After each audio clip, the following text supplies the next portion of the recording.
Hello and welcome to Those Natural Recaps. Today we will be going over some of our favorite parts and pieces and memories from our first run at this whole D&D thing. Campaign 1, over 150 main episodes, almost 200 if you include the one-shots and the expansions, and Campaign 1.5 over the course of, 3.5 years? Is that right, Nick? At least, Do I have my yeah. timelines right? That sounds about right. Yeah, it was July. We started Yeah, in because July. I moved back home 2.5 years ago, so the timing makes sense because I still don't live here yet. Right, and met a lot of new people along the way, and just really had a great time with you, our fans. We appreciate you, we love you, and we're glad that we were able to have you along this ride with us. And if you're brand new to the show, just a warning, there will be spoilers during this discussion. And if you would like to catch up with the campaign, we've got all of our backlog with the exception of the original real episode 1, which unfortunately was Is lost to time. lost to the time and the fact that I forgot to hit the button on Twitch to save your streams. Yeah, but just to run you through, they went through some tunnels. The party got together. They went through some tunnels and came upon a boat. You can And actually that's pretty much all you missed. if you go back to I forget what episode it is of Hit the Books podcast, you can hear me talking about what happened. I forget what episode that was, but that's true. I could go dig that up. yeah, maybe but you can hear me maybe and on Emery, the post talking the about post edit. I can add it in here. I'll put the link in the chat if I can find it. However, before we get to all that fun stuff, Scott, do you have a message for our fans? Sure. It's maybe a surprise to everybody who's tuning in for not the first time, but we have a Patreon. Patreon.com/those natural ones. It's the best way to support our stream, and we've had some people there from very, very early beginnings of Patreon. I think we started that like a year and a half, 2 years in. There's some people that have been there with us ever since. One of the levels, there's a weekly shout out. Once again, for the umpteenth time, thank you again, Lesson Flora Marlatt, for your continued support. That we've got a ticker at the mid and end screens that a couple of those names have been on there since the very first one. Check it out. There's lots of different levels. You get on that ticker and get in our Discord at the base level. There's lots of merch out there. Check it out, patreon.com/those natural ones. And you can tell I got a little cold thing going on. And Emery, where can you find us? When you're not supporting us by supporting a Patreon, you can continue to support us by tuning in every Tuesday at 8:30 p.m. Eastern Standard Time. That time is changing soon, is it not? It already changed. Oh wait, no. Yes. Starting next week. Sorry, I thought you were talking about making a daylight savings time joke. Yes, starting next week, our Tuesday start time is going down to 7:30. We will be starting at 7:30 on Tuesdays. He's so traumatized by the daylight savings time. Yep. If you want more context for that and you are new to the show, go ahead and watch those 150 episodes. It's an oldie but a goodie. The lore runs deep. You can tune in at the upcoming new time at 7:30, confirming 7:30, Yes, 7:30 p.m. Eastern Standard Time on YouTube and on Twitch and those other platforms where we will double or even triple their viewership. You can interact with us on Facebook, on Instagram, on Threads, and on Blue Sky.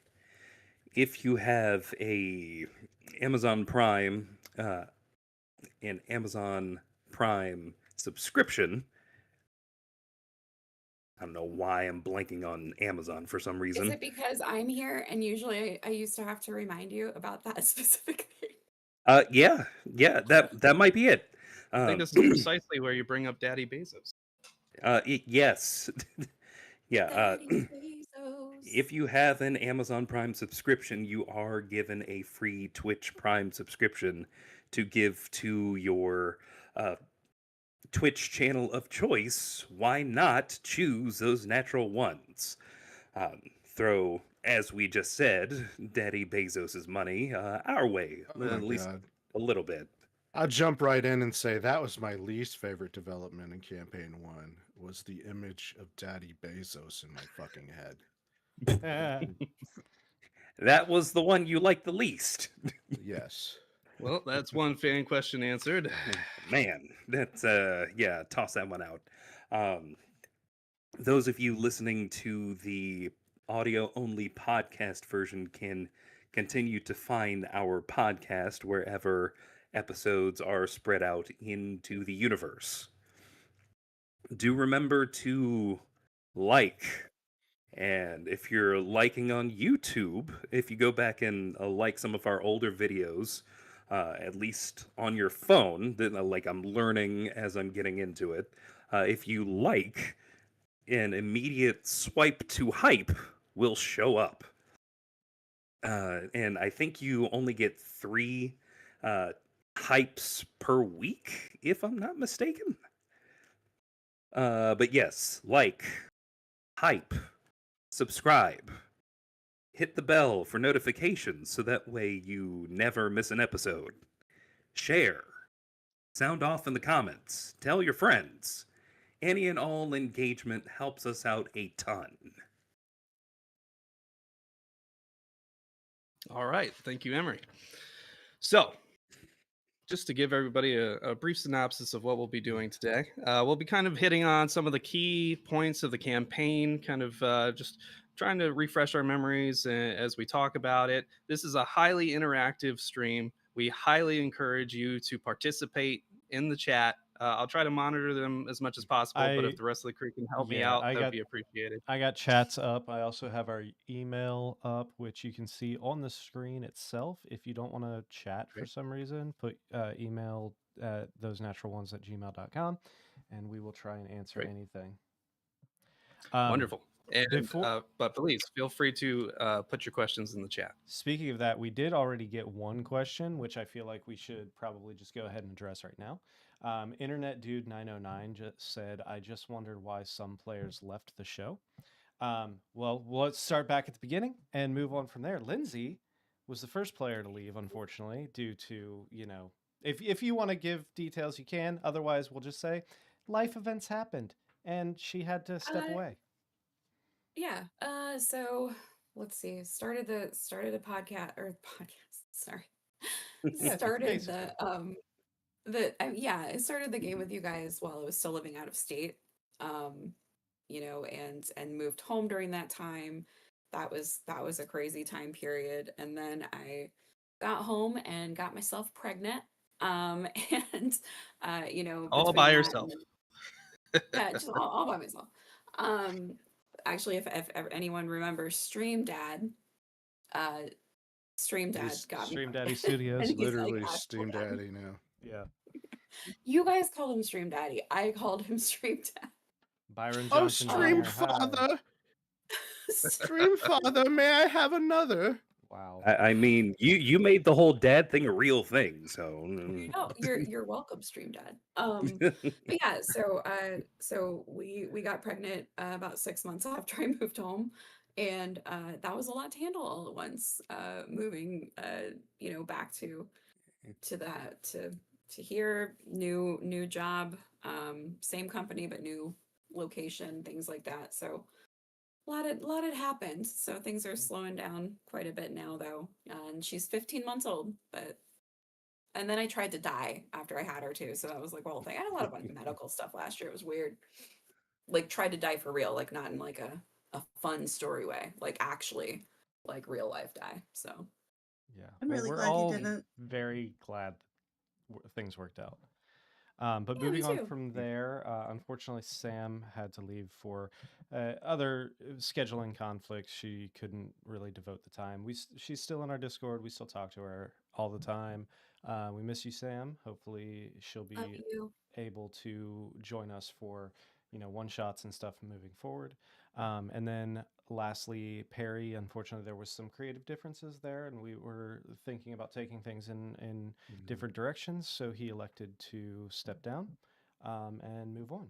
So that's pretty much all we And I got to guess say just to about. add too, like when there are one shots, hopefully we'll Absolutely. all be free and hook up in those ways too. So it's not like I'll never play again. I'm not any better, but it's but in a much better mental place when those opportunities arise. But Indeed. And which, if you guys go back, what was it, 2, 3 months ago? Lindsay made a surprise Retribution. appearance for Yeah, so Retribution. one So, retribution, one shot. all right. I think that's pretty much answers that question. So, Chris, if you would like to continue. Sorry, I kind of Great. took over there.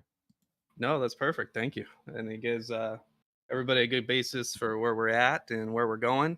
Obviously, there's also been a lot of new faces introduced to the show during our time during this first campaign. Cassandra being one of them, here with us on the stream playing Ember, and then we've had a few other people join us for one shots and whatnot that will probably be significant partners on the show in the future. So look forward to that.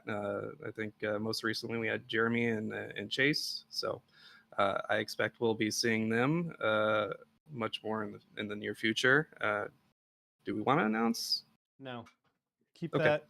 that under wraps. But also, don't forget Ellie. Ellie joined us for Oh, campaign Ellie, you're 5. right. So, and will be Yep. sticking with us through campaign 2. So, looking forward to that as well. that was Right. so fun playing with you guys in person. That was really fun. I know we That haven't was gotten really to the fun. race yet, but that was It would Yeah. have been more fun if I would have been able to cast level 9 Spirit Guardians. Oh no, you didn't. Oh no. Anyways. Yeah. If we want to talk about some of our favorite moments during our time on the show, that the surprise of Lindsay coming down and then playing her mother for the rescue of Rhett, that was one of the best. That was pretty wild. It was clutch. yeah, that was really fun to not tell anyone about. I know Scott knew about it. But that was kind of hard because I was really I just really missed you guys, like it's fine moving home and stuff, but really like you guys were home a lot of the time and especially every week. So that was really it was just nice to come back in that capacity and I really like, the newer players. Like I think it's you guys are really fun to watch. So, no regrets either way because it's just like every iteration of it has been has its own like magical pieces of it, and it's nice to be able to go back and like appreciate that too when like my life has calmed down and not like so crazy. So it's really cool to see like how it began and like how it's gone, and even like little things like this when we did that podcast in Chris's basement for when we went to a movie together. You know what I mean? Like it's just there's lots of like little really cool things, but just the history of it so far has been really fun to be a part of and watch too. So I totally forgot we did a whole hit the books review for Yeah, we did. the Dungeons and Dragons movie together. We did. On our first major crossover, I think, long before Dungeon Dunces crossed over with us. So Yeah, that special got me a new book. That is true. Yes, it did. Oh, The Thank the you, Marlat lore. Lindsay. I forgot about that. That did happen. It's up on that shelf right over there. Yes, yes. The Marlat lore, another nice feature of our show over time. So let's go ahead and roll back to the beginning. I feel like Lindsay, Nick, Scott, Emery, you guys will want to kind of jump in here and flesh some of this out because obviously the first episode was lost to time. So maybe it'll help any newcomers get kind of caught up for that episode too. I can. We have. Oh, sorry. I thought you were pausing. Continue. So we have our main party members from the original group: Butch, the Turtle Cleric; Elric, the Elven Wizard; Harnan, the Elven Blood Hunter; Rhett, the Half Elf Ranger Bard; and Gwen, the Elven Druid. All coming together, seemingly, Gross. if I remember correctly, to simply do some tasks for the local military leader. We got together as an elite strike unit. Yeah, for kind of the a Convergence military. Delta Force Our- meets Suicide Squad type. Our non-aired session 0 was like a training session, like the first time the group worked together, and the That's very first right. roll in that session was by me, and it was a natural 1 on a dexterity check. So Arnon fell into a pit that he was supposed to have easily gotten around as his part of the training session. First roll ever on the campaign, natural 1. That if the name of our channel wasn't indicative enough of the type of roles you can expect from us, hey, you missed the very first, maybe Yeah. even the namesake of our channel. Yeah, because that Nick was was back when we were all playing in Emery's home game. Oh And yeah, that's right. this was before Lindsay even joined us. We were playing in Emery's home game, and he couldn't make it for the first like 2 hours. So I was like, and at this point, we had already decided that I was going to run the next game because I was just like, you know what? I've never done this. I've been playing this game for 6 months. Let me try running the entire thing and take on everything. So Fuck it, we'll I do it live. fuck it, we'll do it live. And I had already been talking to Lindsay, and she had, I think at this point you had said you were going to join, but you hadn't joined because this was just kind of an impromptu thing with the original group. And I was just like, I kind of have an idea if we want to continue playing, even though Emery can't be there. And then Emery joined like 2 hours into it. Oh yeah. Yeah, I think I came in I want to say it had to have been after that bridge situation. Oh yeah, because that bridge Yeah. situation was literally the very first thing in that dungeon.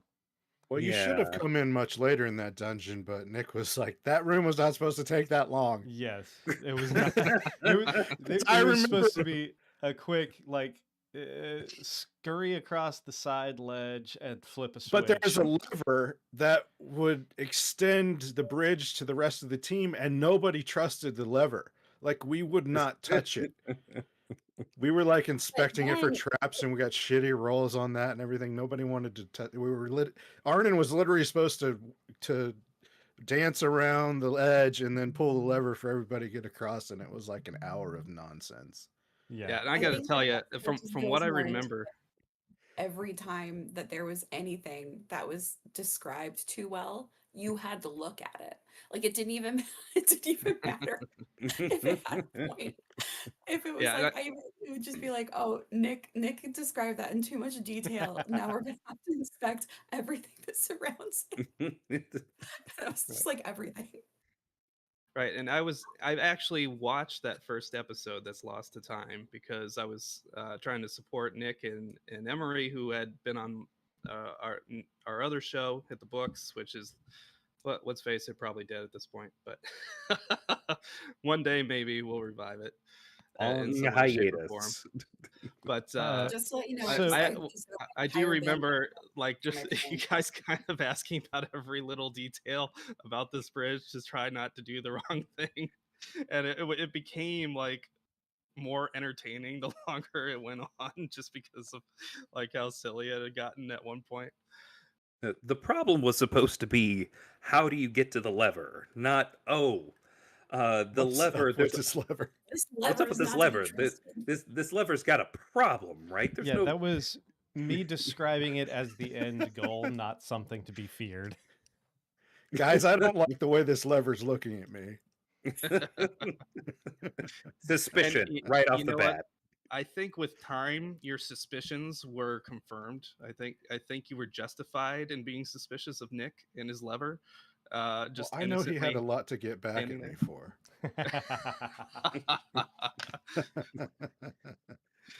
Sweet mercy. Lindsay, can you remind me? At what point did you get Elton? Did you have Elton from the beginning? I don't I recall. think I don't think I had him from the beginning, but the idea of him was from the beginning, I think, if that's Yeah, correct. because being a Drake Warden Because I think I had Ranger, to, yeah, yeah, I because think I you was, had to yeah, get to 'cause, like level 5 as a ranger to get your pet. yeah, something like that. So Elton didn't show Because up, and my character was so like needlessly complicated anyway. since you were splitting like- Bard and everything, it ended up being like level 10 before you actually got Elton. Do anything, and which was my own fault because first campaign, like I don't fucking know what I'm doing. You know what I mean? Like, I'm just doing. And I'm pretty Like- sure, and in our defense, I'm pretty sure both me, Emery, and Perry were all like, "Are you sure you want to play that?" But then I'm like, okay, what do I change though? And then there was no good answer. So I'm just like, let's figure it out. We'll just do it, which was frustrating sometimes because like of my own understanding. But I think that that's cool anyway because like for someone that's first starting to play, you know, it was easy for me a lot of the time not to feel beat up because I went to PAX.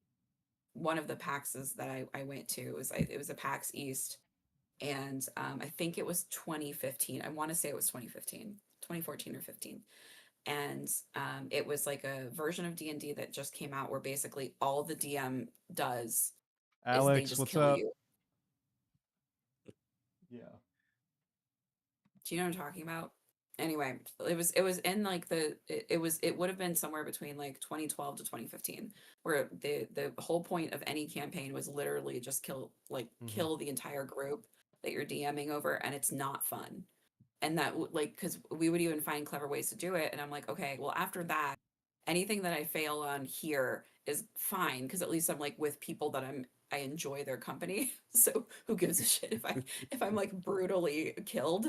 So let me just be like try to learn more by making this really complicated. But yeah, like that DM like killed my soul until Nick called me. And like we had a conversation that you know, things might not go great all the time, but you know, my soul would still be intact by the time like a session was over.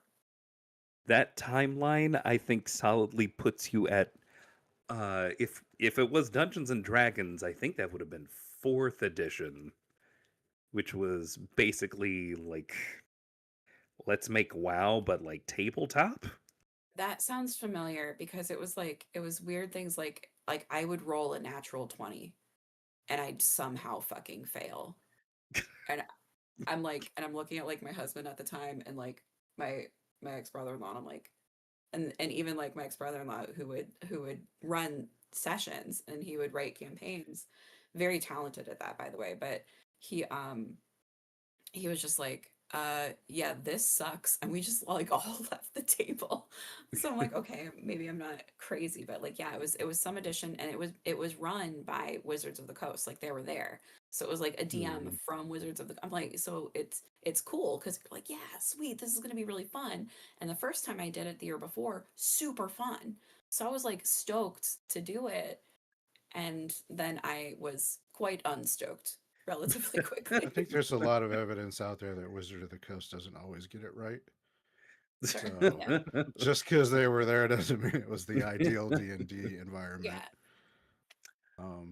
Brennan actually talked about this on a recent episode. Like his theory was, if a natural 20 doesn't do it, why make them have the roll? Yeah. So that's like a DM issue that people debate about.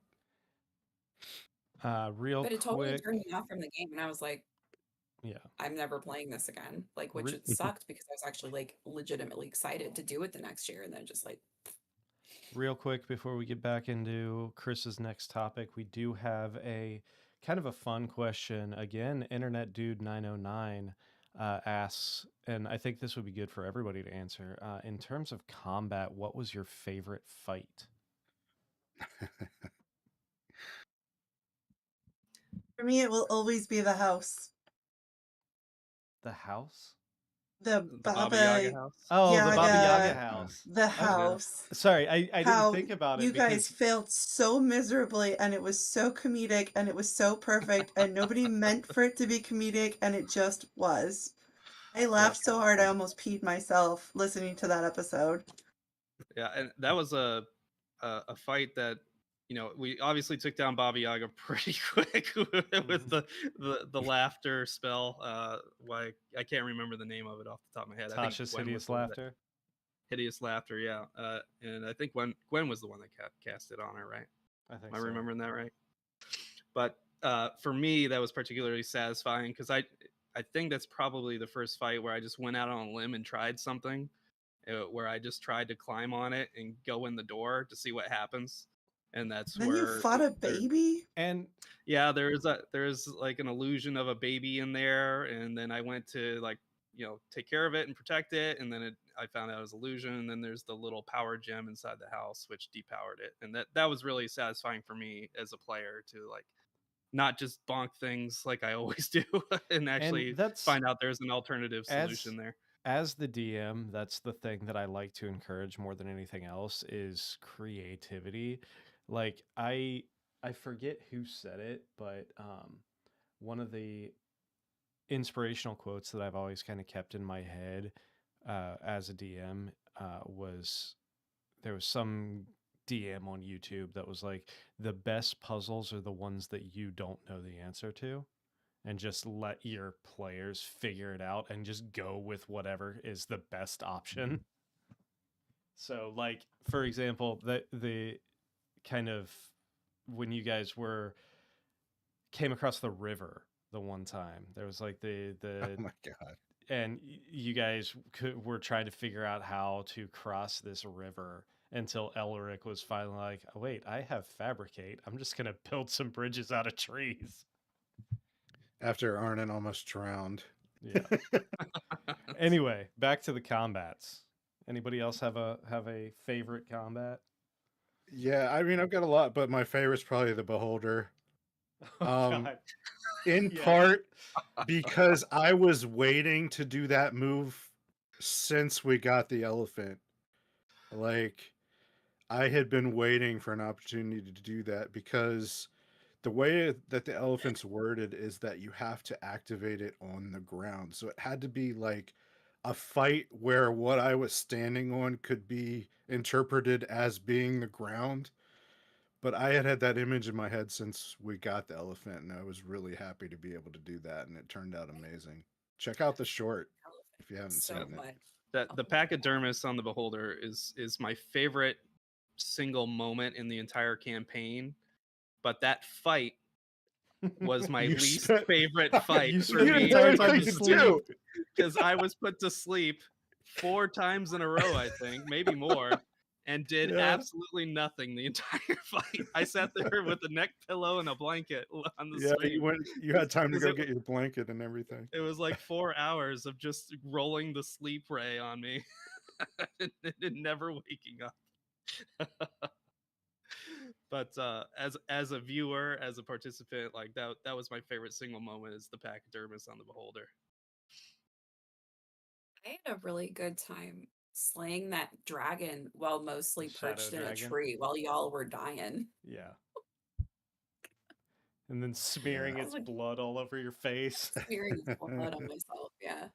Yeah, that was up there. Cause honestly, like I feel like a lot of the battles where it just completely like disintegrated into comedy, like I feel like that's just not that's the best thing, but that's just like that's a culmination of like all of them, you know. So it's just it's hard to pick one, but yeah, like one that I was actually like serious about, got like really into, and I was like excited that I was like, oh my god, I'm gonna save everybody, yeah, like the dragon slaying while I was hiding in a tree was probably my favorite. That was fun too because it was like our first boss battle Yeah. in the campaign and our definitely our first one in person. Mhm. So that was a memorable. Yeah, one. and I know, and I was like shaking because I was like, oh, don't mess it up. Like, it's like trying not to mess it up. I'm like, okay.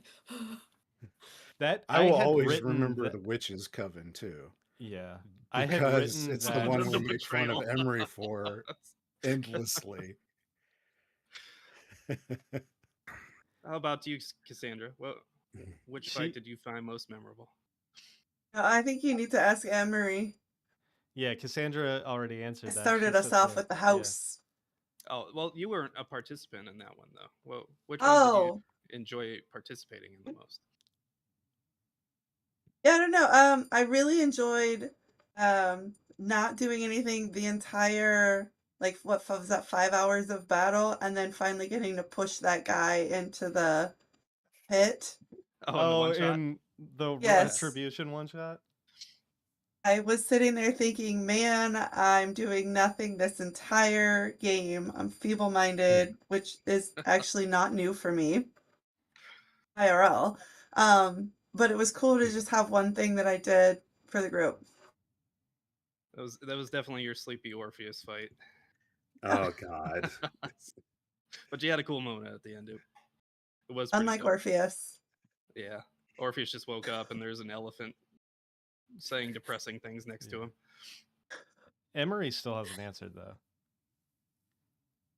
Well, that's a difficult question for me because there are battles that I liked as a GM or DM and battles that I liked as a player. I think my favorite as a player would have to be the tree, the Twilight Coven, Oh specifically. Oh, what a coincidence! Yeah, that one.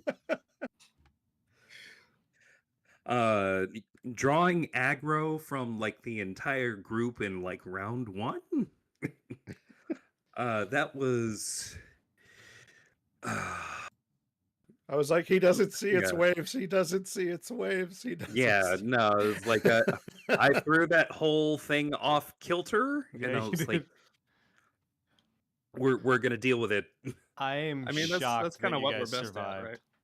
I'm. That was I am- really like the. To be fair, it was your kindness that Orpheus lived through that after Yeah. Elric abandoned him at the top and got him stuck with, what was it, 5 witches?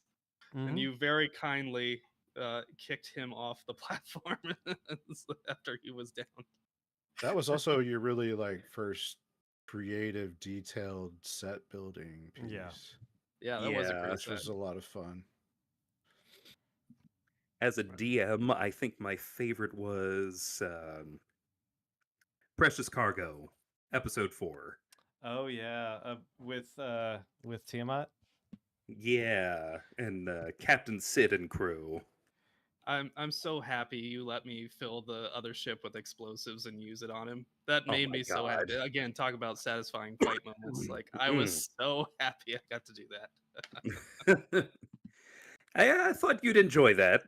Also, having to narrate combat while in complete free fall, I wasn't sure that that was going to like work narratively or just keep people engaged that entire time, but I think you all handled it pretty well. For me, probably my favorite. I mean, I feel like it's was the culmination of everything.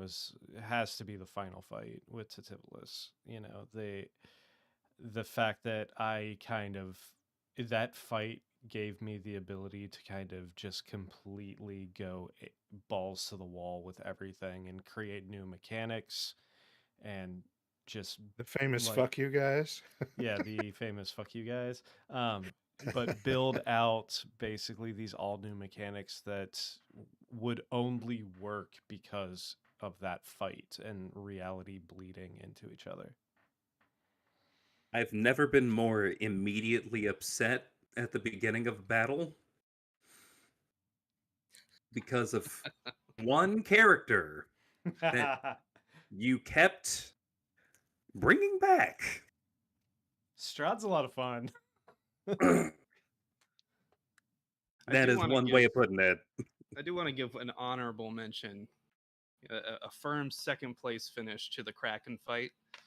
because Oh, that was a good it was one. just fun, like having like half the crew end up in the kraken's throat, like just being swallowed while trying to hurt it from the inside and survive, and the rest of the That crew was freaking out on top trying not to crazy. drown. Like that was pretty cool. It was pretty fun. All We right, we got hit got by our own boat. yeah, we got one more, and I feel like this is kind of a rapid fire question. Then we can get back to regularly scheduled uh, uh, things. Which NPC ended up being your favorite? Also from Internet Dude.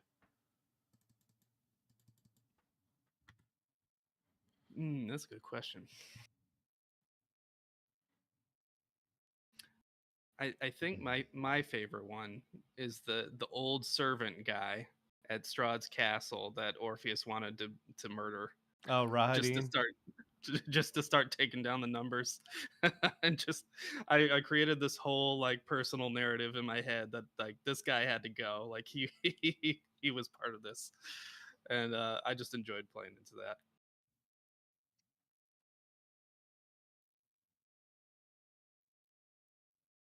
I might be a little biased, but right below the obvious one, Amisra, of course, as Kellyan. Oh It's just yeah. it's the weird out of nowhere. I'm a merchant that shows up and just fucks off completely. Thank you to the Wanderer's Guide of Merchants and Mercantile for that one. That unfortunately I cannot take credit for. That was from the book. Enjoyed it regardless. That was fun and interesting, and like it just felt like a mystery that I wanted to solve, but I knew was never going to be, or at least not yet. I had a lot, but I think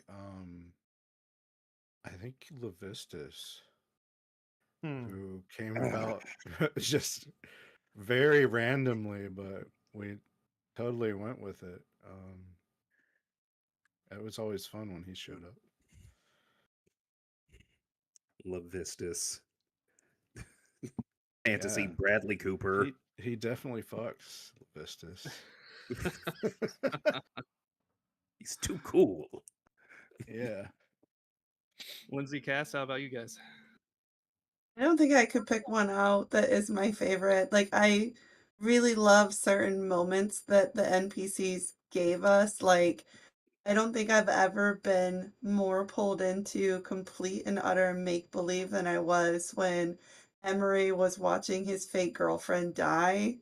Like, that was just so drawing in, but like I wouldn't say that out of everyone, Amisra was my favorite NPC. So I don't know if that makes sense, but I don't have like a favorite, but I love the way that they interact with the group. So I guess that means Nick. You can suck up as much as you want. It's not going to help you in the next campaign. I don't Gotta, expect boots. gotta get those I have a brownie whole points new in. wish list. How about you, Lindsay?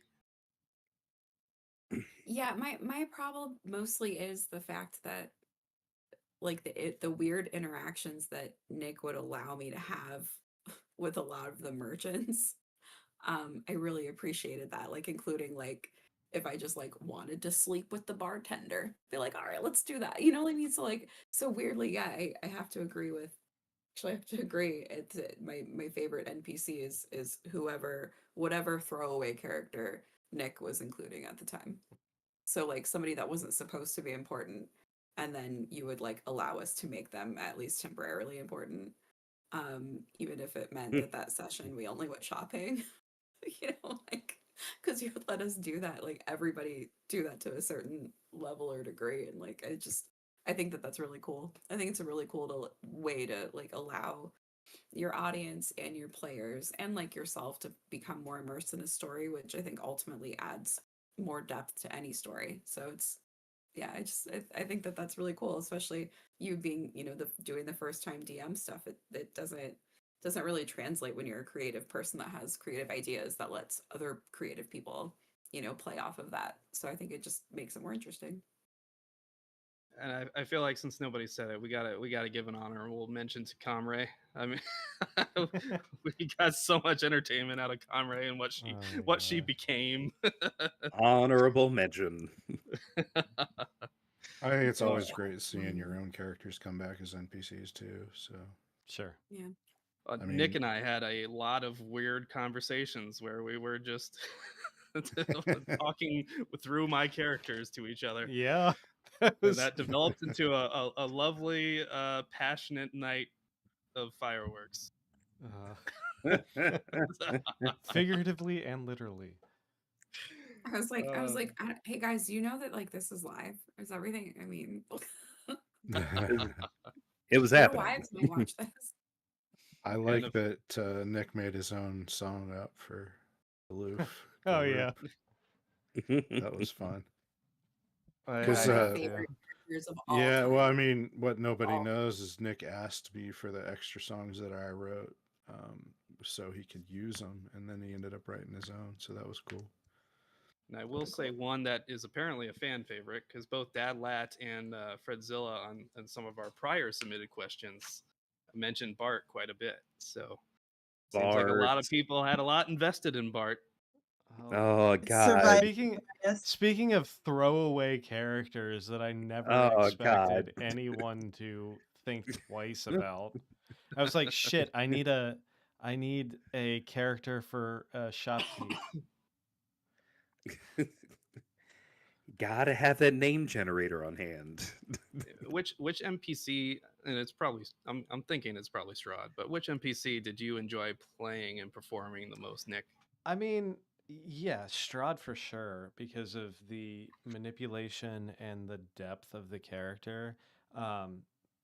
But if we're talking about like if we want to take the villains out, because I mean villains are always the most fun to play. But if you want to take the villains out, then I mean When you're a sadist. yeah. Oh my No, God.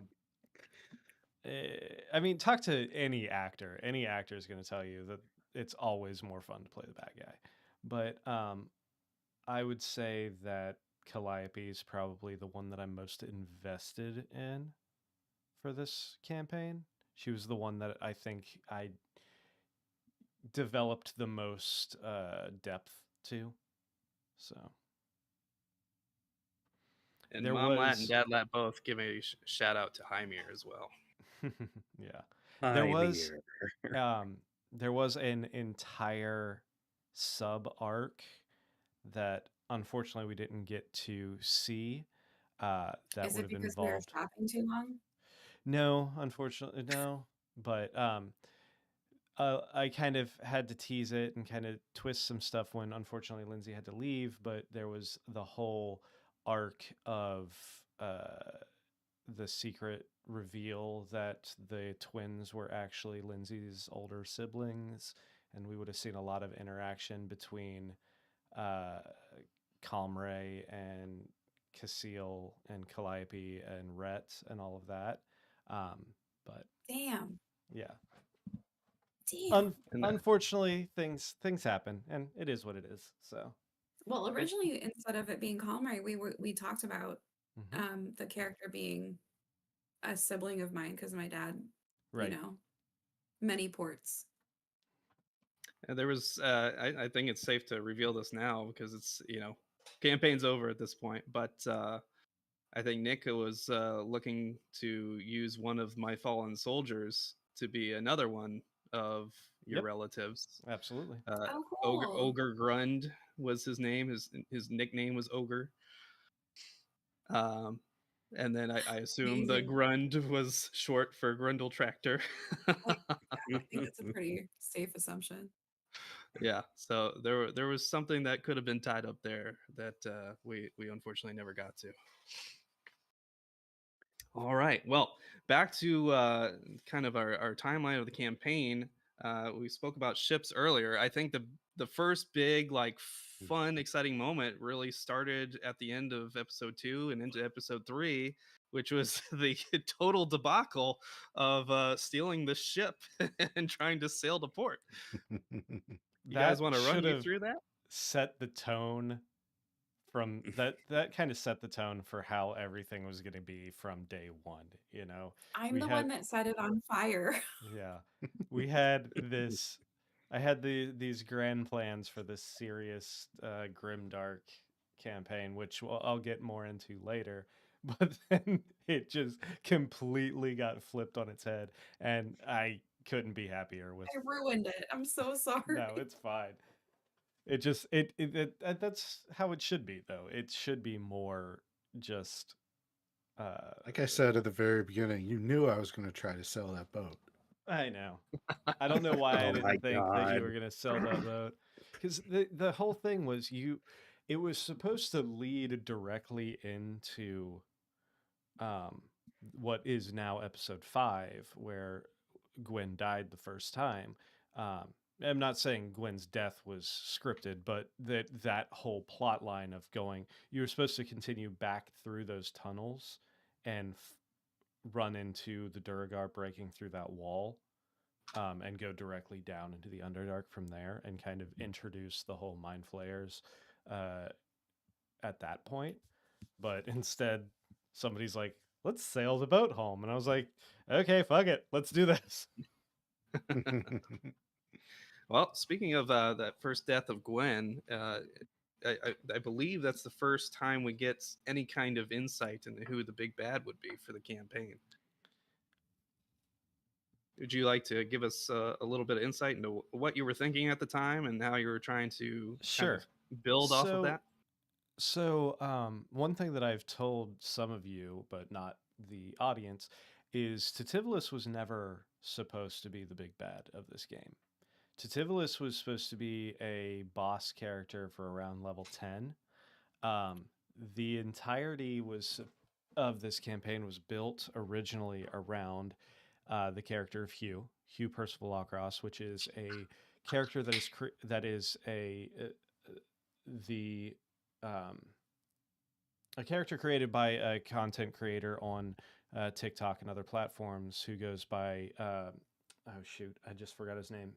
I wanted to give him full credit. I actually tried to contact him when we first started to ask for permission. He does have Hugh as a free playtest material and all that. So, but once we started getting bigger, I felt kind of like without actual written approval from that creator, we should probably switch gears once our channel started picking up, because I didn't want there to be any kind of miscommunication between us and a different creator.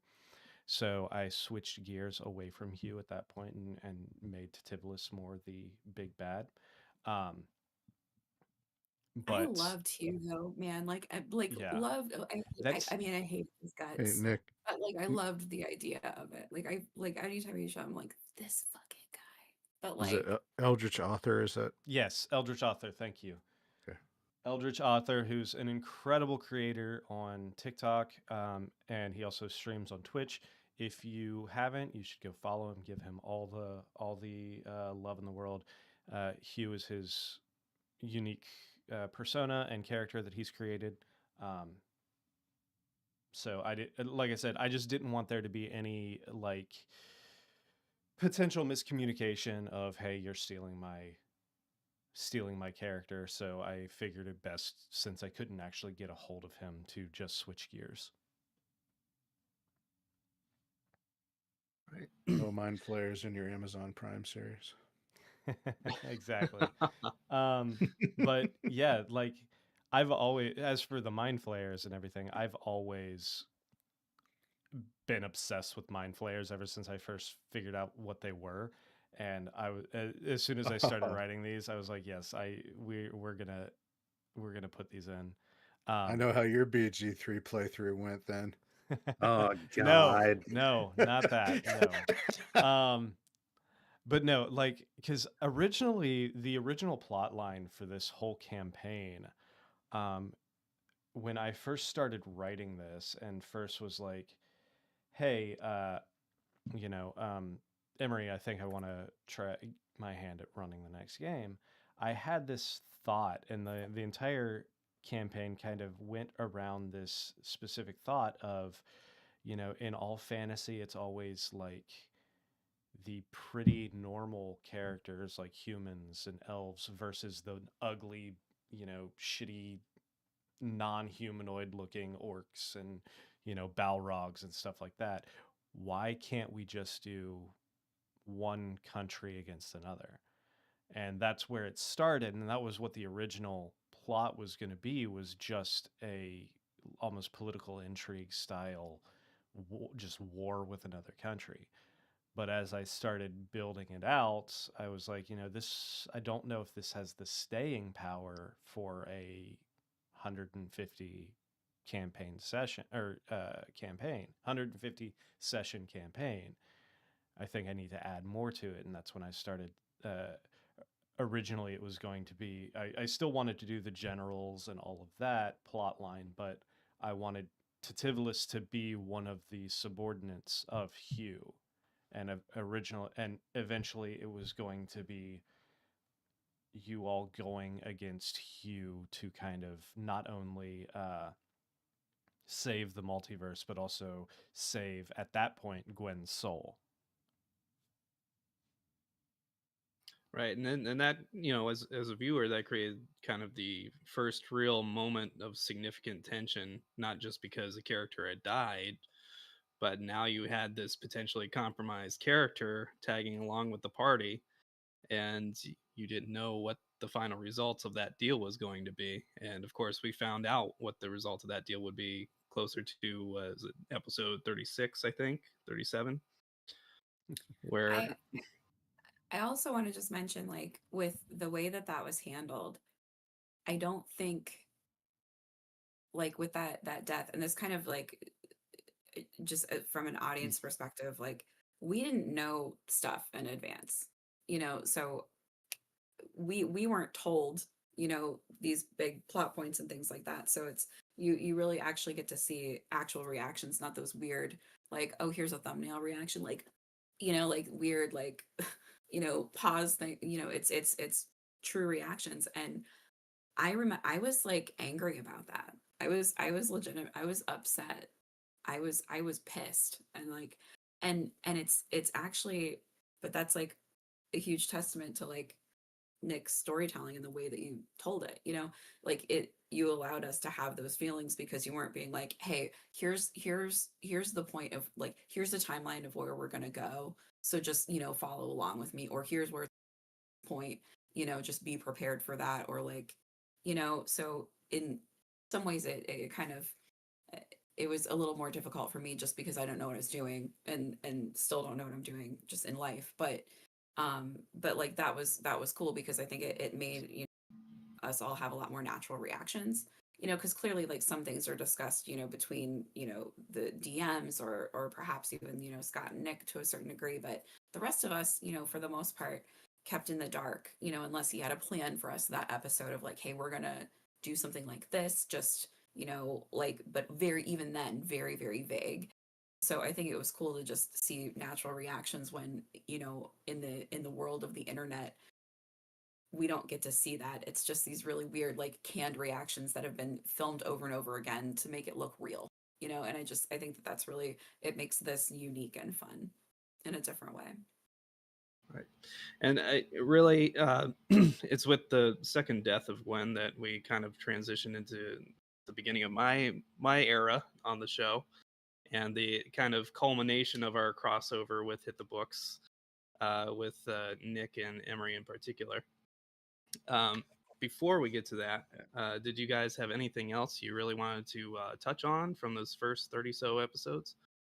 Any real significant moments for your characters, or any things you thought might have been left untold? I mean, there's probably a lot, but I mean, if you want, like, some of the best moments too are because we would talk about it in Discord about, and we would give each other timestamps and stuff. Like, a lot of those shorts, like, if you really want to get, a feel for like how the group was interacting and being together, from its iteration through now, those shorts are a really good way to do it because it kind of tells you, like, okay, these are people that I can relate to, or personalities I can relate to. So that's one thing where if we, skip over anything else, like, that's something not to skip over, is, historically you'll be able to find, even in a short, okay, that's interesting, or that's really funny, that speaks to me. But then you can like get back to that full video and kind of immerse yourself a little bit further into it. But it's a nice view into, all of our relationships and the way that we interact with one another, which I think is really fun. Maria, did you have Yeah. something to add there? Apart from just acknowledging that you've had a top hat on, talking about that first section that entire time, Did it trigger some trauma in you? maybe, A little PTSD there? maybe just a little. Um, for those first 30 episodes, 30-ish episodes, I think probably the most fun that I had outside of, figuring out what these NPCs were about and getting our missions from Calliope is our in-character interpersonal interactions. And I think like the thing that, because I am personally drawn to like mysteries and trying to solve puzzles and get to the bottom of something, uh the situation with uh God, I feel so bad. It's only been like months now, and I'm already spacing on our party member, the party member that had her brain eaten, Gwen. Gwen.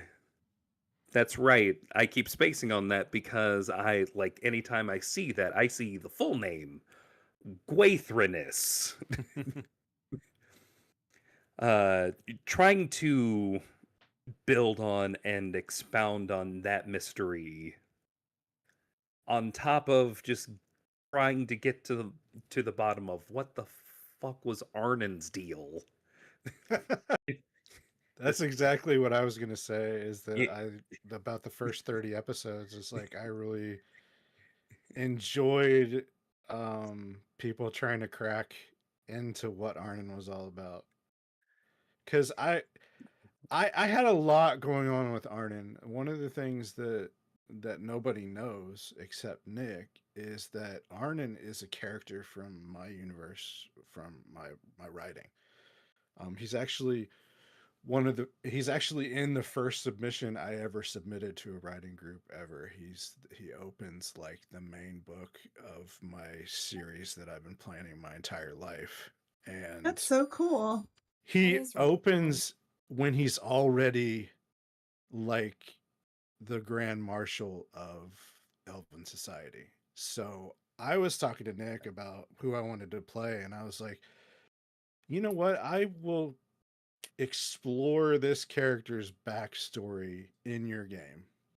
And so that's where Arnon came from. He's I wanted to figure out as I went where he came from. So I really enjoyed watching Arnon like open up, but I did not enjoy as much that you formed like this weird broody boy alliance that nobody else could be a part of. It Yeah. was like a What is that? secret club of nobody sharing shit. Okay. Orpheus, Elric, and Arnon all had the Broody Boy Club, but Arnon was kind of like, you guys can't be in my Broody Boy Club. I have a separate Broody Boy Club Hey, over here. You go to your I'm end of the brooding over ship. here. This spot is I already think taken. exchanging Yeah, like sarcastic unpleasantries with Arnon, like that was like one of my favorite things. Was I just, mean, like, there's I love that. there's the sarcastic unpleasantries and the general like malaise with which Arnon dealt with everything. And then there's this Yeah. one thing that I will never get over, where you just casually brand your like the lady that you met like exactly one fucking time. He put a GPS tracker Yeah. on a girl he met once. He took it off eventually. I have it was really hard for him to take it off too. I was doing secret rolls on whether or not he would give in to, like, I crippled my character for half of the campaign because that is a really powerful skill. Like if it gives the person damage anytime somebody that I'm allied with hits him or they hits them within 5 feet of me. Like Yeah. plus he cannot transport without making a save. Like he can't change planes without making a save and taking damage even if he makes the save. It's a really powerful ability that I RP crippled Arnon pretty hard for like a year and a half. Oh my It's crazy. god. I still can't get over that. Yeah. And then a Like card a from the deck of many things just ruined it all at the very end. Oh yeah. And turned him to That- stone. I The tell you, deck one of the many things that things. I miss the most about Lindsay being gone is playing to my target audience every Tuesday. Well, Because it's funny early like, on, Lindsay nicknamed herself that Scott's target audience. I loved cracking her up every time. It was just like a well, and goal of then like, mine. and then Emery kind of became my target audience. Yeah. Yep. Well, and it's I funny had two because goals. One was to get Lindsay to laugh, and the other one was to get Perry to break RP. Those were my two goals mainly when I was goofing around. well, remember when like one of my favorite shorts that we have is it's like Nick is like, I can't look at Lindsay when I say shit Yeah. like that. Because Yep. that's one of my favorites. And then it's another one where like There's the we trail were mix exploring comment. mix. Trail Yeah. mix. Oh my god. My favorite short is still the dysentery short because it was just like in character riffing, completely random, and it's just so hilarious to me. And it was the first one that I got Shorts are so everybody good. in when I was making it. And Shorts since are we're so on the good. subject of Arnon's character, I believe your first Blood Hunter trial was that during the first 30 so episodes. Yeah, I think so. It was when you guys ended up. It was right after the first in-person game because you guys, or no, right before the Was it- first in-person game because it was when you guys came back from hell and Teleported. ended up on the other side of the planet, Yeah. and you were Right, in and that Just country on the other side of the planet. Yeah. Nick, when you were preparing for these trials to come up, how were you kind of planning and designing around what you would do and what the challenge would be and how you'd balance it out and all that good stuff? Funny for you to assume that I had a plan. No, Perfectly valid answer. Let's move on. no. Basically, the Blood Hunter trials went through quite a few iterations and were evolving as the game continued. But originally, I kind of, and to be honest, stole a little bit of inspiration from the Aramente and Critical Role Campaign 1, and I wanted to give one of the characters that kind of similar, like, trial by, pathway by trial type character arc, and I figured the Blood Hunters would be the best class for that, seeing as how it's kind of a cult-ish style class with the different covens throughout. Originally, I had made it way too intense, and it was going to be that you had to visit a coven in every single country in the world. Oh Jesus. But I was like, that would take fucking like 6 years to finish that off. yeah. So Let me give but you a comparison really quick. So like my ex-husband, his original proposal was going to be like multiple sites over multiple days. And his dad was like, no, don't. So thanks for like not doing that. That sounds like fucking torture, dude. yeah, so and from the beginning, I wasn't entirely sure how many trials there was going to be. I was just going to pepper them in and finish it once it felt completed, and once we got to a level where the boon was not going to make you overpowered. Because I had always known that tattoo was going to be the final, like the Arnon end game weapon. Was I to love finish so that much tattoo. how you did not expect him to use it as much as he did. I mean, I That did. tattoo came in so clutch. I I It absolutely came in knew he clutch a was couple going times, to, especially but against I the think generals. what you didn't expect is Sam playing with yes, me with the heal and then the yes, bounce back. that is I not what think, I was expecting. Was and the I rubber actually banding? did that first when I was playing Gwen, so that was Yeah, it's because kind of I me mean, cheating, but I added that heal to I modified the tattoo to add that heal.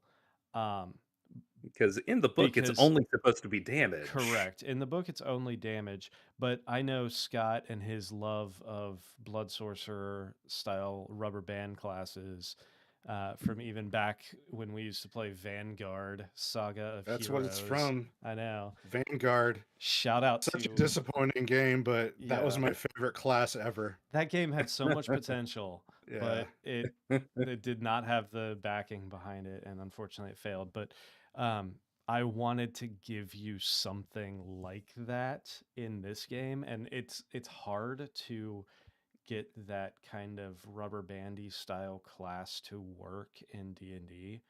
Yeah, whenever he fights like 3 rounds, yeah, it's hard. Exactly. So I've tried to make a whole subclass, and it's a hard venue. yeah. So but I knew I was going to start it with something combat related, and then I wanted to eventually add in like different aspects of the class throughout the different trials.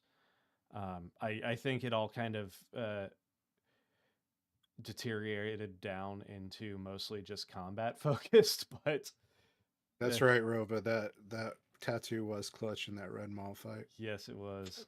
Oh God. Yeah, and while we're on the subject, we actually have a few good comments I wanted to call out from our chat stream. And again, fans, if you're watching the stream live, feel free to participate. Throw your comments and questions into the chat. We'll continue to try to keep up with them and answer anything we can on stream.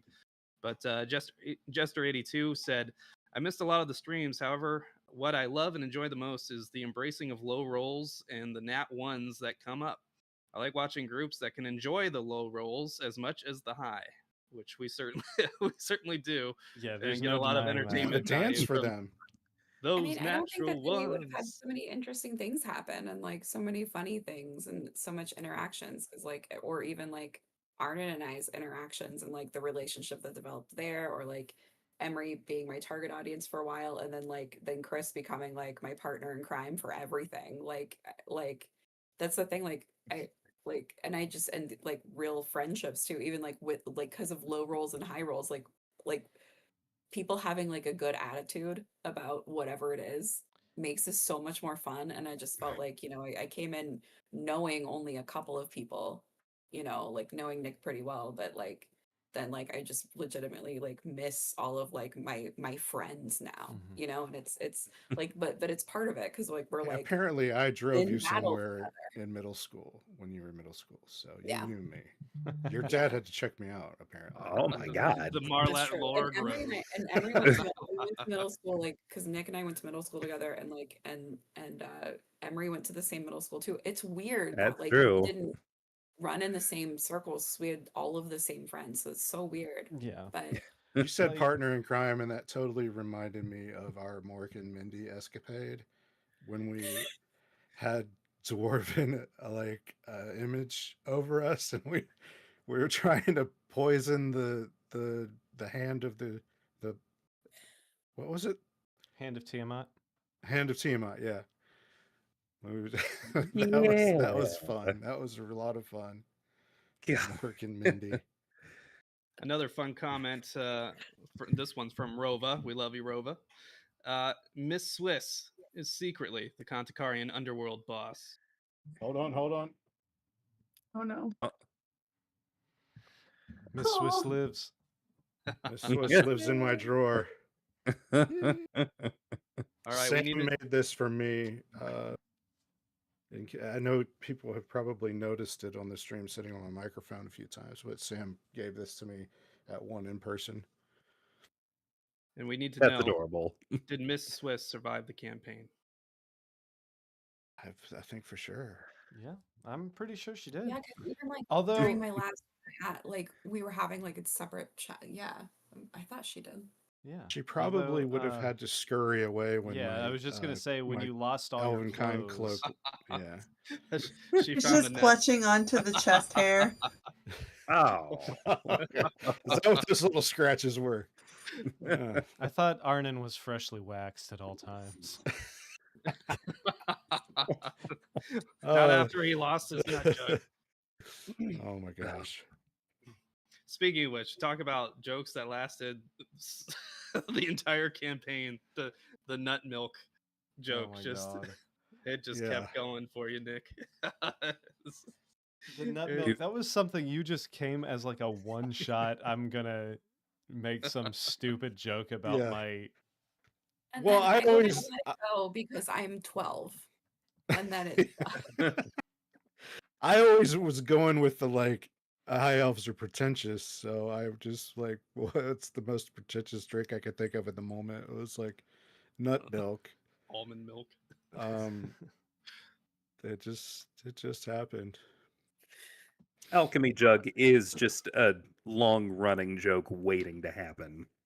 Yeah, and thankfully Nick loves the rule of cool, so he allowed the alchemy jug to produce nut milk. Of which course is it was. I incredible. mean, how could I not? And when it wasn't that, it was mayonnaise. Ranch dressing too. Yeah. Yeah. All I right, was Emery. trying to forget the ranch dressing. Going Oh, back boy. to that first act of the campaign, how did you feel about how Elric developed initially?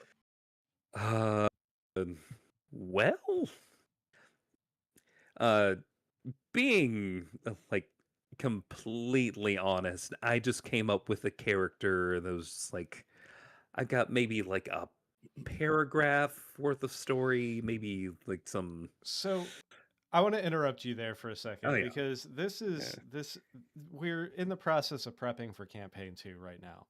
And Yeah. there's definitely There's a theme. a theme going on because both in campaign 1 and campaign 2. So for campaign 1, Scott sent me his backstory, which was mostly, what he had developed for his character in his book. Sam sent me probably 2 pages worth of backstory. Lindsay It's sent all about me mushrooms. yeah, Lindsay sent me like 10 pages, and it was just the first 5 questions that I sent her, hey, here's a link to a 100 questions to ask your character. I was like, I'm not saying you need to answer all these, just gives you an idea. She wrote out like, I'm pretty sure it was like 7 to 10 pages, and I'm pretty sure that was just answering like the first like 5 or 6 questions. And she's like, I'm gonna send you the rest of this. certain that's accurate. I Yeah, actually have it on my phone because I do too. Yeah, so do I. But she's like, I'm gonna answer the rest of these and send it to you. 3.5 years later, I still only have those first 20 pages, but that's fine because that still gave me enough to build off of. got through question 12.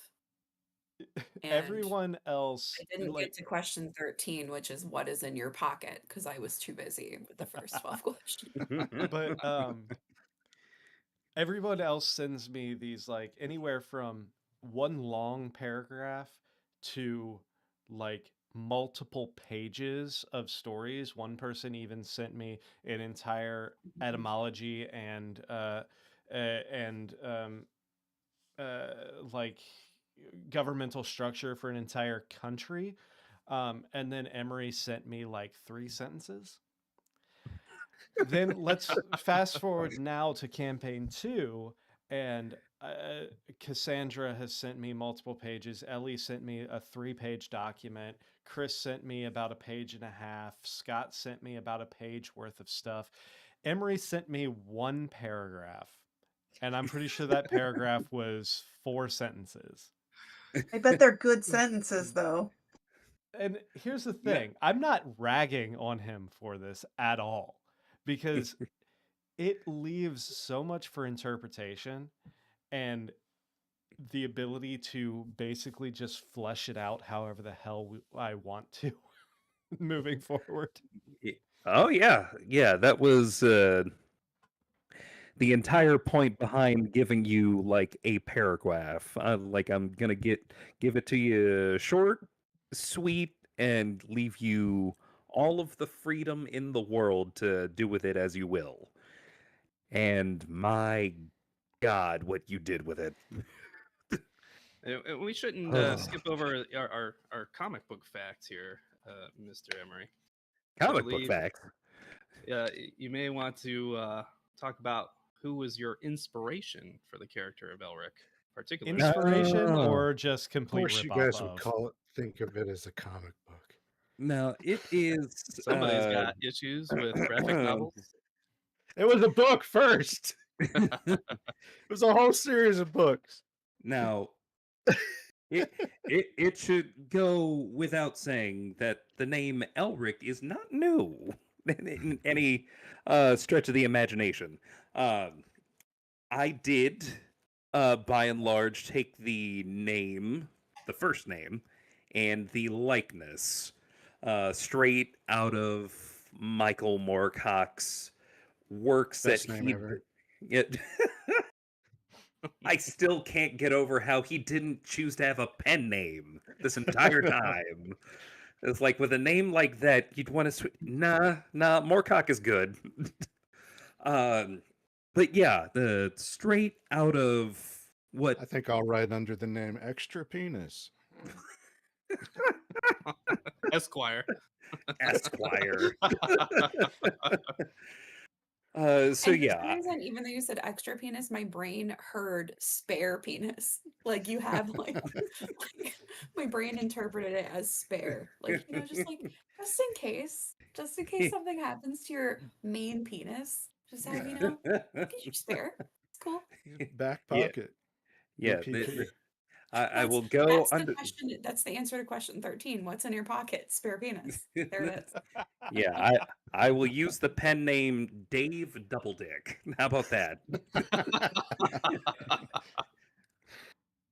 So I lifted the likeness and like the first name.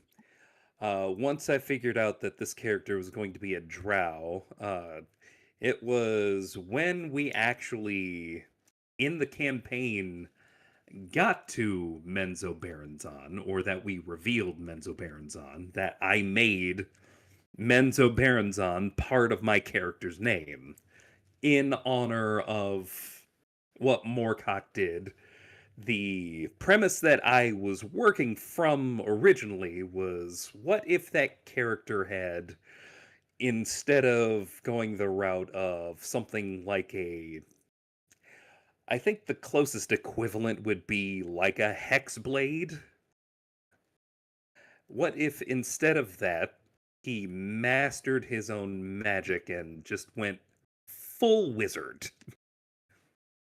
And instead of being a sad boy all of the time, or a broody boy all of the time, or damn near evil all of the time, what if he, maybe had a bit of a chip on his shoulder and something to prove?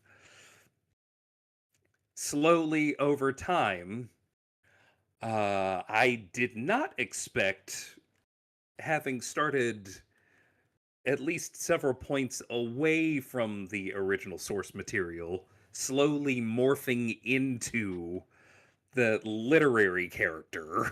It's like the further time went on and the more tragedy that that character was put through, I did not expect to lean that far in. I was trying to get away from that, and then Nick was like, nah.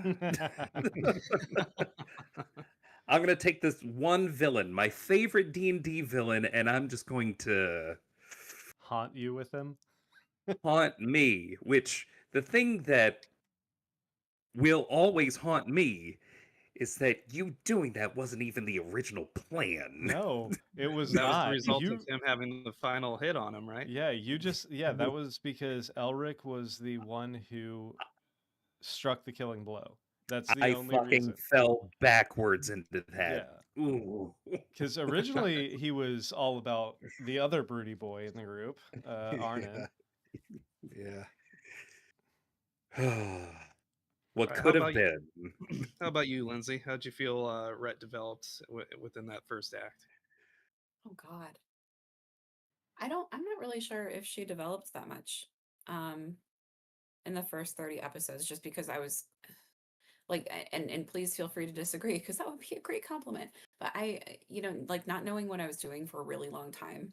Um and you know, Emery, Scott, and Perry, especially behind the scenes, like really helped me figure out because I made my character so complicated, it like almost unplayable, especially for somebody that's brand. So I don't I don't know if I developed much because I was just trying to make sure I wasn't fucking it up too hard. So I don't know. I think that my stuff kind of it became more probably after the first 30 episodes. But I don't know. Because I think I also started to get a little bit more because then I I th- could understand the game a little bit better.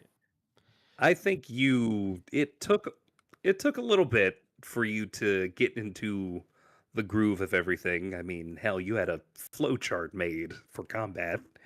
Um, but I think outside of combat, as Ret, I personally think that for at least the first 30 episodes, I would say that you were definitely developing something.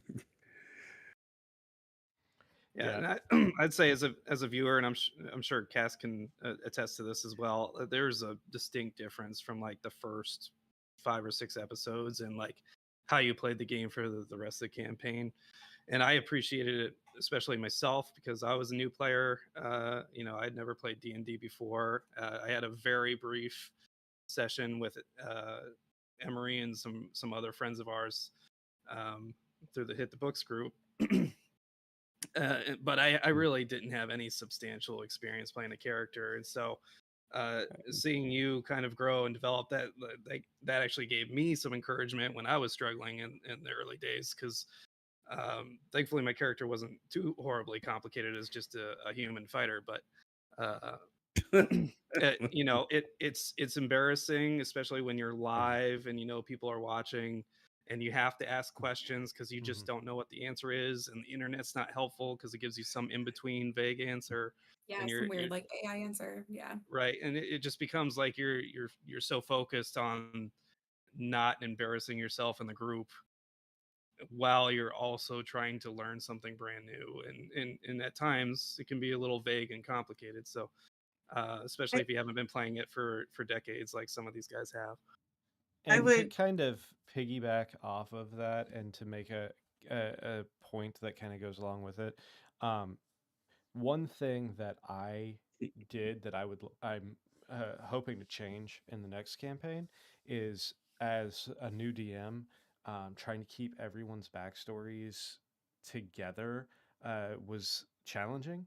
So it kind of devolved into a, like, these 30 episodes are going to be Gwen chapter, then we're going to do Arnon chapter, Yeah. then we're going to do Elric chapter, and kind of focusing, making like one individual character kind of the focus for a certain arc. Whereas hopefully moving forward, I can blend everybody's backstories a little bit more organically, so we don't have that almost like episodic Yeah, feel to it.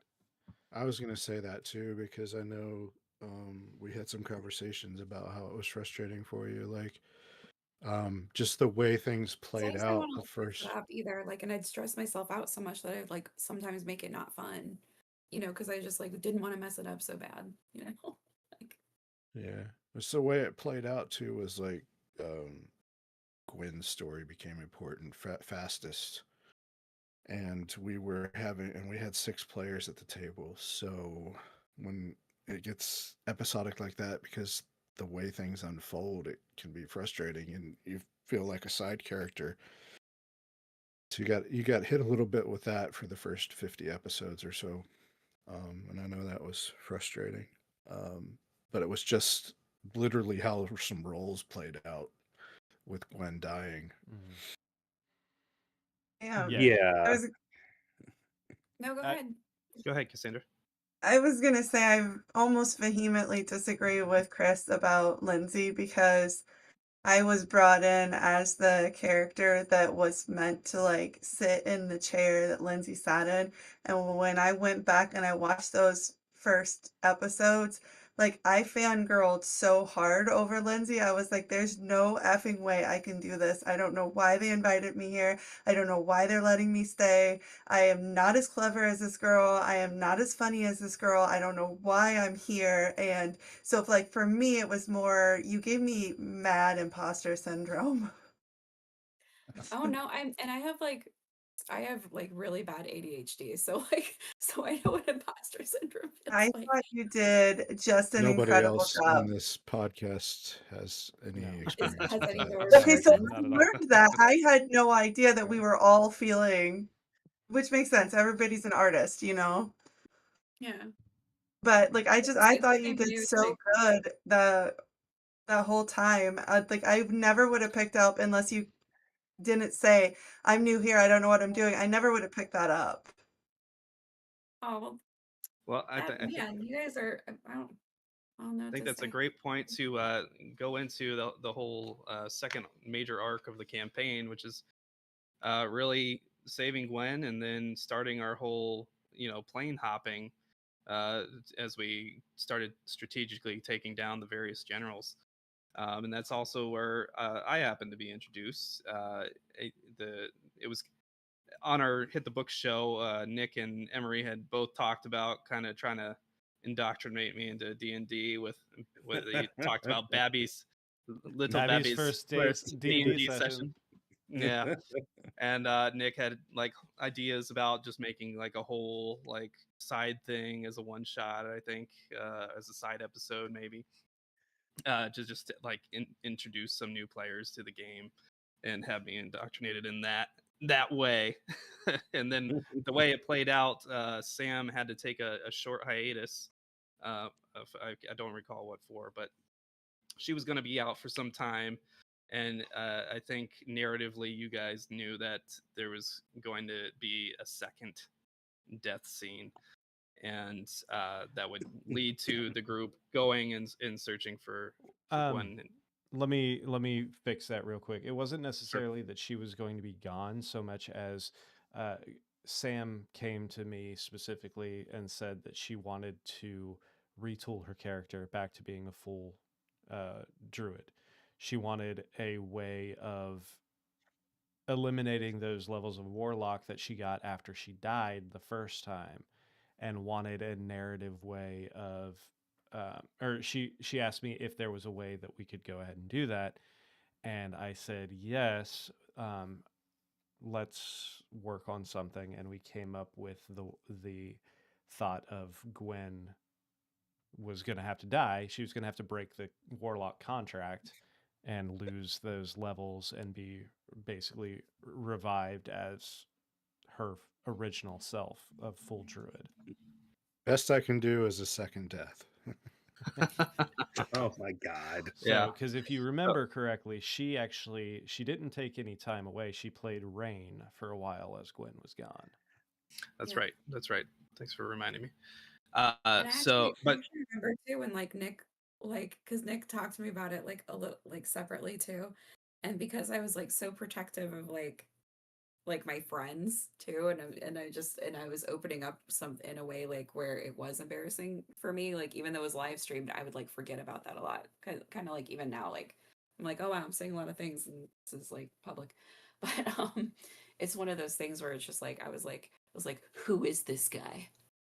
Like it's just like, and it's just so right. funny because like you're like it's just with this group of people, like everybody here just remains some of my favorite people, and I'm so glad that Nick and Emery had that conversation with you, because I don't know, like there just so much happened like in the story with you, and then specifically with like you and I, I just can't imagine it going in. I'm just so glad that it all worked out. Yeah, and I have more thoughts on that, but it's 10 o'clock now. I think it's a good time to take a short break, and then we'll come back. We'll talk through kind of my introduction and then how the second act kind of fleshed out. Then we'll talk about the finale, and then we'll hit our fan questions. So we'll take a short 10-minute break, and we'll be right back. Stick with us. All right.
And welcome back to those natural recaps, our recap episode of Campaign 1, and by extension 1.5 and the one-shots associated.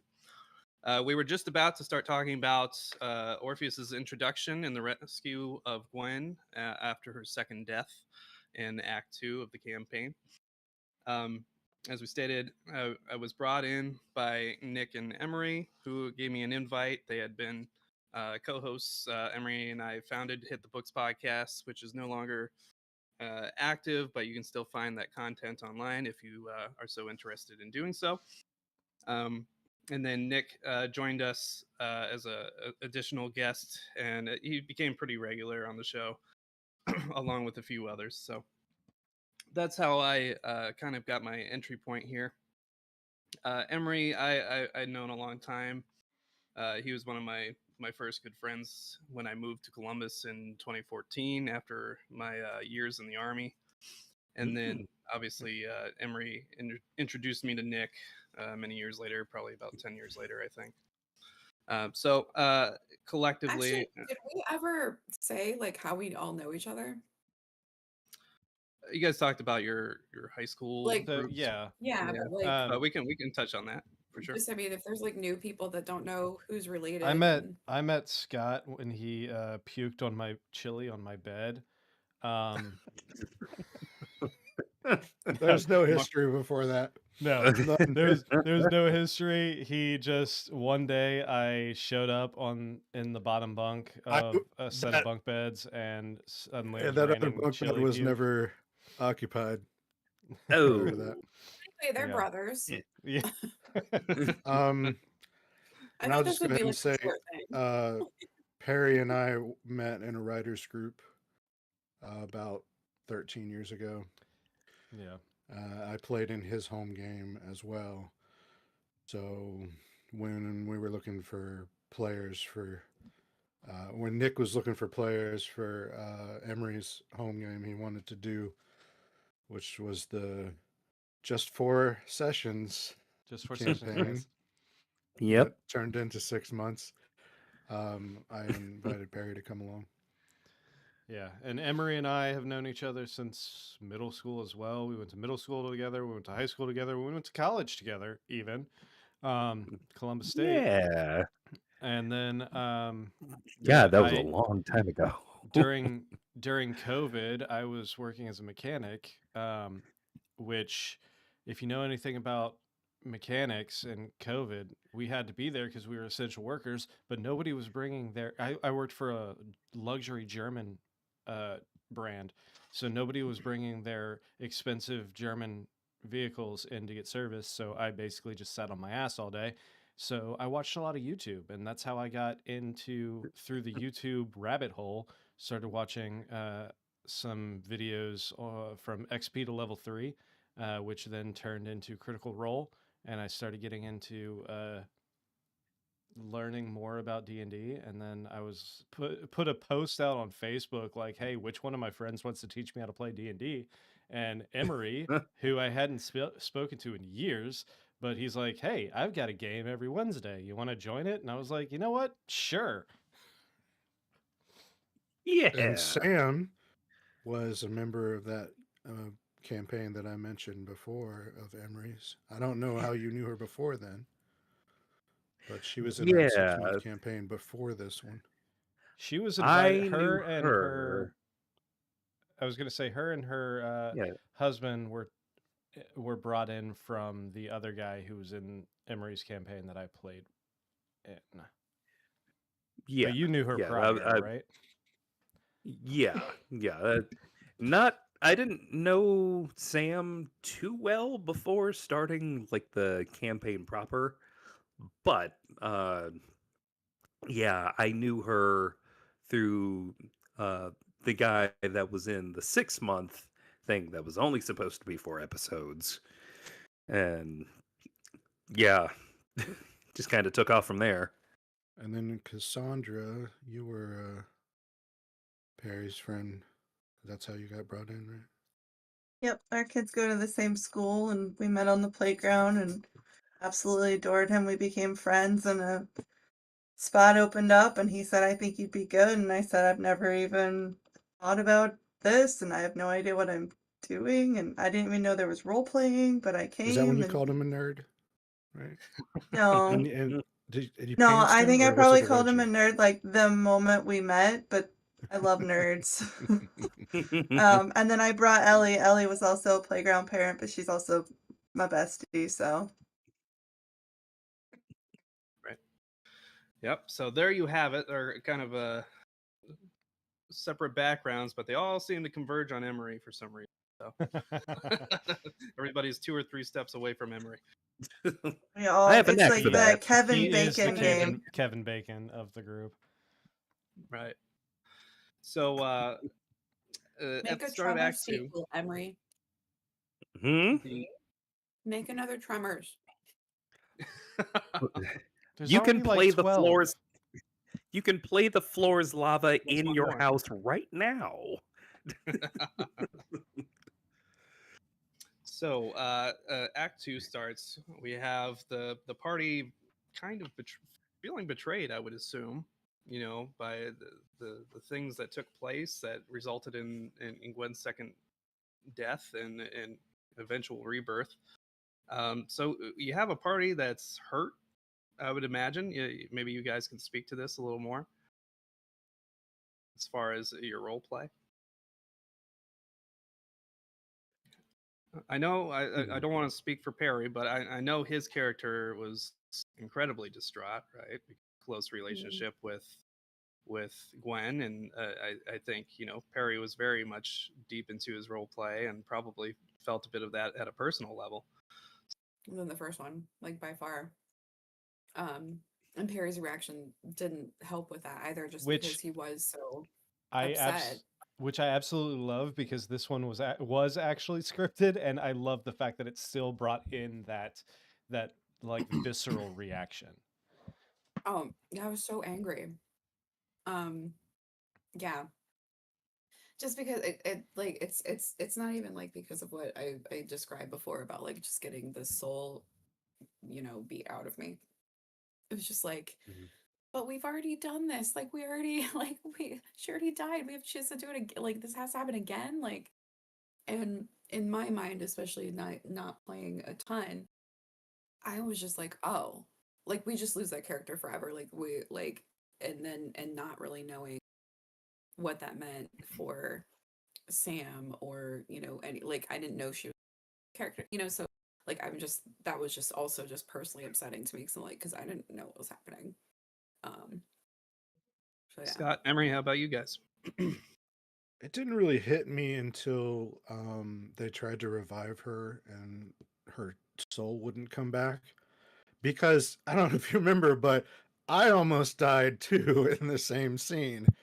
So I was a little caught up in that fact that I had a sword sticking through my guts and was just barely saved by those druids that came in. So it didn't hit me right away until we couldn't get her back, like they saved me. How about you there, Emery?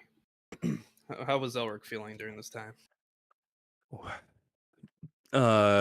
Honestly, this felt like the other shoe finally dropping. If for no other reason than episode 4, we watch a mind flayer literally eat Gwen's brain. The kind of thing that characters don't come back from, and yet immediately. Like that our characters don't know it, but deal is struck. Gwen's alive. Starts acting weird like almost the next episode to the point where I'm casting spells through my familiar trying to get to the bottom of what the fuck is going on here. It's between like weirdly just eating random pieces of paper, or at least seemingly random. Oh my 'Cause god, she pissed my character off so much with that. That was like the you proof that remember. the entity that murdered my parents was involved in this Mhm. whole thing, and she just And she ate it. yes. When she flipped into a spider, I was going to toll the deader, but Ooh. Nick cut around that real quick and moved on. But Yeah. So like when the bill finally came due, uh I think at that point I was just looking for okay, who did it? Why now? And then out of that damned carriage,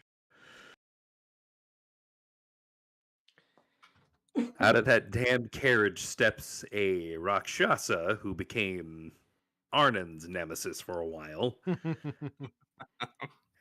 And led to one of my favorite Do you, scenes. do in you the all campaign. remember? Do you all remember me asking you before that episode? I sent a message out in Discord, and I literally just said, "Choose one or two," because I had two different plot lines that I wanted to go, and I couldn't decide which one to go with.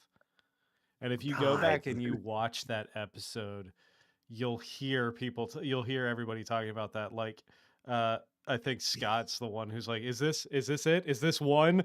or whatever it was. Well, Which on that one note, was it? why don't you reveal to the audience what the other one might have been?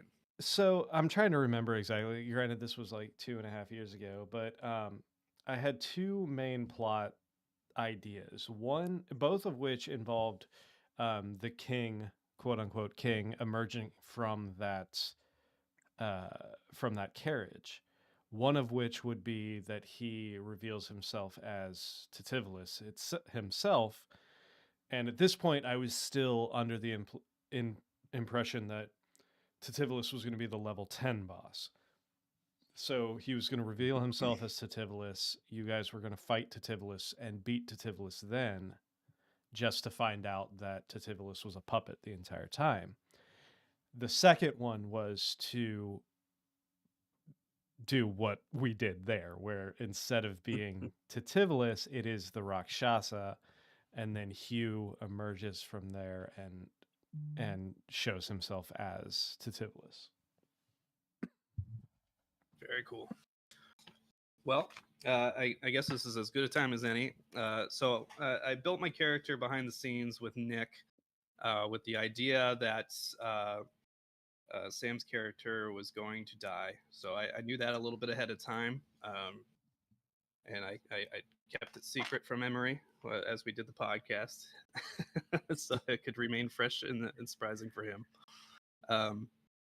But I knew that I wanted to play like some kind of version of myself, a grizzled veteran. I'm a combat arms veteran, so I wanted Orpheus to be a veteran with some significant wartime past that was meaningful and significant to his character, and so something that we could build on. At the time, it was kind of pitched as a temporary thing. It was supposed to be somewhat short term, I think, originally, and it could because Sam she was going to still play as Rain for a bit, but she had some vacation planned, I think, coming up that she was going to be out for, and I would help fill one of those seats while she was out and make sure the group didn't get too thin for some of the episodes and the one shots and whatnot. And so I was happy to join. I've been playing with Emery for a short period of time, kind of getting the basics down. I built a character and class type that I hadn't played yet, so I was very unfamiliar with it. But I knew I wanted to really focus on my role play, and I think that first episode it kind of led to something a little embarrassing for me, because that first like interaction, I was trying to come out as kind of the overly angry, bitter old vet, and so I was intentionally trying to be antagonistic to the group, and of course it was like, I can't believe you guys aren't aware, you know, of this and that, and why hasn't the general informed you yet? And then Nick clued me in. He's like, oh, they don't really know that yet. That was something I just told you. And I'm like, oh shit. So, like, I immediately fumbled the ball and let everybody in to some of the background stuff that they may not have already known. At least the characters themselves might have. So thankfully after that it smoothed out pretty quickly for me, and I was able to just, you know, try to be as helpful as a kind of the guide character, so to speak, through Dis and through Hell. Of course, the theme of Elric's roles didn't really help us to get there. I think that's my first introduction to Elric rolling for the group, and immediately putting us in the wrong plane of hell in our journey to try to rescue Gwen. And then we had our whole ordeal sneaking through that village and getting on the river Styx. That was pretty fun to play through.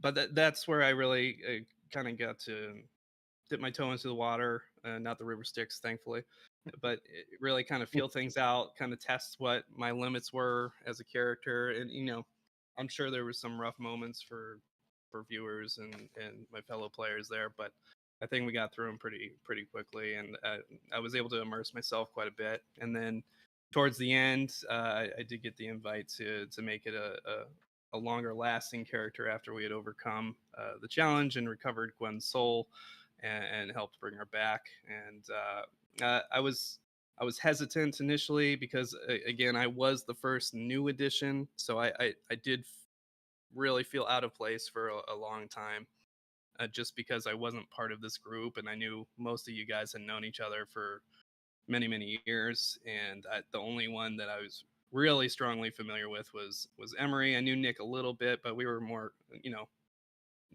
friendly acquaintances, I think, that supported each other's creative projects. But the rest of the group, I didn't know any of you at all. And in fact, I was surprised the first time I met you guys when we did the movie crossover review at the movie theater, because you guys had looked so different to me on camera, and then I saw you guys in person. I was like, you guys look so different in real life.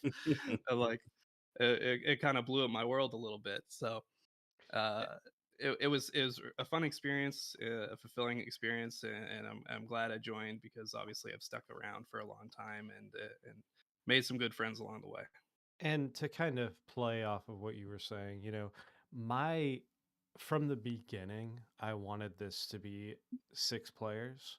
I kind of planned it around 6 players. Originally, Sam's husband was supposed to play with us, and then Lindsay's stream daddy there was a potential he might play with us for a little bit, and then it always ended up being just the 5. So from the beginning, I wanted to bring that 6th person in. And after meeting Chris and doing the podcast and kind of getting to know him and his personality, I knew almost instantly, I was like, this guy would be a really good addition to this group. I could tell personality wise, you would mesh well with everybody here. And regardless of whether or not you had the experience of D&D or role playing or anything like that, clearly you had the performance mentality from your music career and all of that, as well as hosting the podcast. You had the performance air, and I knew that you would make a good addition to this group. I appreciate that. We tried real hard to fill that 6th slot in the beginning. Mm-hmm. Yeah. We were looking a lot. Yeah, Nick, do you think our plan to get our friend here into D&D worked? You know, 3 years later, I'd say, yeah, probably. Yeah. You know, I will say one thing you guys predicted was that I'd become a dice goblin. Oh yeah, and that hasn't happened yet. No, it hasn't. I'm pretty. But I have been harassing everybody else by giving you guys dice on your birthdays. So you have. But have you purchased your own dice, or are all of your dice still things people have given you? I think everything I have still so far is just stuff that people gave me. Well, that's not true. For the 100 episode where I gave everybody their own dice, their character themed dice in the books. I bought myself some dice when I did that one. So I do have some Orpheus themed dice that I bought myself, but the majority of the dice I use, and in fact, shout out to Perry if he gets a chance to watch this. He gave me a really nice dice set that I really cherish, and I still play with, every episode. They're still my go-to dice. They're very lovely. I think his wife helped him pick them out. So thank you to both of you guys if you're watching this.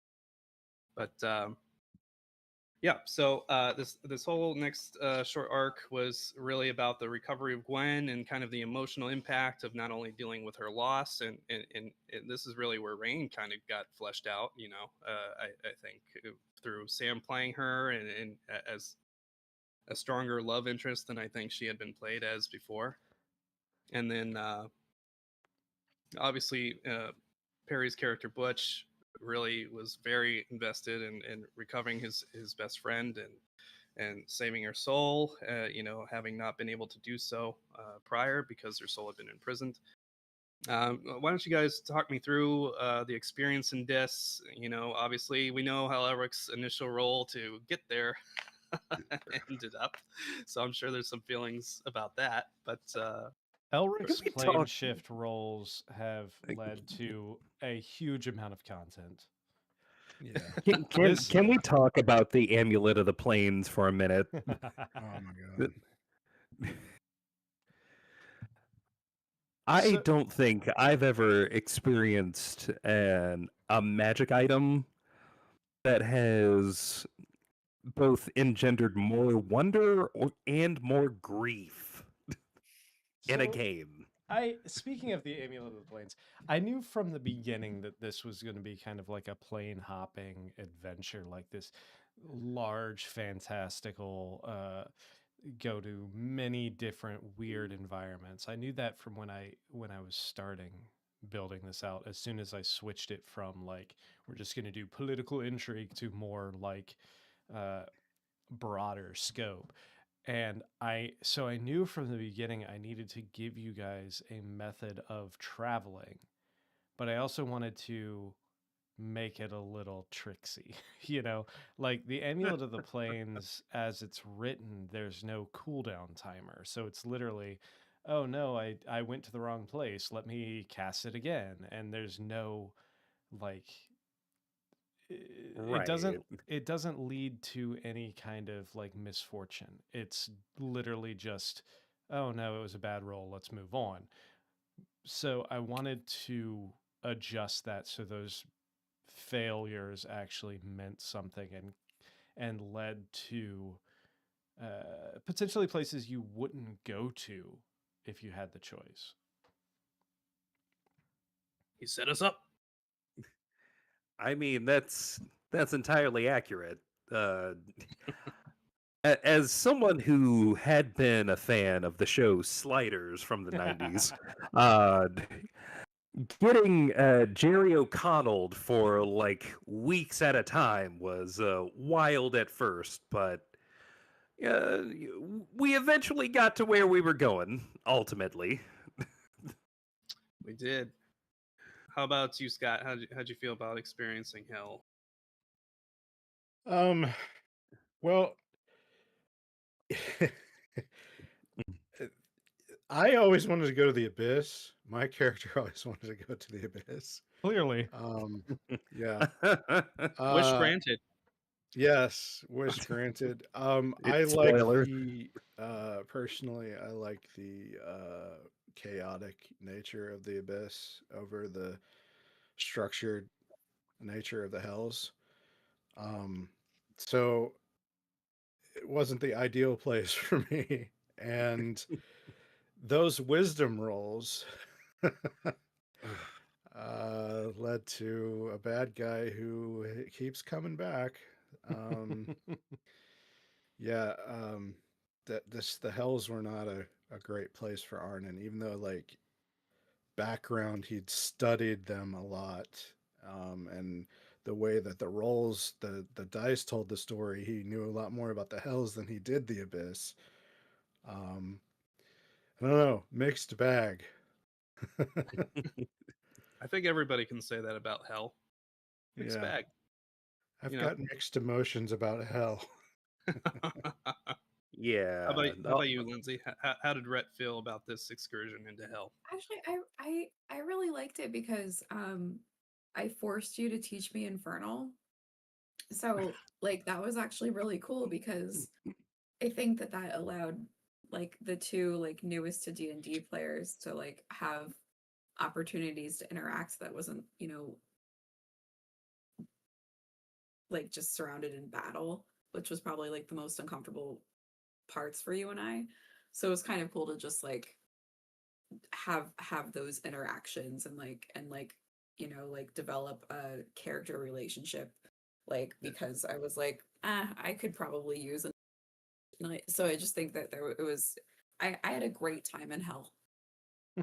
10 out of 10 would To your hell point, again. one of my first like, that was a good moment. I'm glad I did that. Uh, Feelings as a player on the stream was where we went to the bar and I went to speak Infernal, and so like I wanted to give it an accent, so I did a goofy French accent to show that we were speaking in the Infernal tongue. That was I enjoyed that moment quite a bit. So Oh my god, I forgot about that. That's yeah, amazing. just fun little role play moments that opened up, and it actually helped get Nick's hooks into me as a player that wanted to do more and know more, because he helped me flesh out that whole backstory with the Bleeding Heart Rebellion in Dis, and kind of flesh out that Orpheus had been captured. His whole regiment had been just annihilated and tortured, and he was left to survive to fight in this gladiatorial prison, for many years, and then he was able to escape with the help of the Bleeding Heart, and kind of incorporate himself in Dis for many years. And that's, I mean, just the lore itself was really fascinating and fun for me as a person that wasn't familiar with the D&D worlds. So yeah, I totally agree. Like that That whole was really aspect cool. was a lot of fun for Yeah, me. I loved your backstory. I thought it was really well told and done, and like could tell you put a lot of effort into it, and it was like really well done. It was great. It was fun to learn about like all of your guys' characters, like just so, like especially for the one shots and stuff like those were it was just really fun to just see like everyone's separate creative minds. Yeah. And Nick, as the DM, how are you feeling during this period? Um, I felt like I feel like this was where the campaign really started to take off and where I started to feel more comfortable with the decisions that I was making. Um, better yet, to say the decisions that I was playing off of what you guys were making. Um, because up until this point, I feel like I was still struggling with learning the aspects of not only running the game, but also running a show. Um, so dealing with a lot of that, like Lindsay said earlier, the imposter syndrome, and not only that, but trying to make sure that not I'm telling a or helping to tell an engaging story, as well as making sure that there's not a lot of downtime and kind of keeping with the flow of the production as well. But I feel like once we got into this arc is where I kind of hit my groove and I started feeling less like I needed to fill up space and more like I could improv things better. Great, great. How about you, Well, Emery? and How shout was out to Elric feeling during this period? about the imposter syndrome stuff because I often forget about that phrase like as I move through life, and I think that so many people relate to it that it's important to bring up in multiple different formats and contexts, and that's because we all feel it, and I think weirdly the admission of it is really approachable to people. And I think like, you know, even talking about just the neurodivergence in general, like I think that that's good for our audience too, where it's like, hey, like we might present ourselves as semi-normal, like I do lives, but not. in reality, like we're people that that like have flaws. Yeah, But I think it makes the game absolutely. more relatable too, like makes a larger audience of people like say, okay, maybe I can do this too. How about you, Emery? How was Elric feeling? Elric, as he descended into hell. Uh,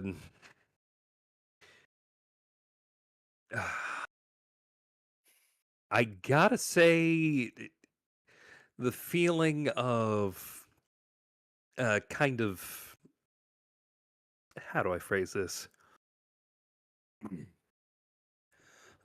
Being in over your head is like, imagine for a moment you've been tasked with, saving your kingdom, only to find out you have to save one of your friends from hell itself.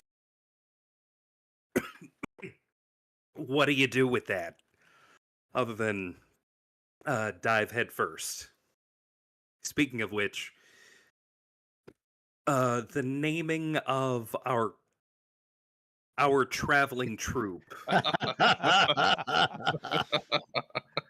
I think Yeah, this really is even this is like really any where that took off. naming of anything was just like really fun. You know, just like all the puns and stuff like that, and just like pretending to miss, like to not hear each other correctly, and just it's like the best. The second that we got into hell, I wanted for us to come up with a name as close to Hell Divers as possible, given how many times we went there. But I that's think I put never forth where we many landed. valid team names. That I Oh, agree. did you? Did you just now? did. straight out of hand. I mean, the testing of the acronyms really started outside the walls of DIS, if I remember right. Yeah, that out of hand, maybe out of butt, even. I really think Armin's Nefarious Adventure League really took off, though. I think Really? that one really had some staying power. I love how not Elric's argument, but Emery's argument was, how are we supposed to merchandise that? Yeah, you know what? That's a good point. How are you supposed to plug that? That's Good point. Good point. yeah. God Something to consider. damn it.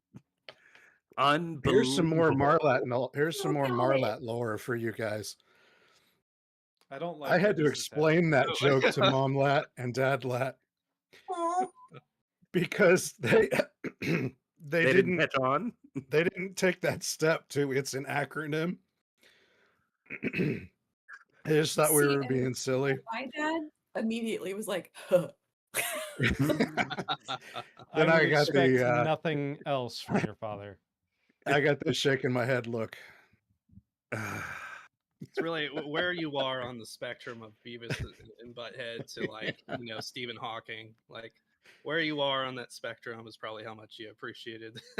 I agree, Roba. I did promote. I said Von Duren's Vengeance first. I think Butch said Vanguard.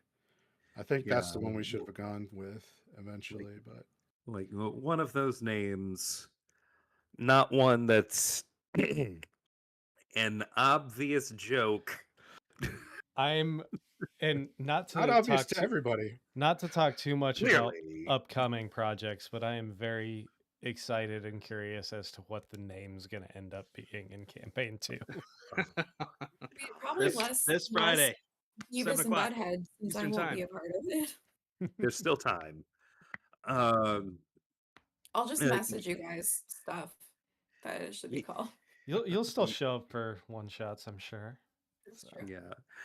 Yeah. To get back to how Elric was feeling, handling, dealing with going into hell, especially under the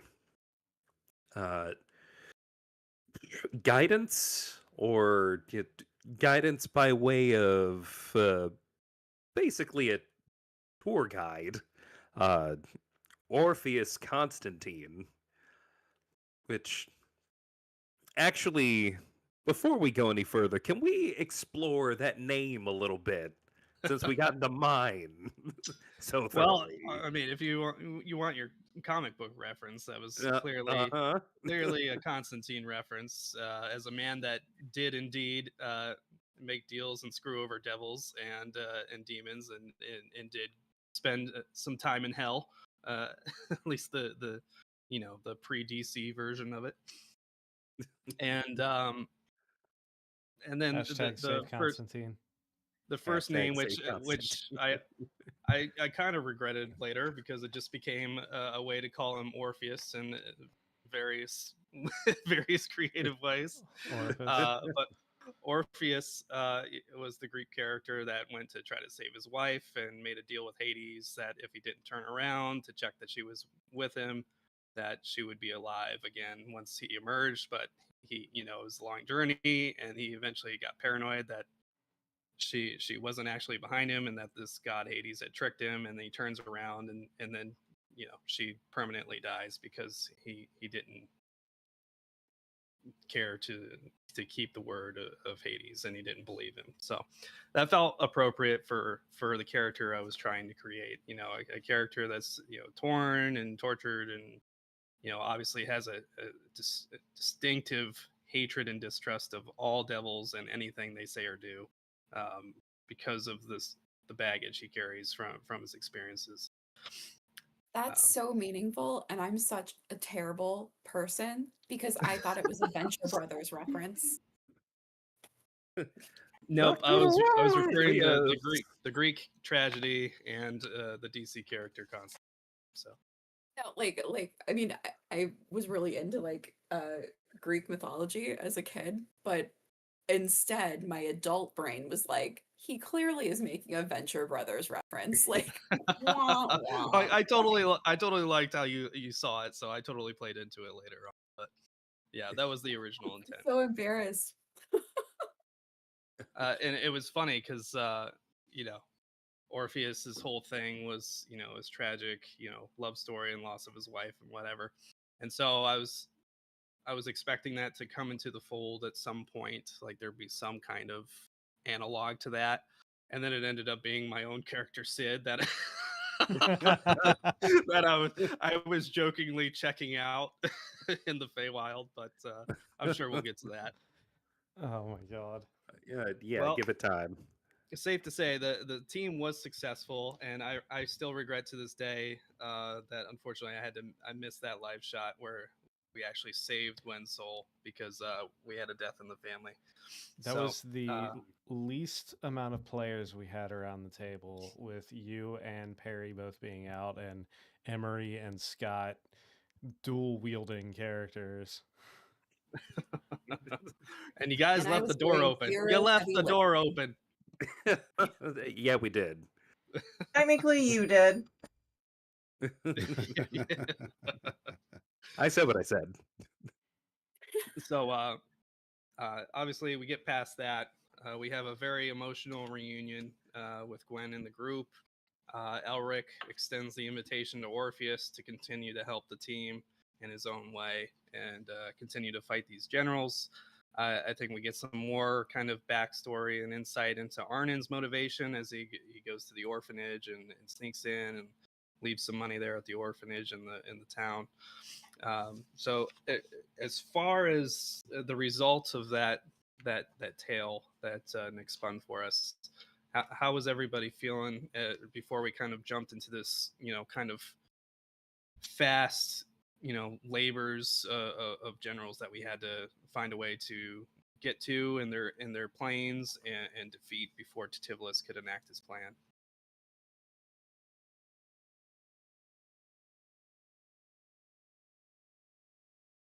Hold up, I lost the thread. Repeat that one more time. So we've rescued Gwen. We have the emotional reunion of everybody. We get a little bit more backstory, the invitation of Orpheus to the group as a permanent member. how is everybody feeling about the next step? Especially you, Nick. I'm particularly interested in what you were thinking and feeling, because this is really where your campaign gets going and really jumps to the next level, and we really go from a more streamlined, localized war effort to a much more grand and overarching peril that we all faced. So I had toyed with the idea of creating these general figures and kind of, like I said before, kind of branching this into a multiplanar, sliders-esque style adventure for a while. So I had this idea, but I wasn't sure how it was going to play out. Because I wanted to kind of uh, lean in on the like RPGs that I played when I was younger, specifically games like Final Fantasy and stuff like that, where you have a very like structured, like you said, the first act or so is very much just like learning the game and going from point A to point B in a very Save the like cat. yeah, Now kill God. exactly. And then you get to a point where the training wheels are off and the world is free to move. You're free to move about the cabin and do whatever the hell you want. And I felt like this transition of you just rescued Gwen was the best place to open that up and present to you guys the 8 choices or whatever there were of generals of places to go, different planes, and kind of put it on to you guys. I had an idea of how I expected you guys to flow. Um, Not everything that you did was in that order, which is fine, and I had to adjust accordingly. Like for example, the fire plane, I expected you guys to do basically like right after Strahd. I kind of pushed you guys into going towards Strahd first because I felt like that was the most fleshed out storyline.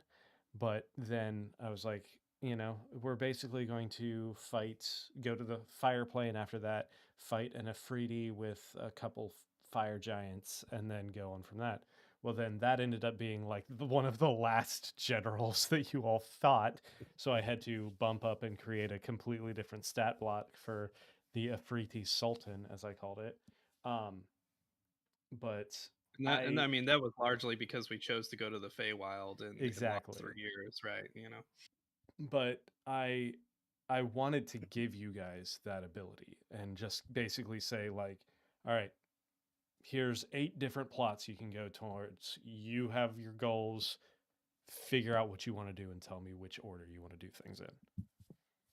Yeah, and I'd say as a player, that was probably the time that it was only like 1 or 2 episodes where we're kind of in this limbo period, but that was kind of the time where we kind of felt the most rudderless, and I it's probably partially on our hands because we just weren't, nobody was taking the initiative to be like, this is the one we should absolutely do. Yeah, that Everybody was was kind of like, honestly I kind of think we should do this. I kind of think we should do this. I kind of think we should do this. No, none of us were really sure which way would be, the most desirable. And I think we like for eventually me, like landed not having experience, it was like I didn't feel confident providing input, so it right. was just like, yeah, so I And was like, I don't know what to I do. was, And like, and it's like the fear of like choosing the wrong thing. So you like don't even want to give your opinion because you like don't want to mess it up for everybody else. yeah, And and for me, I was still fairly new to the group, so I didn't want to be the guy that's like, oh, we should definitely do this, when this was And the that's story you guys had built kind at that point.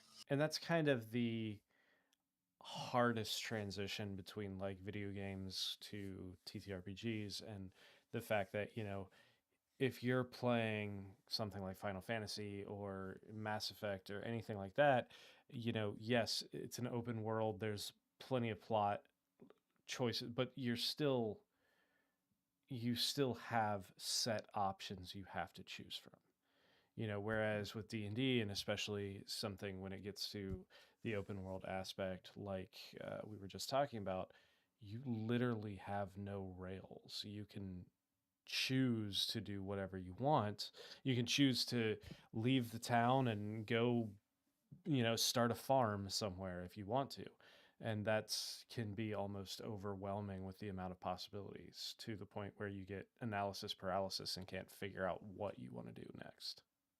Yep. I think that's like I what think you're was hard for exactly me right. I think sometimes though, when you're that's just where like, we you're were. just like, what do you want to do? And I'm like, what?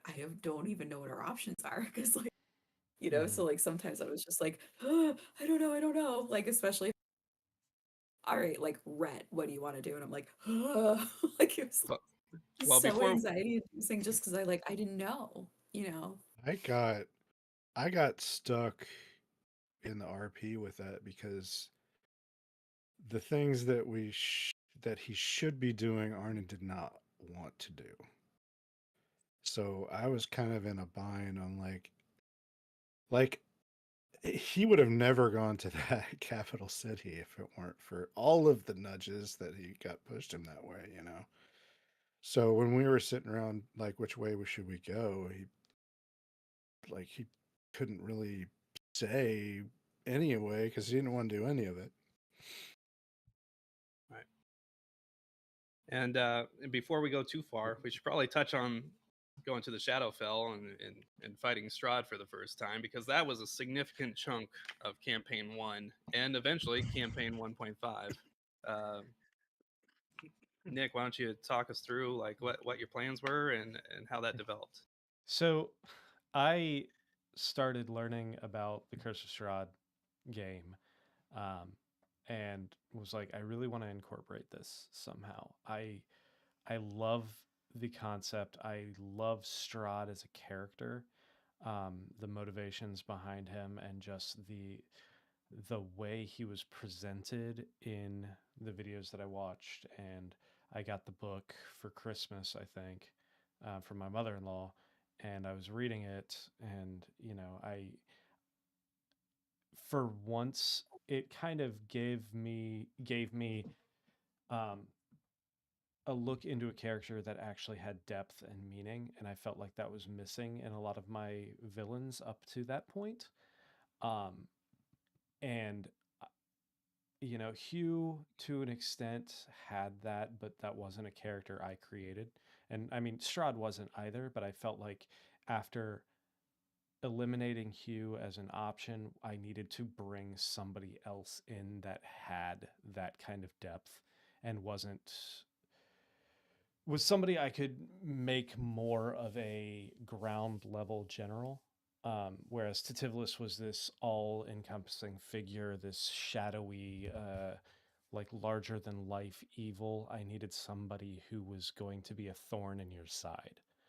Um, and after reading more of the Curse of Strahd book, I was like, this could be the character.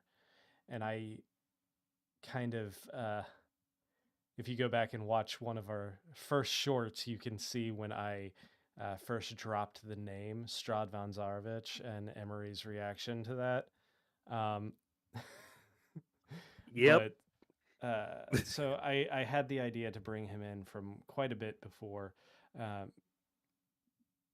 but I wasn't expecting him to be as much fun to play as he was. So then I just had to keep figuring out ways to bring him back.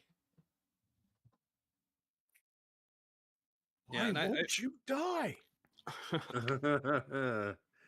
that was a part for me that I really enjoyed, especially as we entered the Shadowfell, because it was really the first place that I had gone as a D&D player where the environment was actively doing things to you, like really significant things based on how you rolled and what you rolled.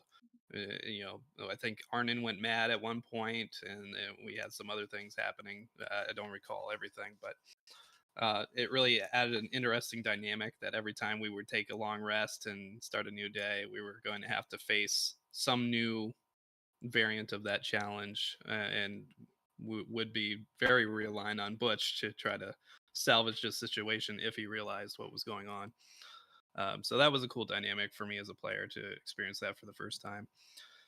And then likewise, especially after playing our 1.5 campaign, I really respect how you were able to kind of streamline it as much as you did. It felt like we were there a really long time, but like given how much there is to do in that environment, in that world, in Barovia. It was Yeah. like, I mean, hats off to you. Good Curse of job. 'Cause Strahd I don't can know how we be would have got through it. Yeah, Curse of Strahd can be a multi-year campaign. I mean, in it of itself, I'm pretty sure meant for levels 1 to 10, I think. So, it can easily be a 1 to 2 year campaign. But I wanted to kind of, like I said, consolidate, or like you said, consolidate that down into, I think, how long were we in there? Like 20 sessions, something like that. Yeah, it was It's probably right. months. It's like 6 months. So Yeah. that's probably right around. Yeah, 5 or 6 months. And I think the environment was really cool. I think we all enjoyed playing through the levels. I think Orpheus had his moment of infamy with the mirrors that became a running joke for the rest of the campaign. So we had some pretty memorable experiences there. Towards the end, we started kind of, I think that's where we kind of got into that little like explore everything trap where we ended up, in that mountain temple with the magic stuff, and that's where we found the letter that alluded to the lizard wizard and some Hymir references.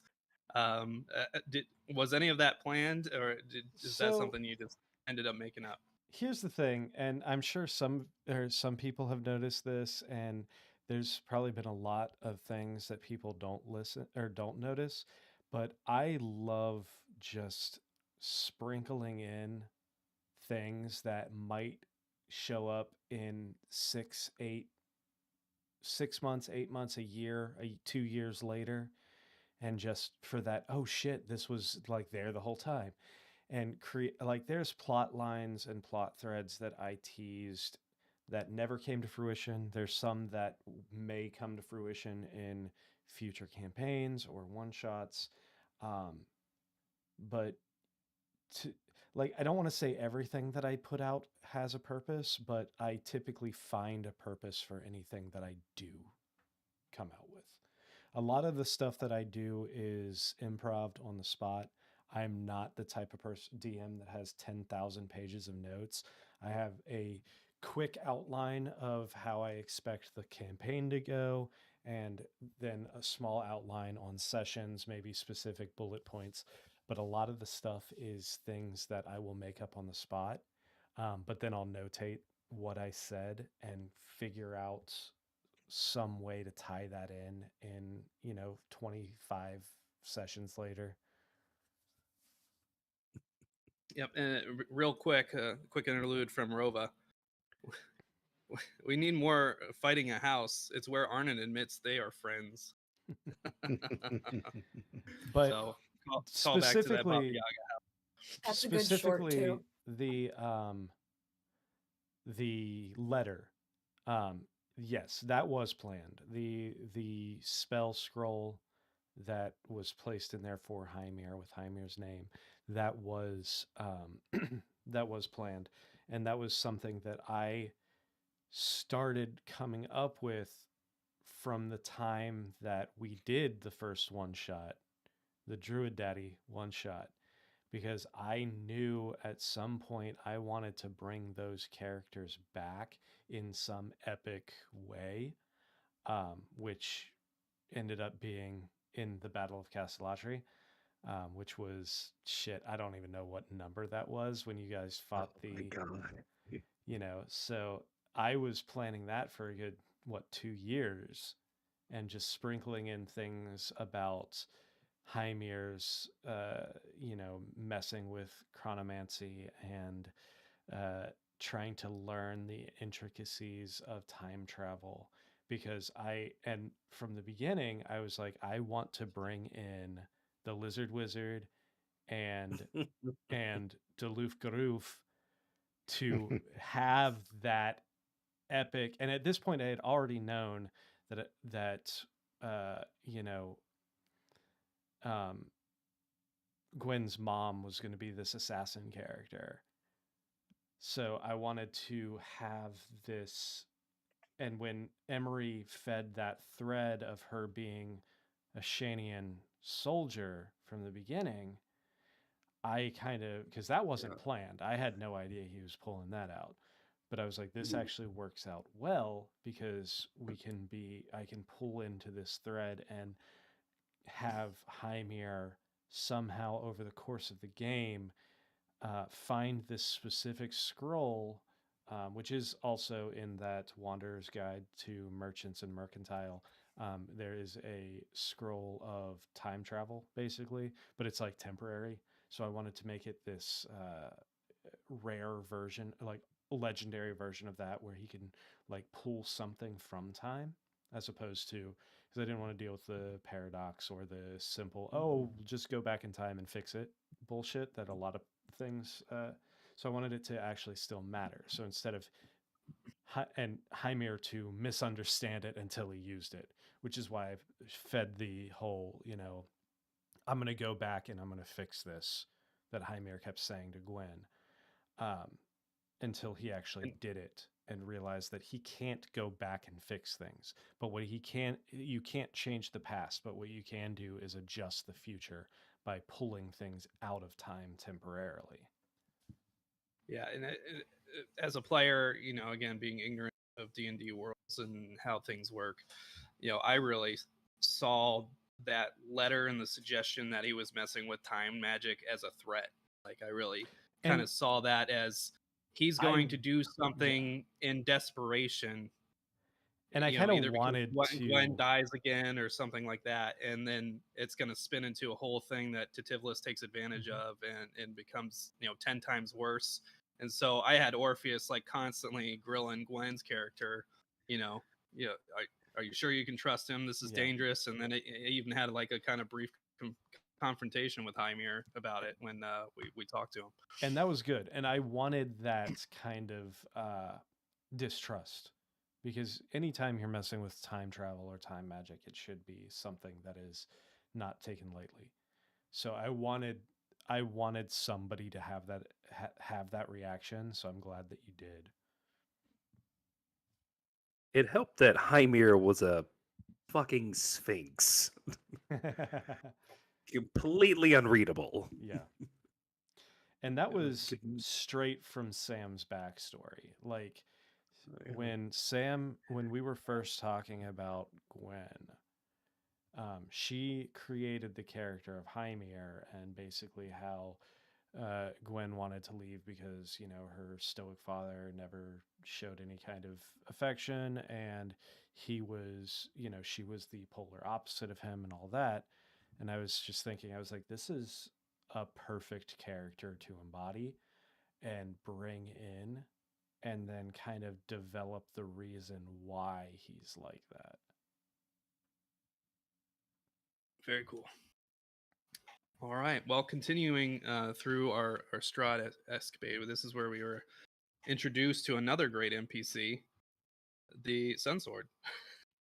So, if you want to talk through that a little bit, just some notes on it. In the book, in the Curse of Strahd book, it talks about a lot about Strahd and his jealousy of his brother Sergei and the destruction of Sergei's sword, the creation of the Sun Sword. But the Sun Sword in the book it just communicates via emotion. Like it doesn't talk. It just strong emotions flood your mind. I was like, and Scott had asked from the beginning about I asked for that. Yeah, he asked for a sentient weapon. He was like, I want a weapon That didn't get along with me. Yeah, that hated me because that would be fun. So I was like, when we started doing Strahd, and I was like, okay, so there is a semi-sentient weapon in here. Let's fuck it, let's do it. That's figure. great. He gave me a fucking, I had no idea paladin to fight with. Of course, he gave me a paladin to fight with. Of course. How could I not? See, I was thinking like the one from Brandon Sanderson's Cosmere that like eats up energy, but is like gung ho and stuff. But he gave me a fucking paladin. Yeah, and I really enjoyed that dynamic, and like even as just like a role play moment. It was fun us trying to figure out how to separate the sword from you and seeing if we could break that bond in any way. So that was pretty Not cool. just that, but figuring out what the fuck was going on between Arnon and the sword, because he was just. It I was mean, so like, fun because like he definitely would argue with it, but it was always winning. But he couldn't give up the argument. Like, Right. And, I mean, you would take literal damage if yeah. you fought too much, if you didn't give him his way. So that was a really cool dynamic and something that was really memorable, I think, from this campaign, and ultimately came back in our campaign 1.5. So What were you gonna say, very Lindsay? Oh no, I said what I wanted to say. Oh, sorry. I thought you started talking. Yeah. but yeah, really great memorable character NPC, if you will, if not weapon. Cassandra, you had watched a lot of this campaign, up to this point, right? What was your experience as a viewer seeing this kind of change in dynamic? I'm not exactly sure that I'm the right person to ask. Like, I feel like Rova could answer that a lot better than I am because as an NPC, he is our team historian. I just loved seeing the chaos and the fun, and it felt like we were watching like friends play the game. So I have, stroke brain, so I don't remember details that well, but I remember vibes. I don't know if that answers your question, but the vibes were just really fun and chaotic, especially Great. with that stupid sword. That's why I kept asking, like, what does the sword say to me? But it was never as fun. Yeah, that's ultimate. and I apologize for that. By that point, I think I had kind of moved past the sentient sword, and I was just in a like race to the end at this point because we knew from the beginning from the beginning of 1.5, we knew we wanted to start campaign 2 in November. And unfortunately, we got a little behind schedule in the production of it. So by the time I took over, I felt like we had to kind of rush through things and kind of bring the plane in for a landing as quickly as we could. And unfortunately, we still missed the November timeline, but only by a week? So, 5 days. yeah, December 5 days. 5th. It's fine. Check us out, 7 o'clock Friday. So I kind of unfortunately had to put a lot of the flavor to the side to make sure that we could complete the campaign and give it a satisfying ending, especially after the almost TPK. yep. Yeah, I mean, the rule of cool kept it from being a real TPK. That's about as real as it gets. But Should have back TPK. back to our first incident with Strahd. We did battle him, and ultimately Elric struck the final blow. I think it was one of his lightning spells that ultimately took him out, and then we had the radiant damage ultimately kill him with Butch casting his radiant spell around the area. And that brought us to the end of that saga. Barovia comes back to the plane that we came from, that we originated from, the standard plane, and quickly get in contact with Kantakaria and regroup.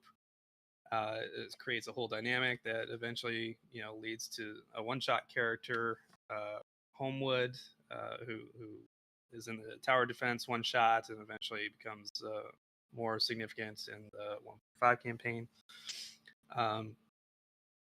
And a lot of things spin off from that, including some hints that Strahd himself may not be as dead as we think.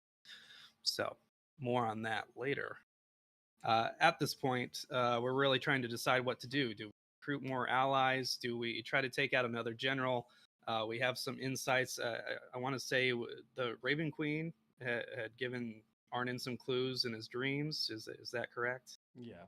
The Raven Queen gave Arnon some clues, as well as Sehanine had spoken to Butch directly. and a few clues were presented to Gwen as well, if I remember correctly. And I think we ultimately fell on going to the Feywild as the next primary mission that we Elric's would favorite spot that he just can Right. never seem to leave. And I think it's safe to say, outside of the death of Gwen, choosing to go to the Feywild had the most significant impact on the characters, on the world, and the rest of the campaign, because it led to not only a loss of a character in the group, the introduction of another character that played very important to the end, but also the team lost 3 years. We had this whole gauntlet of generals in front of us that were still a problem, that were still causing problems throughout the world and for the country of Conticaria, which was still intact at this point. And then the group up and disappears for 3 years, and a lot of heavy consequences came about that. And to give a video game reference, like, this is really our Ocarina of Time, you pull the Master Sword and become 7 years older moment, and the world's this dystopian hellscape, right? We go through this whole ordeal, that feels only like a few days in the Feywild, and the characters come back and the world is in ruins. Conticaria has fallen, with the exception of a small little resistance group that's being largely hidden by Hymir. Kind of talk me through this, Nick. Like, what were you thinking? What were you worried about? What were you thinking? Were you worried about how the results of this might change, have significant impacts to your Yes. plan? So, like a lot of the things, it all kind of came down to dice rolls. And when Lindsay had to leave, it's all your fault, Lindsay. No, just kidding. When Lindsay elected to leave due to the pregnancy and all that, we needed a way to write out her character. She offered for me just to kill her outright, but I didn't want to do that. I didn't want to close the door completely, because I wanted to give her the opportunity to maybe eventually come back if she wanted to. And also, I felt like that was doing disservice to Rhett and the storyline that she hadn't gotten to tell yet.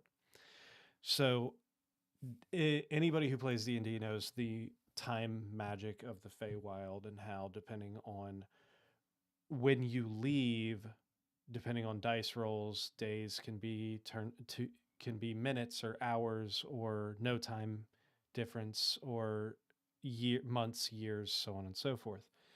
And unfortunately, when Rhett got booted through one of the mirrors of the Shadow Glass, I can't remember her name. I had her roll, because that was the dynamic, that was going to push her out of the Feywild and just basically separate her from the group. Unfortunately, due to dice rolls, she lost 3 years as she left the Feywild. And then I was stuck in the that same predicament of, do we just say that affected her entire group, or do we chance some sort of time wibbly wobbly timey-wimey bullshit, and suddenly we're living in a paradox where Rhett's character is in a different timeline than everyone else, because everyone else got to leave 2 days or 3 days later, whereas Rhett got pushed forward 3 years. And I made the decision at that point that what affects one character in the group affects everyone. That did cause me to basically rewrite the second half of the campaign and turn it from a underdog story to a massive, just rebuilding type, guerrilla warfare type story.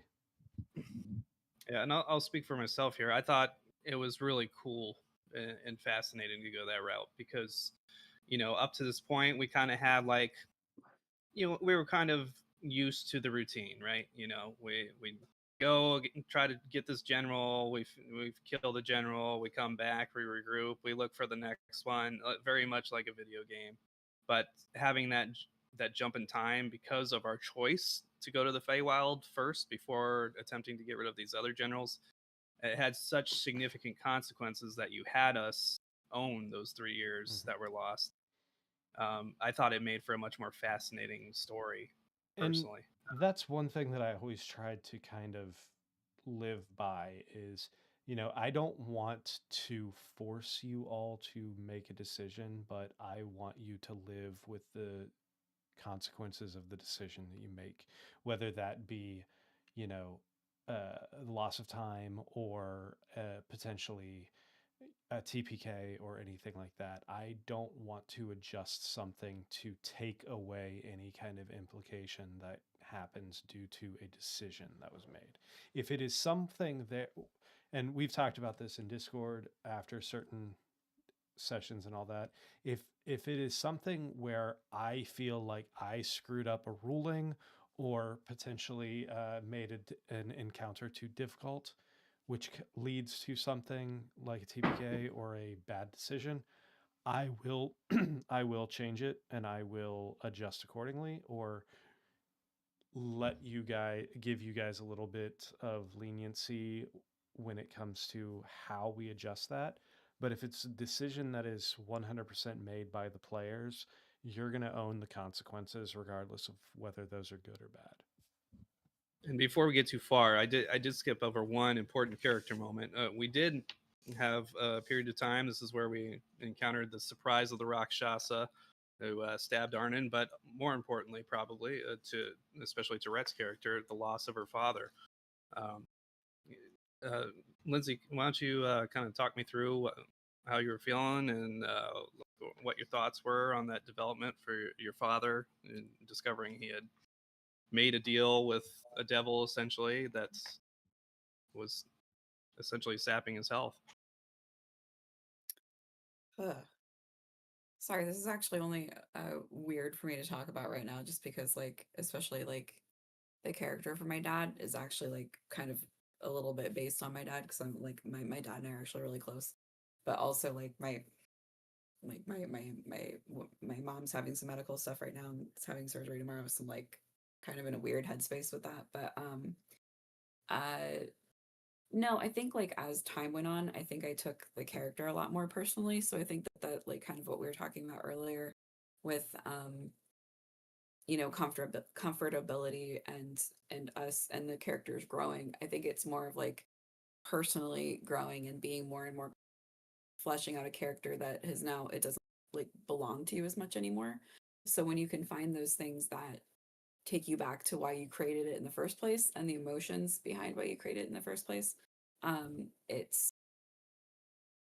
it's weird. It feels a lot more personal. Like it feels like a real death instead of like, oh, it's this character or like whatever. But I mean, if you're a creative person, you have created characters, you've put some sort of personal connection and love into it. You know, someone that negatively or positively impacted your life, there's elements of that. And so if you're not creating something that's personal, then I don't worth anyone's time.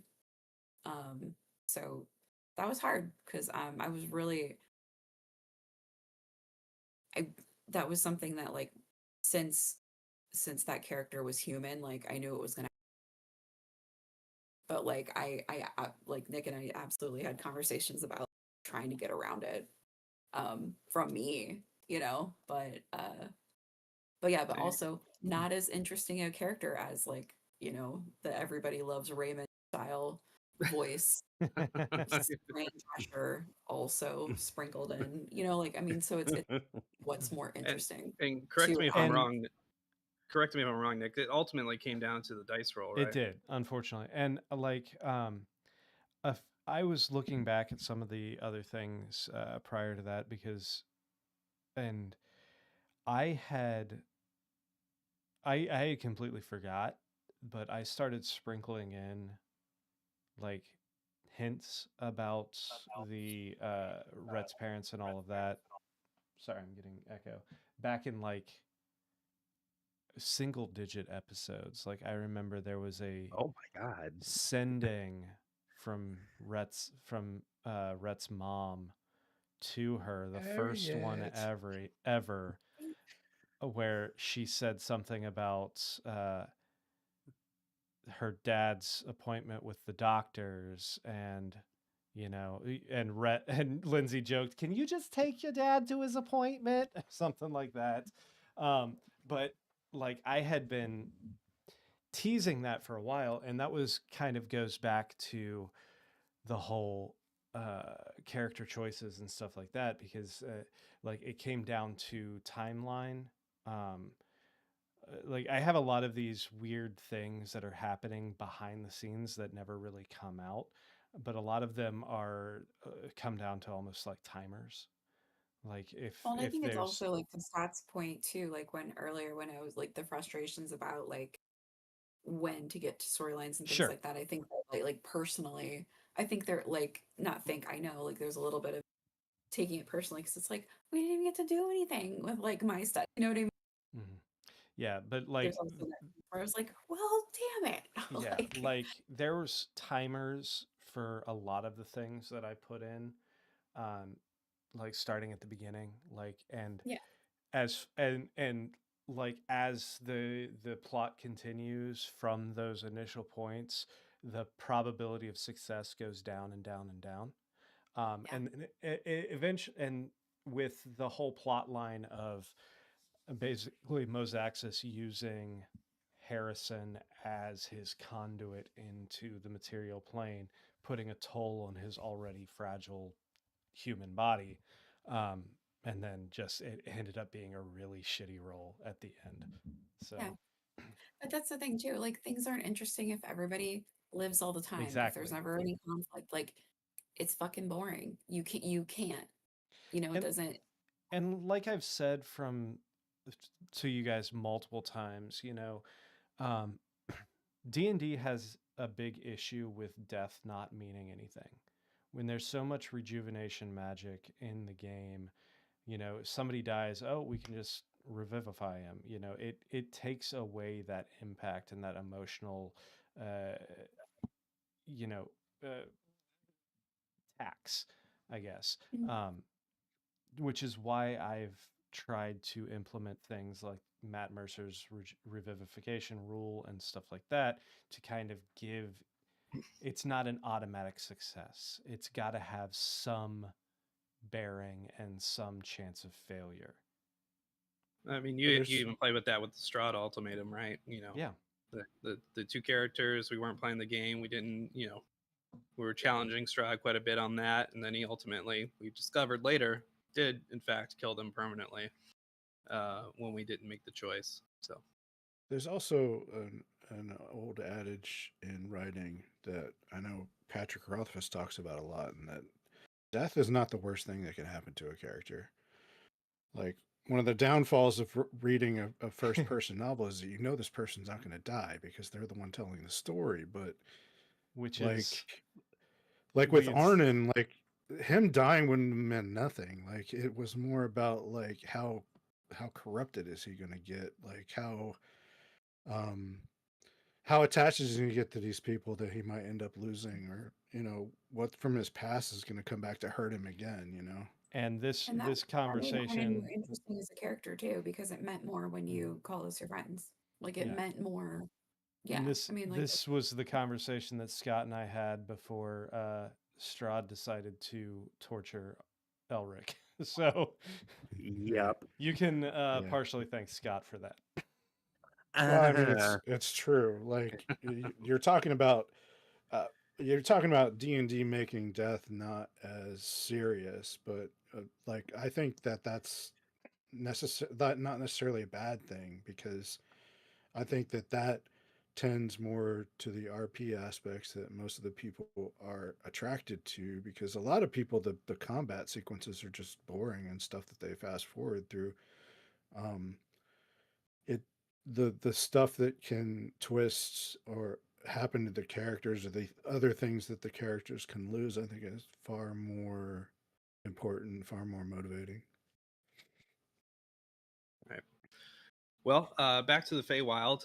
This is a good point that we should talk about the entry of Ember's character into the campaign. Cassandra, why don't you talk us about how you were introduced your character, what kind of backstory you fleshed out with Nick beforehand, and Perry, I'm assuming, and how'd you feel coming into the game and learning the new system and everything? I had no backstory. Actually, I'm a huge. This is going to be really embarrassing to admit publicly, but I love Reddit, and I'm constantly on Reddit, and I love like the D&D forums.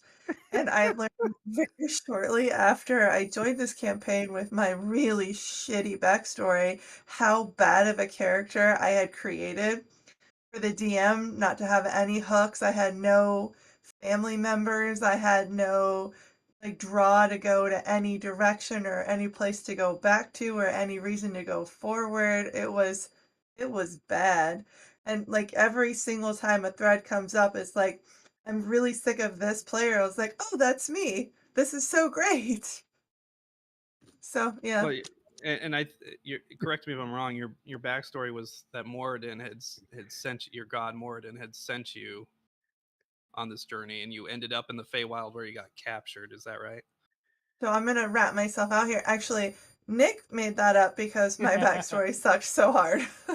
Yeah, a little bit. So I had to spend so much time like rehearsing that because I didn't realize D&D was a role-playing game.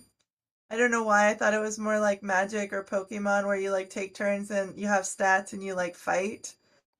I mean, That's that's the half the only game. thing I came into it with. Can, So he can we gave me just like a lot of story and I tried to remember it and then I had notes and then I tried to like get through it that whole introduction and I was shaking and I don't remember any of it because I was so nervous and I finally got to the end of it and I was like, phew, and then he goes, what are you guys doing today? And I'm like, well, fuck, I have no idea. I'm going to give you a break and say that you have done a lot of backstory work for the one that's coming up Friday. Yeah, I was know that for a literally fact. about to Me? say that. Yeah, so there's definitely a 180 when it comes to that because now she has probably the most fleshed out backstory for campaign 2. Well, I was just trying to be better. You don't have to use any of it. Oh, I'm using all of it. Trying to be modest over here. Can we just reflect for a moment how the thing that Cass that you were embarrassed to share is that you're on Reddit. I love Reddit so much though. I'm not just on Reddit, but I have like I think I'm only like 20 days shy of the 500-day streak. Like Holy I shit! love Wow. Reddit. Wow. Just don't make the transition to 4chan or whatever. No. Let me Don't see go what down my that streak rabbit is. hole. It is because it is over 500, like 560 or See? something. Oh my Yeah. god! And I also have multiple alts. So I yeah. only have the one because I can barely remember the one. No, I have multiple alts. Is this secretly an intervention for you two? I Just think to so. get you Probably away yes. I've been lost because I'm not the going to stop being on Reddit. The first step to solving a problem is knowing that there's a problem, guys.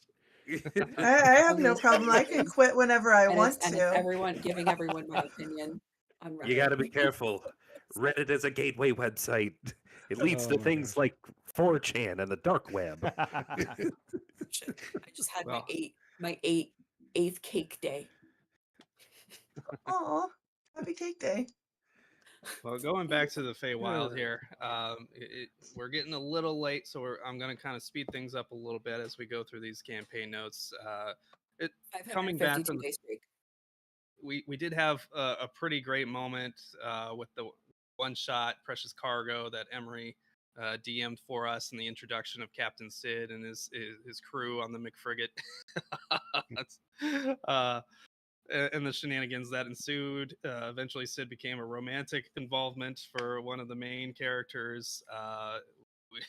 We had Blue, who was in love with the Doors and just really liked Wreck and Shop. And I think a fan favorite in Aselli really caused a lot of havoc there.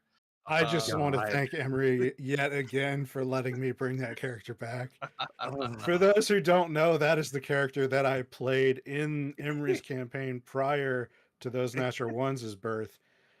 However, I didn't do the voice during that campaign, so that was a complete shock. And you can see Sam and Emery both reel the first time I go, "What?"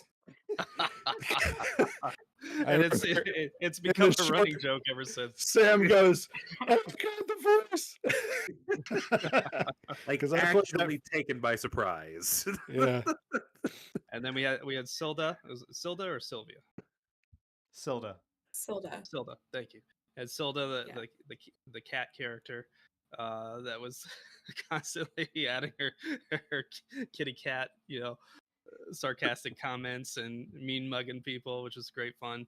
Yeah, Sam I had mean, the her, mean her mugging was, chef character. was mostly based on my husband's cat. Who's You still went full mean mugging me cat. to this day. The Right, Yeah, and then of pretty course robust. Nick got to play a character for a significant amount of time and not be in the DM seat. And he chose his his Creole drift, the Air Genasi. So the whole way that entire like miniseries came about was because I was messing with Emery and I was like, we need to come up with a miniseries that I can play on a regular basis because I really want to play a gunslinger for some reason. And that's how the Sky Pirates came up, was that like one DM that I sent to Emery. Uh-huh. Right, and then the characters became very important to the plot late game. We were reintroduced to them by surprise at the end, on basically a cliffhanger of an episode in the Feywild, and then they ended up being kind of our transportation through the Feywild and becoming one of our primary support and groups. and almost TPK because Rhett decided to put bugs on Drift. Okay. I would like to add that it was that request for being able to play a character finally. It was that and a music video that I watched that was it the a Tool impetus. music video. No, it wasn't. It was a Foxy Shazam music video where it's like the entire idea behind episode 4 was whatever the hell you're doing while falling at terminal velocity towards the earth. Amazing. Well, Foxy Shazam, Holy Touch, look it up. of course, some significant moments from the Feywild. We obviously lost Rhett, which is very traumatic for Orpheus at that point because we had some nice character scenes up to that point, both in the towns, mostly surrounded by drinking events, celebratory events before or after a successful campaign. Didn't And I chisel a statue like out of ice? Yes, you One made time? you made snowmen that looked like everybody. Is that what happened? Wow. Weird. right, and so the characters were obviously very distraught. We get introduced to Ember, who's fleeing from a bunch of I think it was wolves and kind of tree ant characters in service of the Coven. We eventually do take down the Coven, but it's ultimately revealed that Strahd had his kind of replacement vessel there and ready, and it was released either through his own action or through the Coven's actions prior to us getting there. And almost certainly Strahd was out there ready to seek his revenge on us. Foreshadowing, Elric, a lot of trauma to come for our poor elven friend. Little did I know. And I don't think we can move on from here without talking about Top Hum. Scott, would you like to talk about what is almost certainly your favorite memory from the Feywild? Oh yeah, absolutely. That was a random roll from It a was. random chart that shocked Nick from just reading it, and I just rolled with it, and Emery played along really well. We have merch from that little moment. We have a short from that moment. It was fantastic. And it probably helped that I had recently seen Maverick, you know. Oh Uh, yeah. That movie did come out right around then. yeah. Also owning the Top Gun soundtrack for most of my adult life had to do with that as well. Remember, it was one of the few movies that we always watched at my cousin's house. Um, I think my favorite joke out of that one was the Dinky Blinders one. Yeah. That was just- Heck, the Feywild random encounter table that I found online for that, because I did not have time to make a D100 random encounter table. It specifically said Technicolor gnomes in bowler hats riding on the backs of Technicolor giant Technicolor hummingbirds. I That was the really prompt. liked that scene, and we have talked many times about doing a Top Hum one shot, Yes. which I think would be fantastic, and we still need to do it. But this is one of the Well, Lindsay's sold. yeah, Lindsay sold.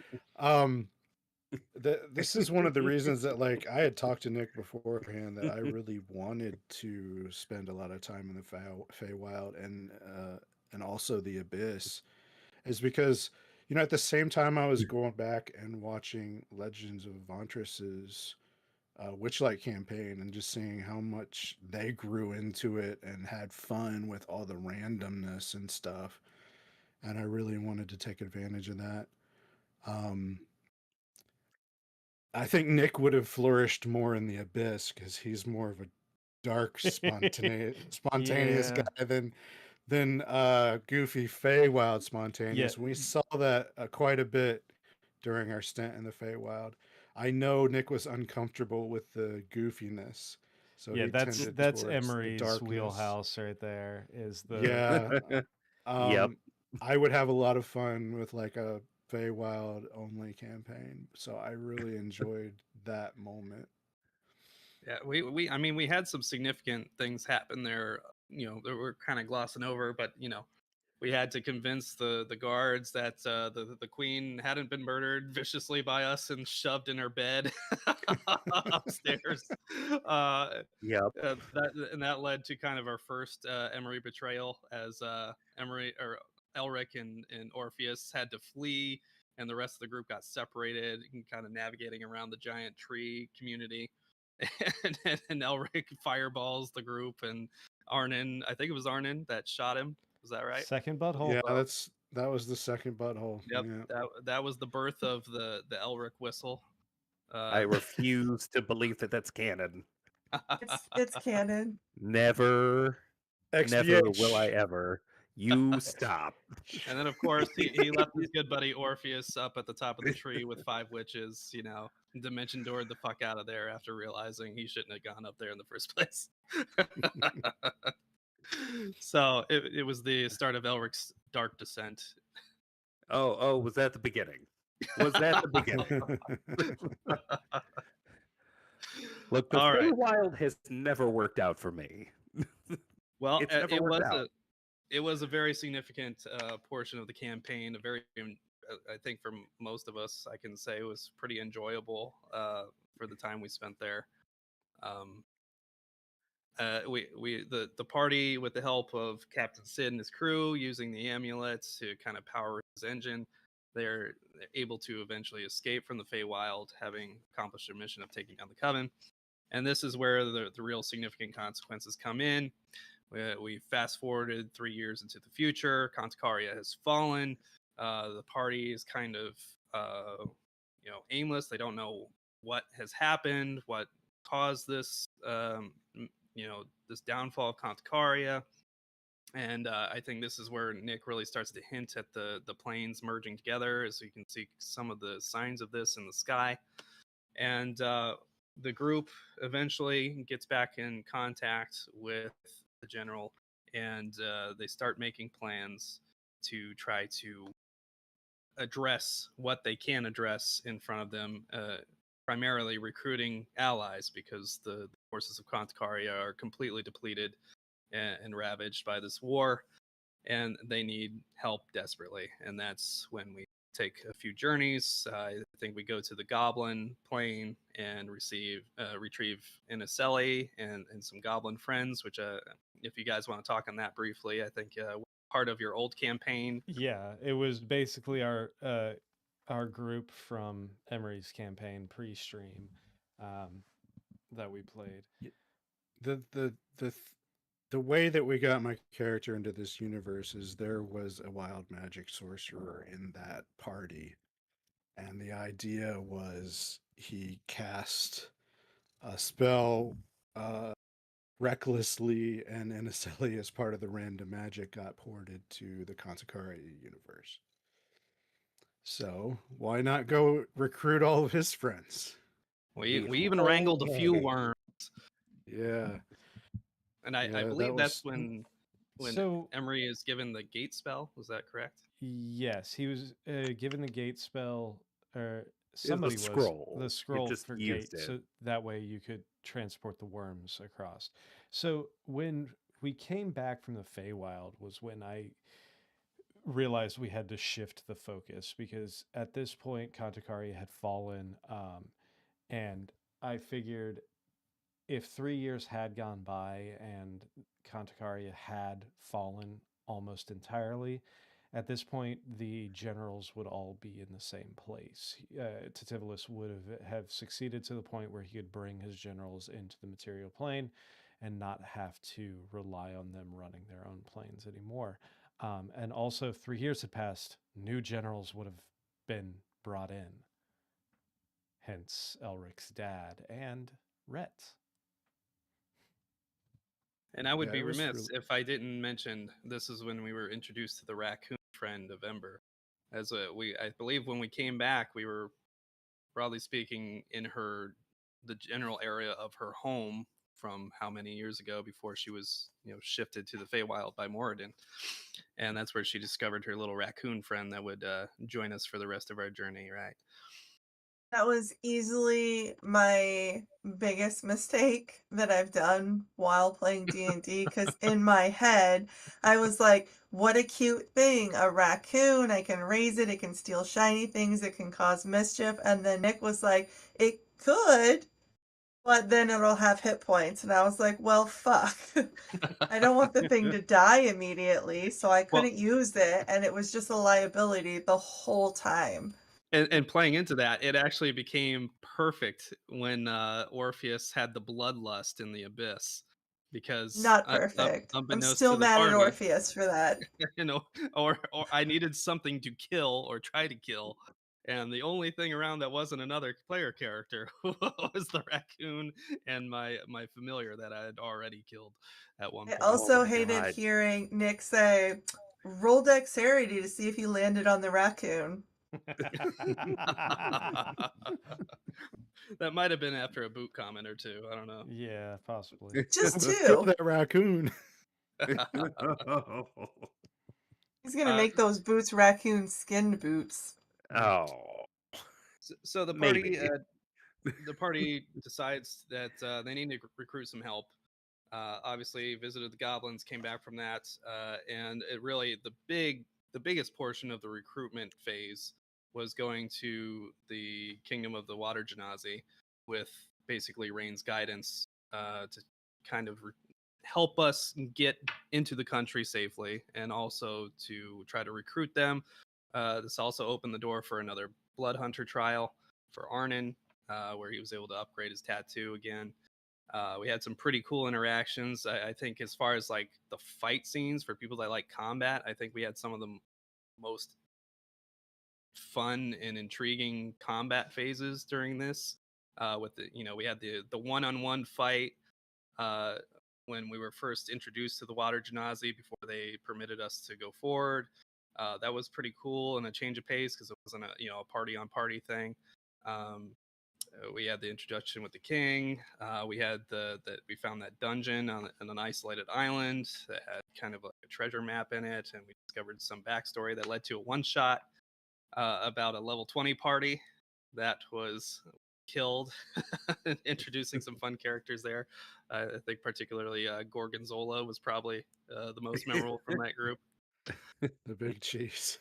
Yeah. I think ultimately was the only one that didn't actually die on camera. No, he died via exposition. He died Right. via it's 2:00 in the morning and you're a barbarian and you're against like 4 different people, so fuck you, you're dead. Right.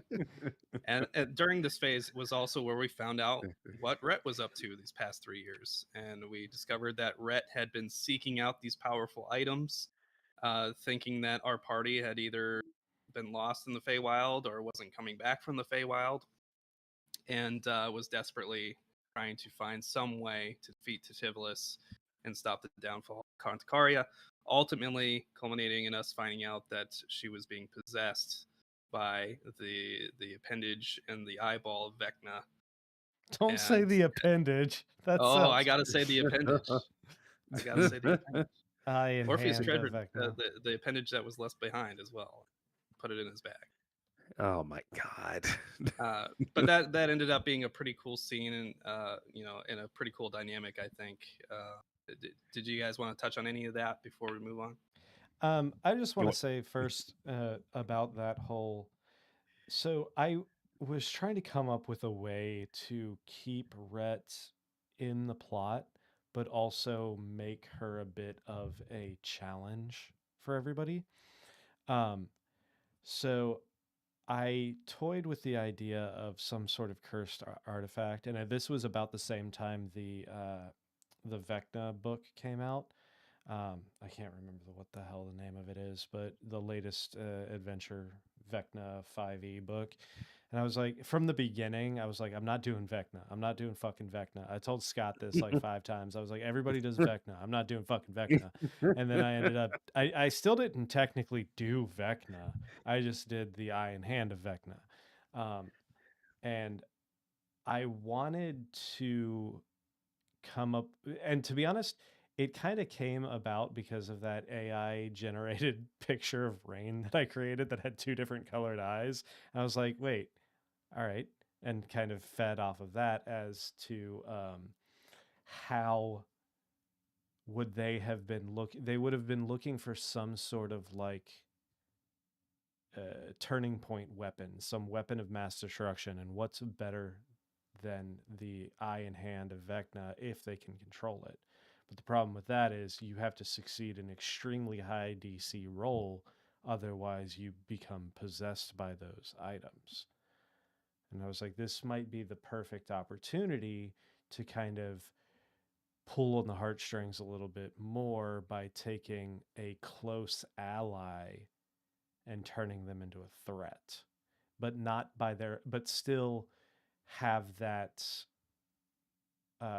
kind of resistance to wanting to harm them because you know it's not actually them. So kind of bring in that dichotomy of how do you defeat somebody that you know is not in their own faculties without completely destroying them and somehow figuring out a way to save them. Yeah, and for my character, for Orpheus, I appreciated that, and Lindsay, I hope you don't mind the direction I kind of took with it, but like the way I wanted to play with it, it gave me that kind of opening to play back into Orpheus's namesake that I'd originally intended, with kind of the underlying romantic layer, where he did have significant feelings for Rhett, and it wasn't just that he didn't want to lose another ally, which was his number one motivating factor through the entire campaign. But he did grow to have feelings for Rhett. The Sid thing was more of like a joke that just got out of hand. Me joking about admiring my own character's figure, it clearly Really went funny. much further than I expected, and then I played into it after that. But that was kind of another point for the broody boys, to have something more to brood about and something to fear, and allowed me to have more role play experiences with the group in our conversations about our motivations and stuff. I found that really fulfilling and fun to play out. I thought Eventually, that like also just made like all kinds of stuff mean more, because I mean like that's also like just how in life those types of things happen too. Like so I think it was just cool, and then it just added another like fun layer to like that last one shot too. So I like and just kind of the way that like all characters would show up and in different aspects in different ways. And but no, that I like sometimes it would be a little hard to watch, only because like I wish I could like contribute to it. Times I actually did, admittedly, when I was for 22 days. I actually went back and watched this stuff a lot, because like I got a lot of joy out of that. Especially like thinking I was going to die a couple. So not something that I was really ready to show initially, but like a lot of that, like it was a little less lonely because I could like revisit those times with you guys. So it was good. great. Yeah, and on that, the kind of topic of romance, Butch is introduced to Roxy Cleopatra, the the female turtle, who also happens to be a werebear. Is that what she was? I'm trying to remember. So he had that kind of romantic So unexpected. dynamic for the rest of the campaign, and of course, Butch was. Again, I don't want to speak for Perry. Hopefully, I can get him interviewed on the side, and then I'll edit it in for the kind of director's cut upload that will be off stream. But I think that was probably nice for him, because he was able to kind of play into his whole turtle history, and he talked about how turtles are short-lived and all this stuff. So I think that was pretty cool for him. Obviously, Rain had more time to flesh out her relationship with Gwen, and they got really involved. In eventually, it culminated in a proposal to be married. And Gwen got to become much more familiar with Rain's backstory and her history. So I'm sure that was very fulfilling for Sam. Again, don't want to speak for other people. Scott had that tryst with the blue lady. He did have the high five. Yep. It was really funny watching the two brothers have to flirt with each other. I'll never hear drippings with goo the same way ever again. And then, of course, Amistra had a big part to play in that, as she was one of the diplomats that came with us, and really coordinated a lot of the more off-camera, so to speak, moments with the royal family, and kind of culminating in the unification of the Genazi people to help us push back against Titivilus and his forces and regain Conticaria. The Genazi, the whole dynamic of the Genazis was a lot of fun to figure out and to write in, because like from the beginning and from the time that I started writing Drift for the Pirates, I kind of envisioned the Genazis as this like loose coalition, like each almost like tribes, like each elemental race, kind of keeping to themselves, but still coming together to govern the overall land, but other than that, just kind of segregating themselves away from each other, not because of animosity, but just because that was the best thing for each race as they thrive in different environments.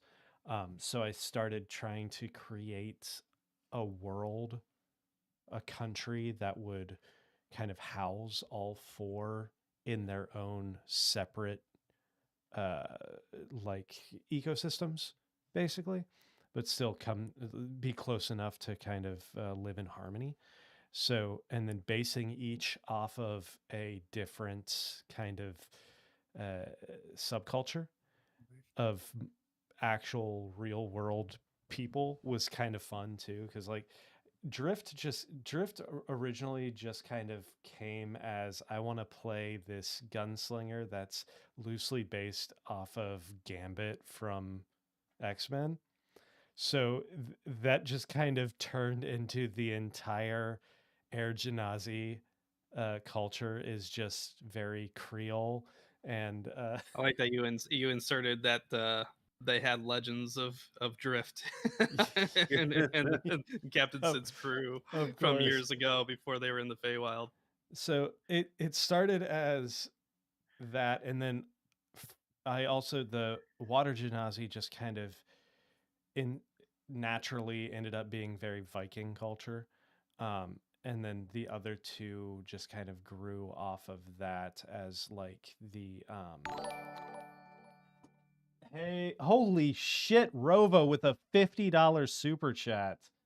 That was very This kind is of for you, Rova. Bart. Thank you Thank very you much. guys for the story. Thank Holy you, shit. Rova. You Awesome. are amazing. Rest in peace. But yeah, then Pour out finding some the liquor for Bart. They draw pour out some hard. liquor. That's what the $50 ones were at one point, right? That I like made up.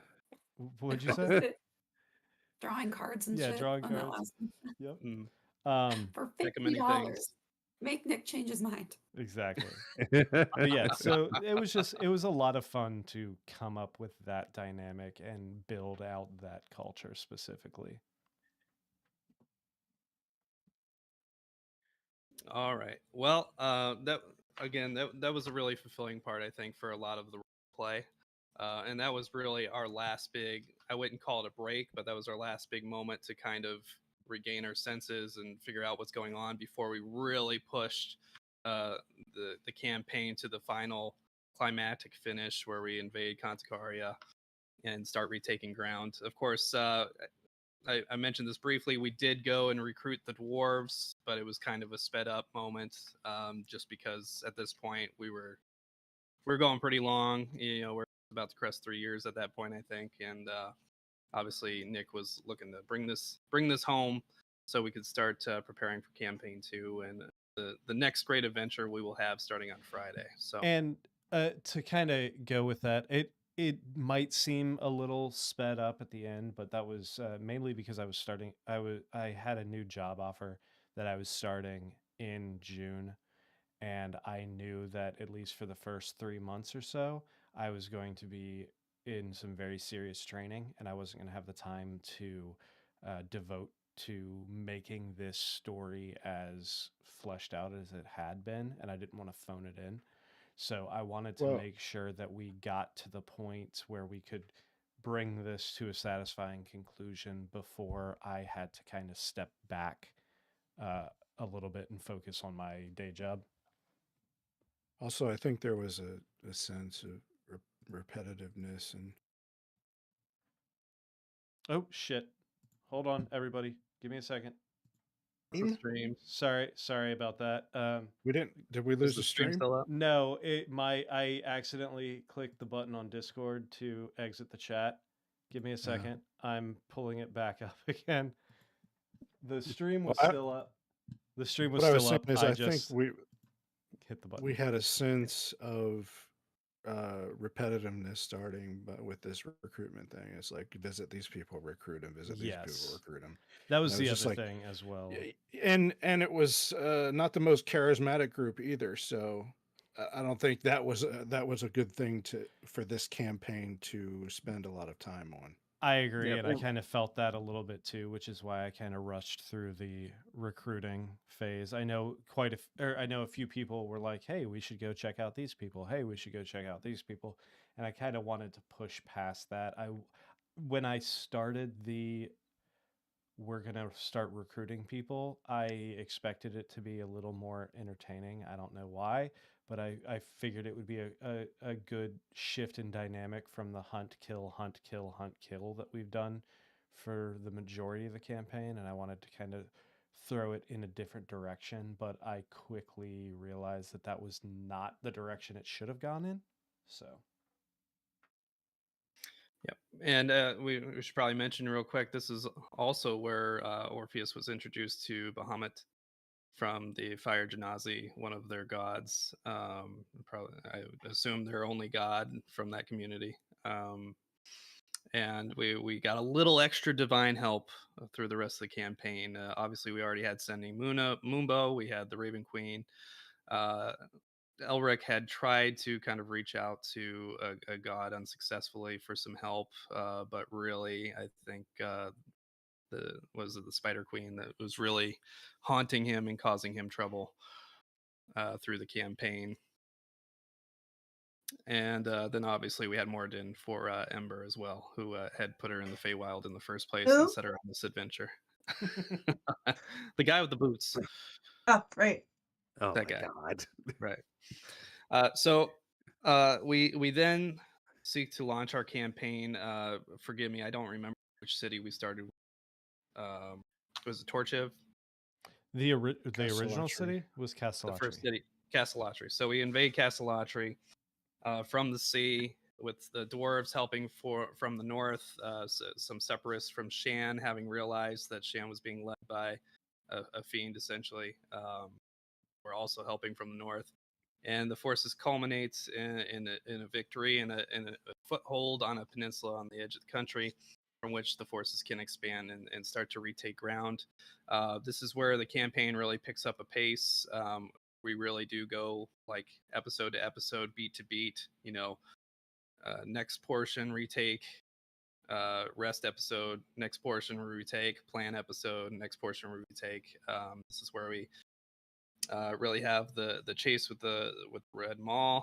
That was very entertaining, and you see Homewood return in the main campaign, kind of tracking Strahd's movements and any clues regarding him. We see the invasion of the city occupied by the Afridi, and we finally see the fall of that general. This is really where the deck of many things starts to really take a hold on some of the campaign aspects and some of the dynamics we have to deal with.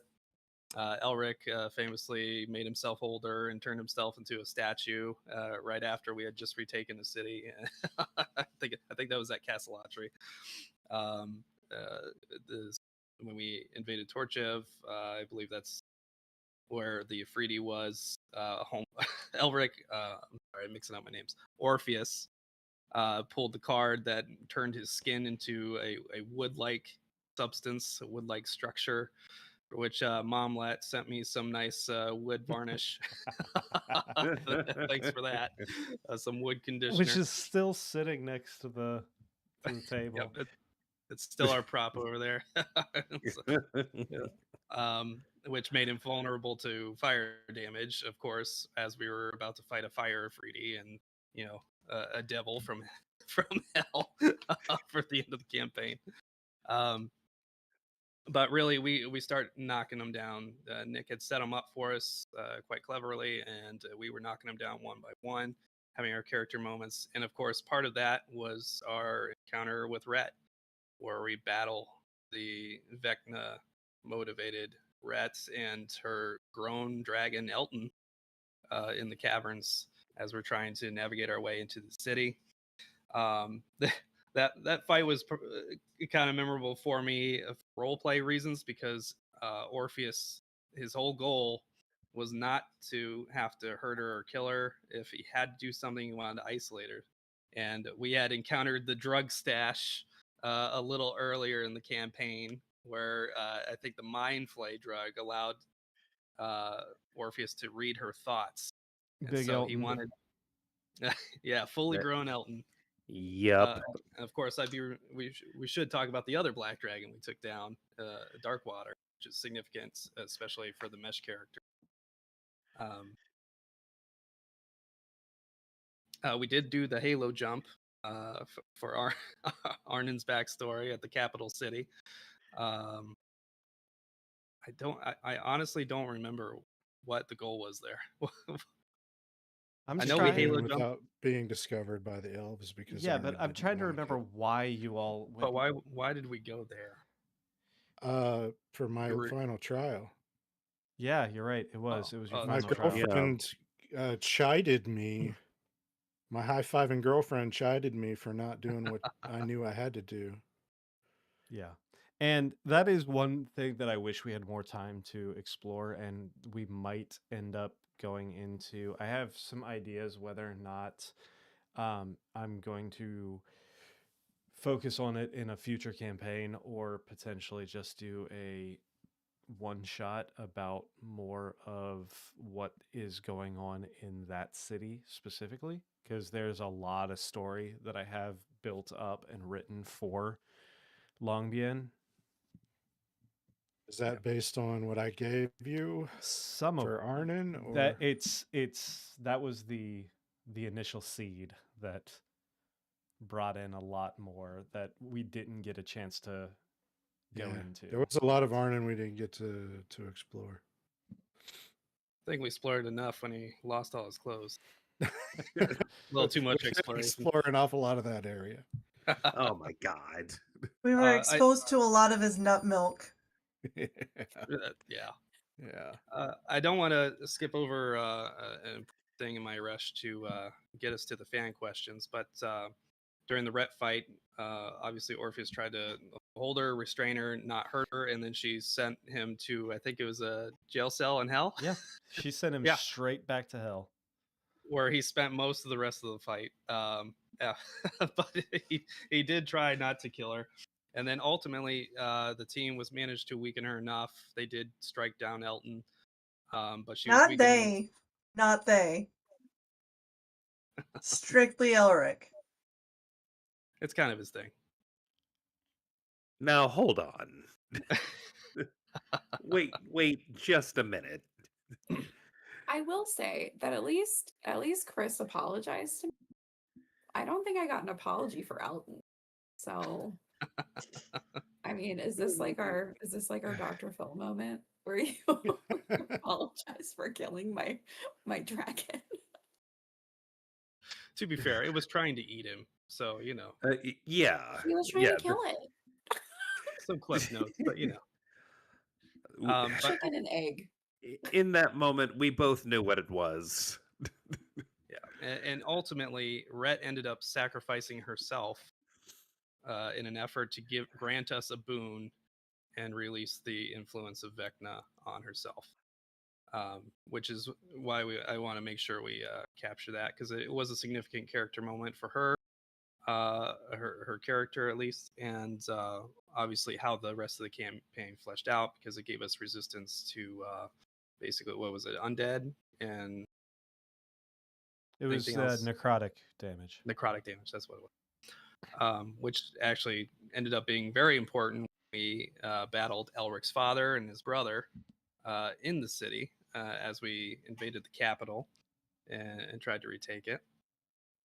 Elric, you want to talk about your character in that moment and how you're feeling? I mean, it went pretty chaotic, I have to say, as Arnon had a whole plan around this ball that could restrict the spellcaster, and unfortunately rolled poorly and had to chase it through a portal. And shenanigans really ensued. Yeah.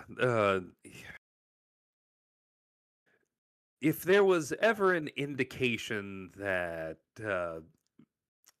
groups like these really need like battle formations and like plans of attack before going into things like this, that episode was a clear indication.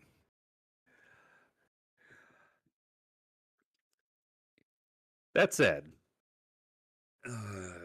well, if anyone was going to fly off the handle, I expected it to be me. What we didn't expect was a ball that had originally gotten me to whiff completely on my father and fall into what we didn't realize was a one-way portal.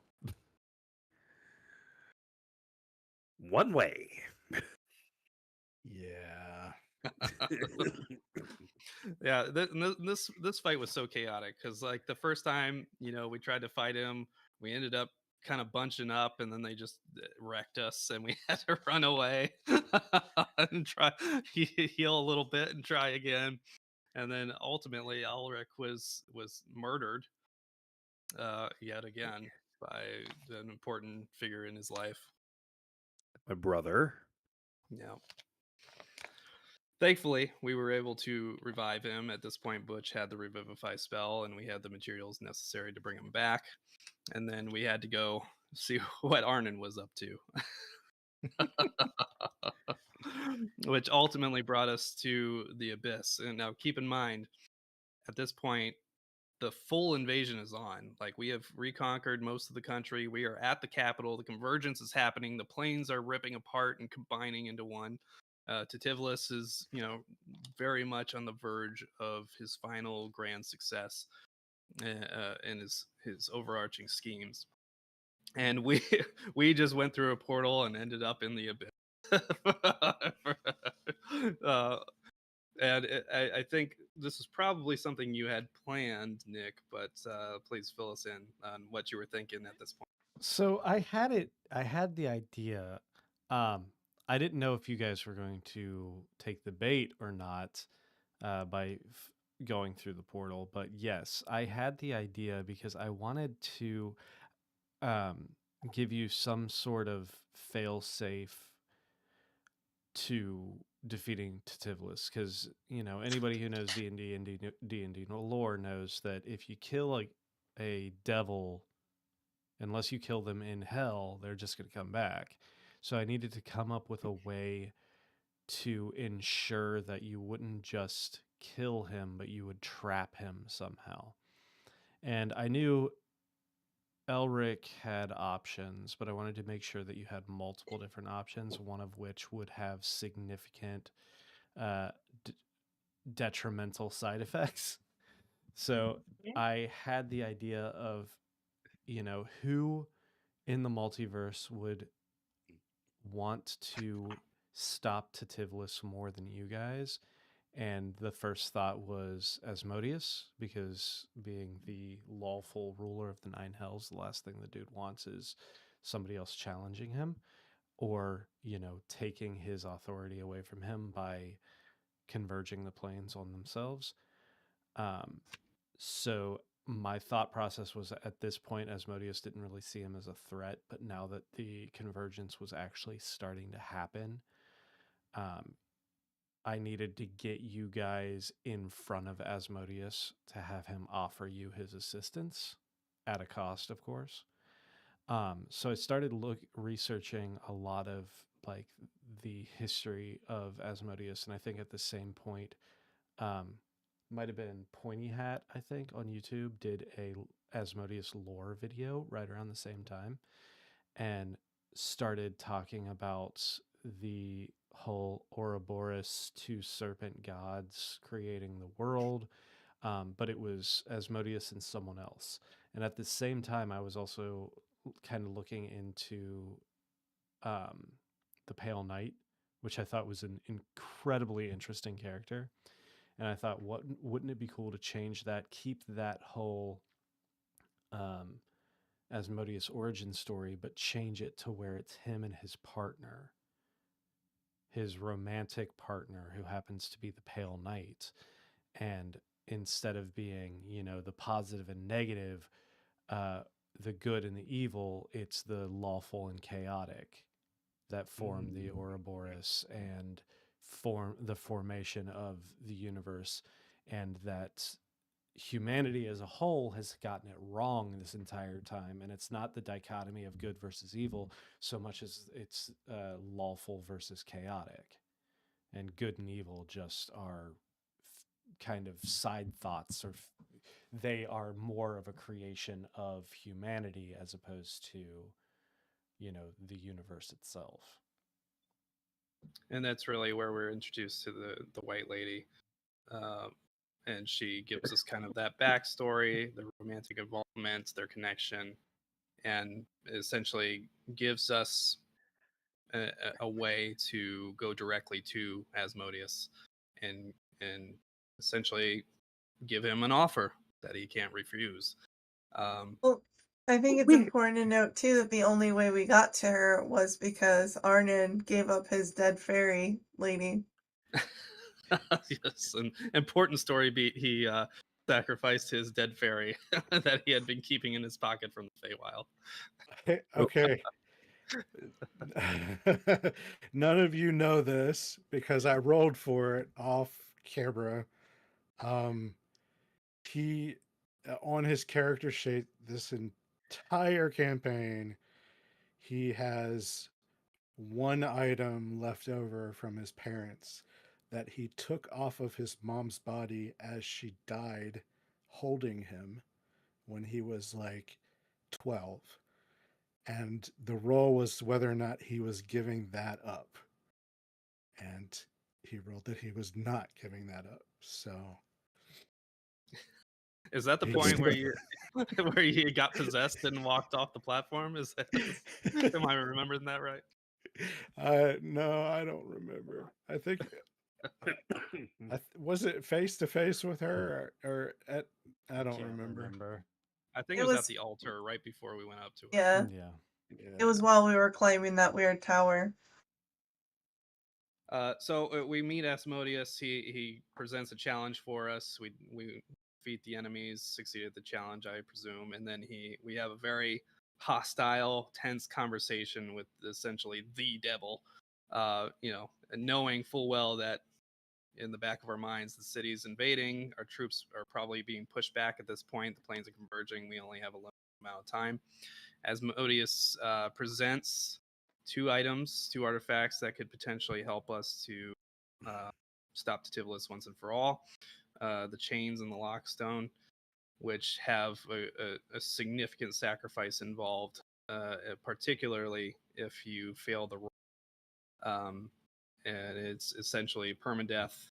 Person that activates the chains, and correct me if I'm wrong. I think the lockstone had similar consequences, but were much more like stat focused. Yeah, it like was basically stat focused.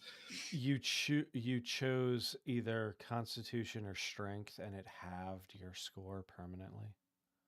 Right, and in either case, your soul was at least partially tied to Asmodeus forever, regardless of how you rolled, just because you activated the item. Which, of course, for Orpheus's character is like the worst thing possible, because you're sacrificing yourself, and now you're bound to a devil, the thing you hate more than anything in existence.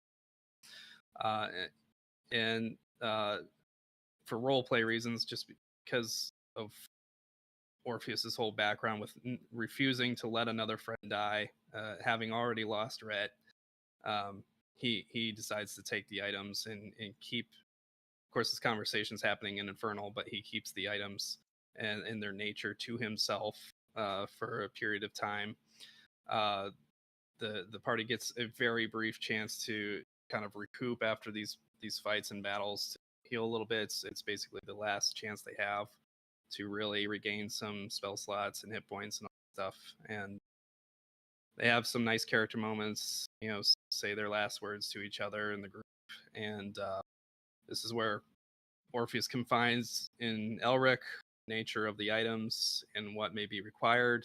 He doesn't want to risk giving it to Ember or Butch, because he knows they're both, religious figures that, he already knew that Moradin didn't like Orpheus's hell-touched feet when they attempted to use his divine intervention in the abyss. And of course, Butch was very very pious with San Mumbo, and would not likely indulge the idea of using, a cursed item from hell. So the only person with significant magical provenance that he could trust would be Elric. Of course, Elric at this time is incredibly tortured, murdered by his brother, and revived at this point had lost the love of his life, who Strahd had imprisoned in his sword, which culminated in the campaign 1.5. So I think, I don't know if viewers felt this way, but as a player, it felt like a pretty heavy moment for everybody involved. Would you say so, Emery? Absolutely. I mean, this is we're going into the end of the campaign, and we have the means. It's just going to possibly narratively cost your character almost everything. Right. Or the And parts of you that you value most. And this is where we really reach the finale. And again, credit to you, Nick. You made an absolutely awesome display and platform for the final battle. You obviously did a lot of prep.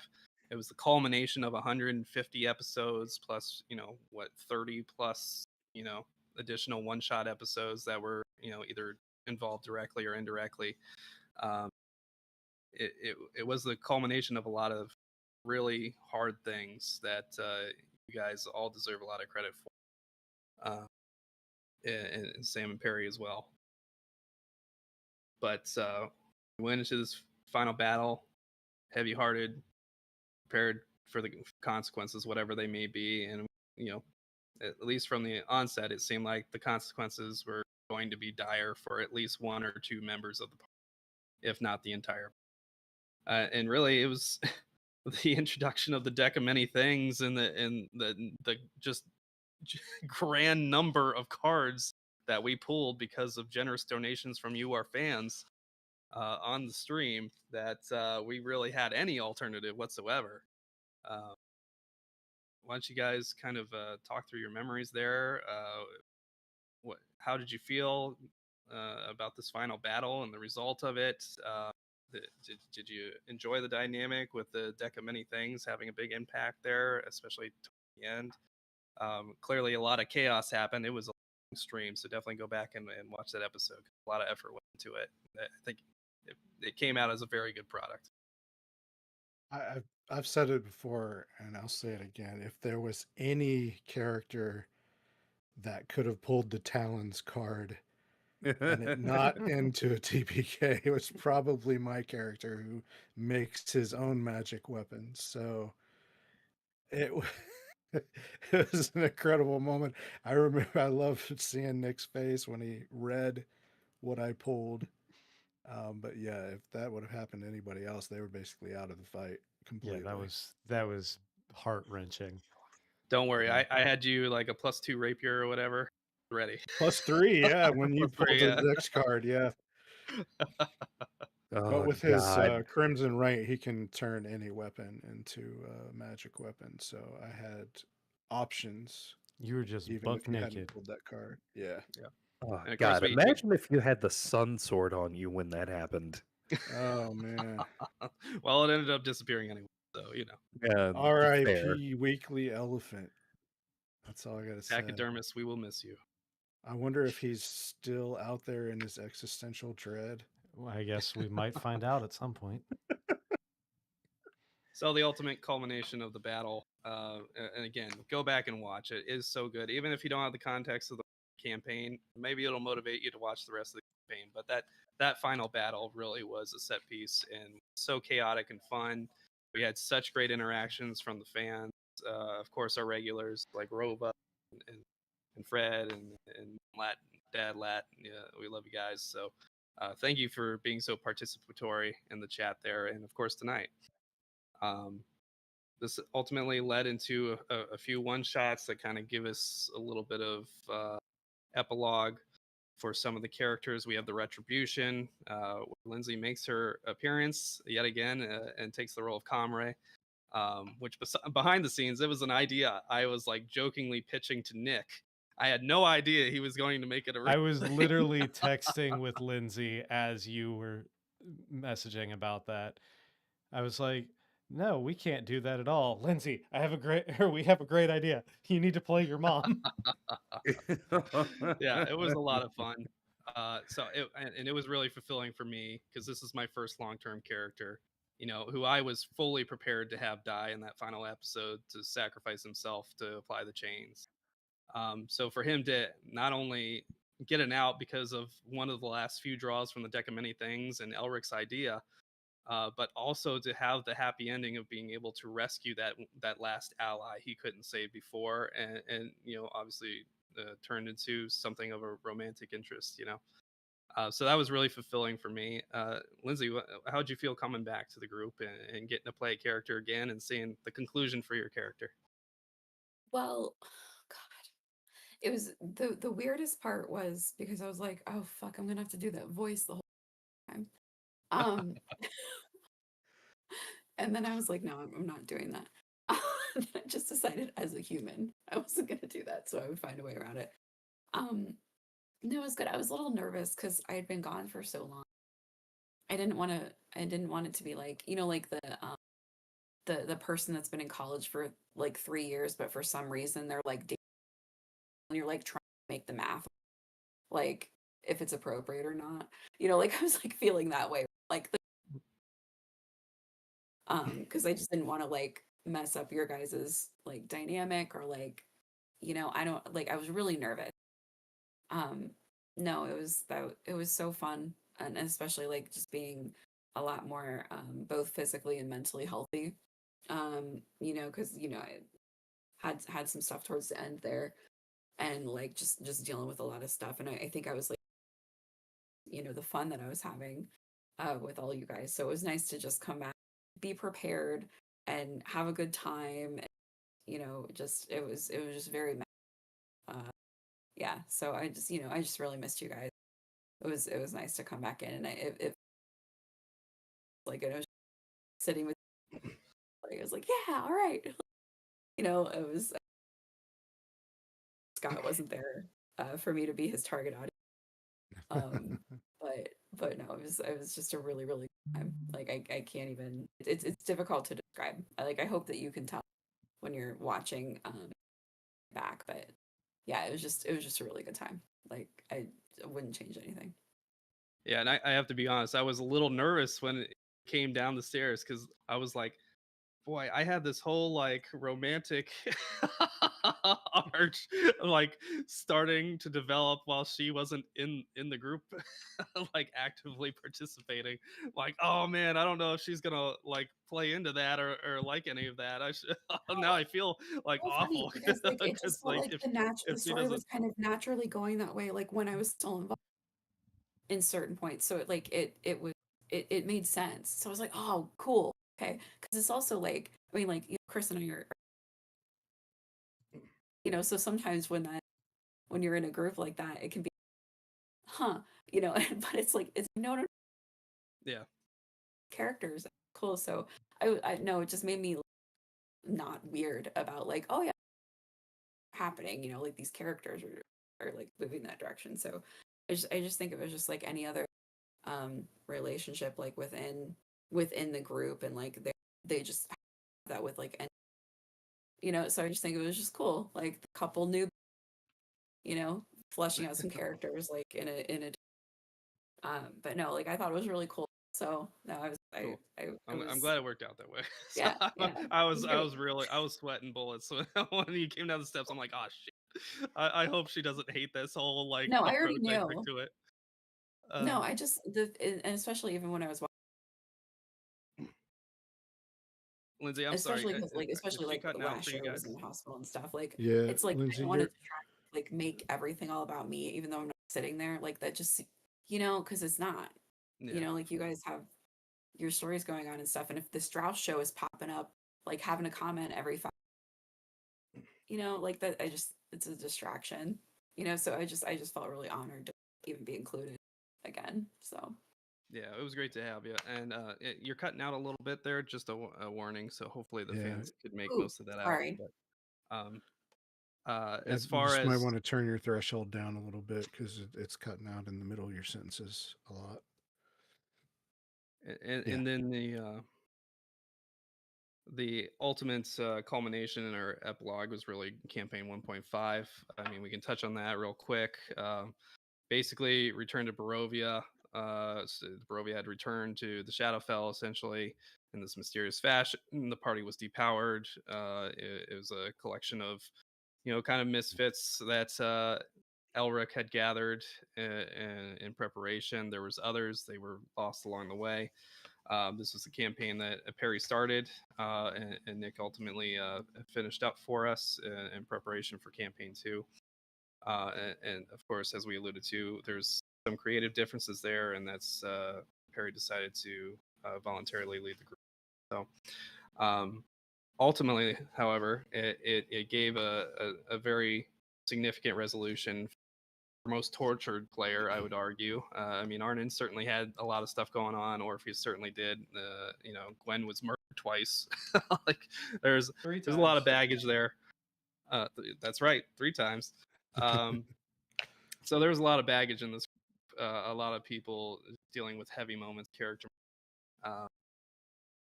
Emery, why don't you just kind of give us your final thoughts on how the story culminated for Elric, and of course that surprise cliffhanger ending.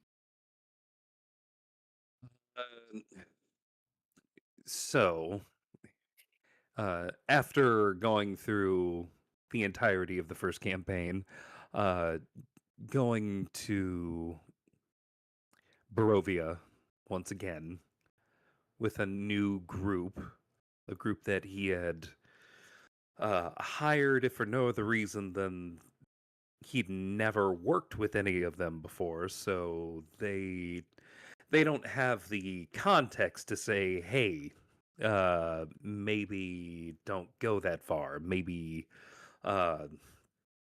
reel it in a little bit. Was initially the idea that I had going into it. We got a little bit of that. I think mostly what I can say about 1.5 is that after getting to the point where we have slain a few vampires already, we're getting into the story of the new characters, specifically brand new on the scene, Anifi, played by Ellie, who unfortunately couldn't join us today, but looking forward to having her join us for campaign 2 this Friday. 7 p.m. Eastern Standard Time. That's right. We go through Barovia. We get some items. We have get some funky magical items. We kill a vampire here, a vampire there. Here a vampire, there a vampire. Everywhere a vampire. I take offense to Is that right? Yeah, the Barovia is lousy with them. And then there was a carnival in which a particular air genasi might have had a little bit more fun than any of us expected.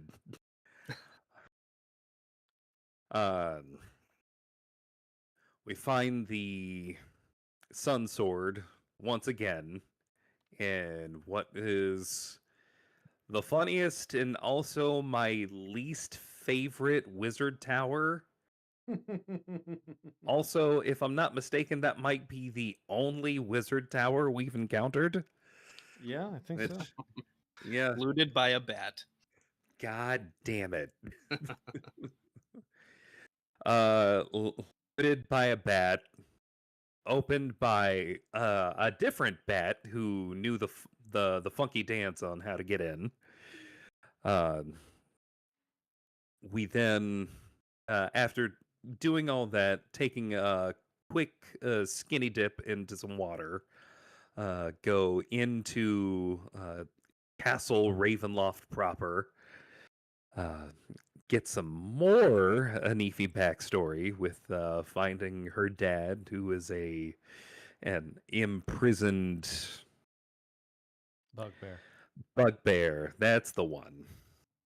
As I was about to say, Torbeck was like wrong channel. Uh, uh, we go through the castle, clearing it like we are completing a map in a video game. Up until we get to the chamber where we're about to destroy the thing that's really going to help us take down Strahd, only for us to. Oh, we failed. We failed. We You failed failed, real and hard. we did. Miserably. We Failing failed. to destroy the heart really started the whole death spiral into the damn near That was.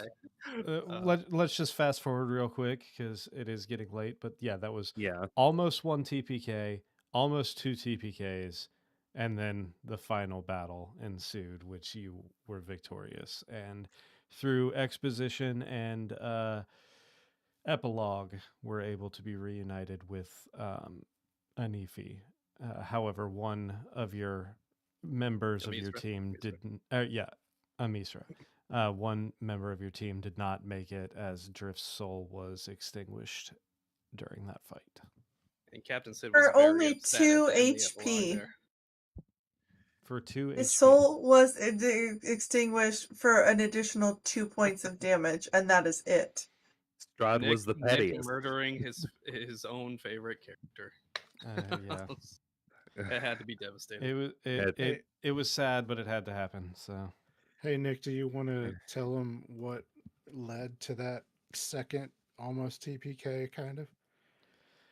Yeah, so that was a mistake on my end, which is, like I said earlier, if it's a mistake I make, I will figure out a way to fix it.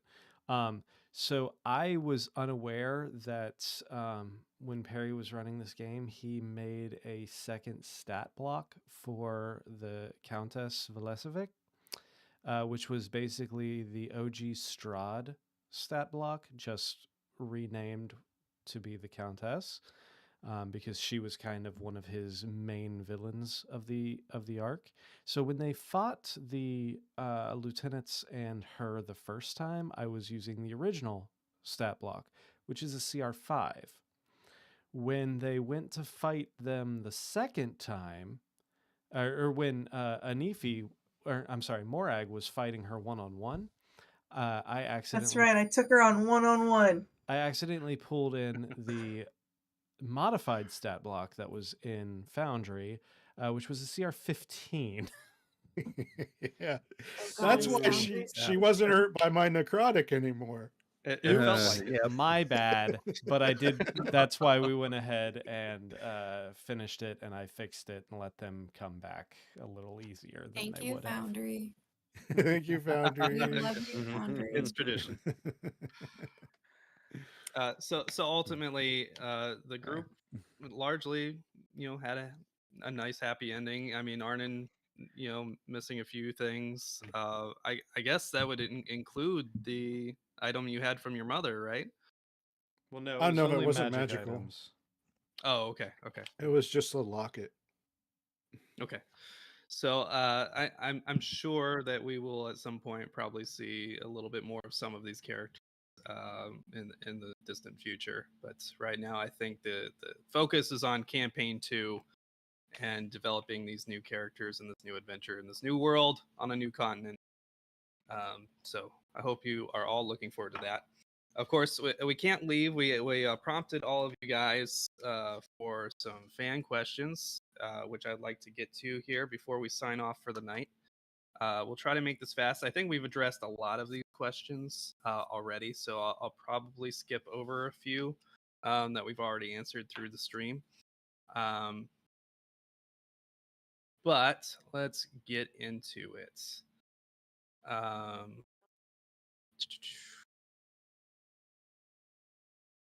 See. We answered more questions than I thought we did.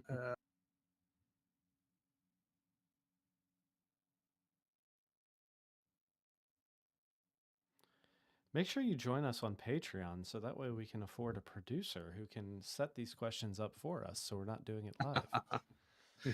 And of course, if you're subscribed on Patreon, you can be part of the Discord questions came from.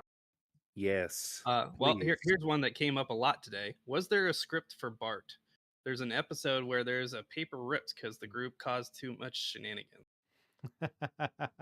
Okay, so Bart specifically, um, there wasn't any actual script written for Bart specifically. I'm trying to remember why I ripped the paper. I do remember what you're talking about, and there was an entire plot line that was supposed to be hit on, but it just went completely off the rails. I don't think it was anything specifically Bart related though. Was there any book meant to help in Barovia against Strahd the group didn't know about? Are we talking the first campaign or the second campaign? I am 'Cause- assuming he's talking about the first campaign because I think preempted. This question preempted. So this is 1.5. kind of a big question. So whenever Scott or any of the characters are looking for books, I more or less have to come up with that shit on the fly. I don't have lists of books that they may or may not find in a library written down anywhere. A lot of that comes down to how well they roll in their investigation checks while they're looking for books as to how relevant the information is going to be that they give. So a lot of times, like when Scott was searching for books, I would come up with something that was like vaguely similar to what he was looking for, something that was completely and totally just like off the wall, had nothing to do with it whatsoever, and then something that was a little more focused in on what he was looking for. So I mean, that was a big part of the Water Genasi period where Arnon robbed a bookstore and suffered some significant consequence because of it. that was because of the whole meme that was going around at the time that was like when your party tries to rob a merchant but don't realize he's actually a retired level 20 adventurer. Oh my god. So I was like, you know what? Fuck it. We're going to play this. Forced Our aid. party historian has a little bit more context for us. Maybe Because it'll jog Arnon your wouldn't memory. let a joke go. That's why he ripped sheets. All right, next I was question. going to say I thought that was Arnon related. It The probably sheet was. ripping. Are we talking about the D&D book again? Oh my god. We lost the dragon page. No, All it right. was Didn't a it end up donkey being a man. goat or Donkey something man. stupid? A A donkey man man. with a donkey. Let's see. It wasn't even a It's even cool worse. dragon. It's the donkey from Shrek. That's where he got the dragon from. Mhm. All right. Asmodeus and Levistus, any repercussions coming? I'm not going to answer that question because that could potentially be a spoiler. Like I said, I like I to. think that was hinted strongly at in the finale of 1.5. Indeed, it might have That been. Levistus so, is going to be around in some capacity. yes. That handsome devil. Mm-mm. I have ideas for that, and originally okay, so I'll put it out there. Originally, my plot line for campaign 2 was going to be heavily focused on the Levistus and Asmodeus war, but I didn't want to just rinse and repeat. I felt that was too close to the plot line of campaign 1 with devils and power vacuum and all of that. So I'm stepping away from that. Um, there may be hints at it. There may be repercussions that come from it. There may be one shots or miniseries about that, or maybe a future. It might pop up in campaign 3 or campaign 4. Who knows? Like I said before, I like to pepper in little things and call back on them right at the time where people start forgetting that was there. All right, Scott, this one's for you. Does Scott still have the in real life books he printed out? Yes, I do. I started collecting them after like the fourth or fifth one that I made, and they are in a stack somewhere in my well organized office here. As everyone I was can actually see. looking for them earlier in the earlier book question, but this is a work in progress here. Oh, wait a second. No, no, that's not them. Well, They're I mean, in this room somewhere. Yeah. it calls back to one of my favorites, unintentional promos for our Oh my Patreon, god. where, Oh, gee. unbeknownst to us, Ah. Scott did not have his sound on, and he held his, what was it? Make Arnin's gang awesome or something. Yeah. Oh Yeah, God. In uh, 24. Yeah. and just holding up a MAGA sign with no context whatsoever. Just Well, there was a lot of uh, silent laughing going on.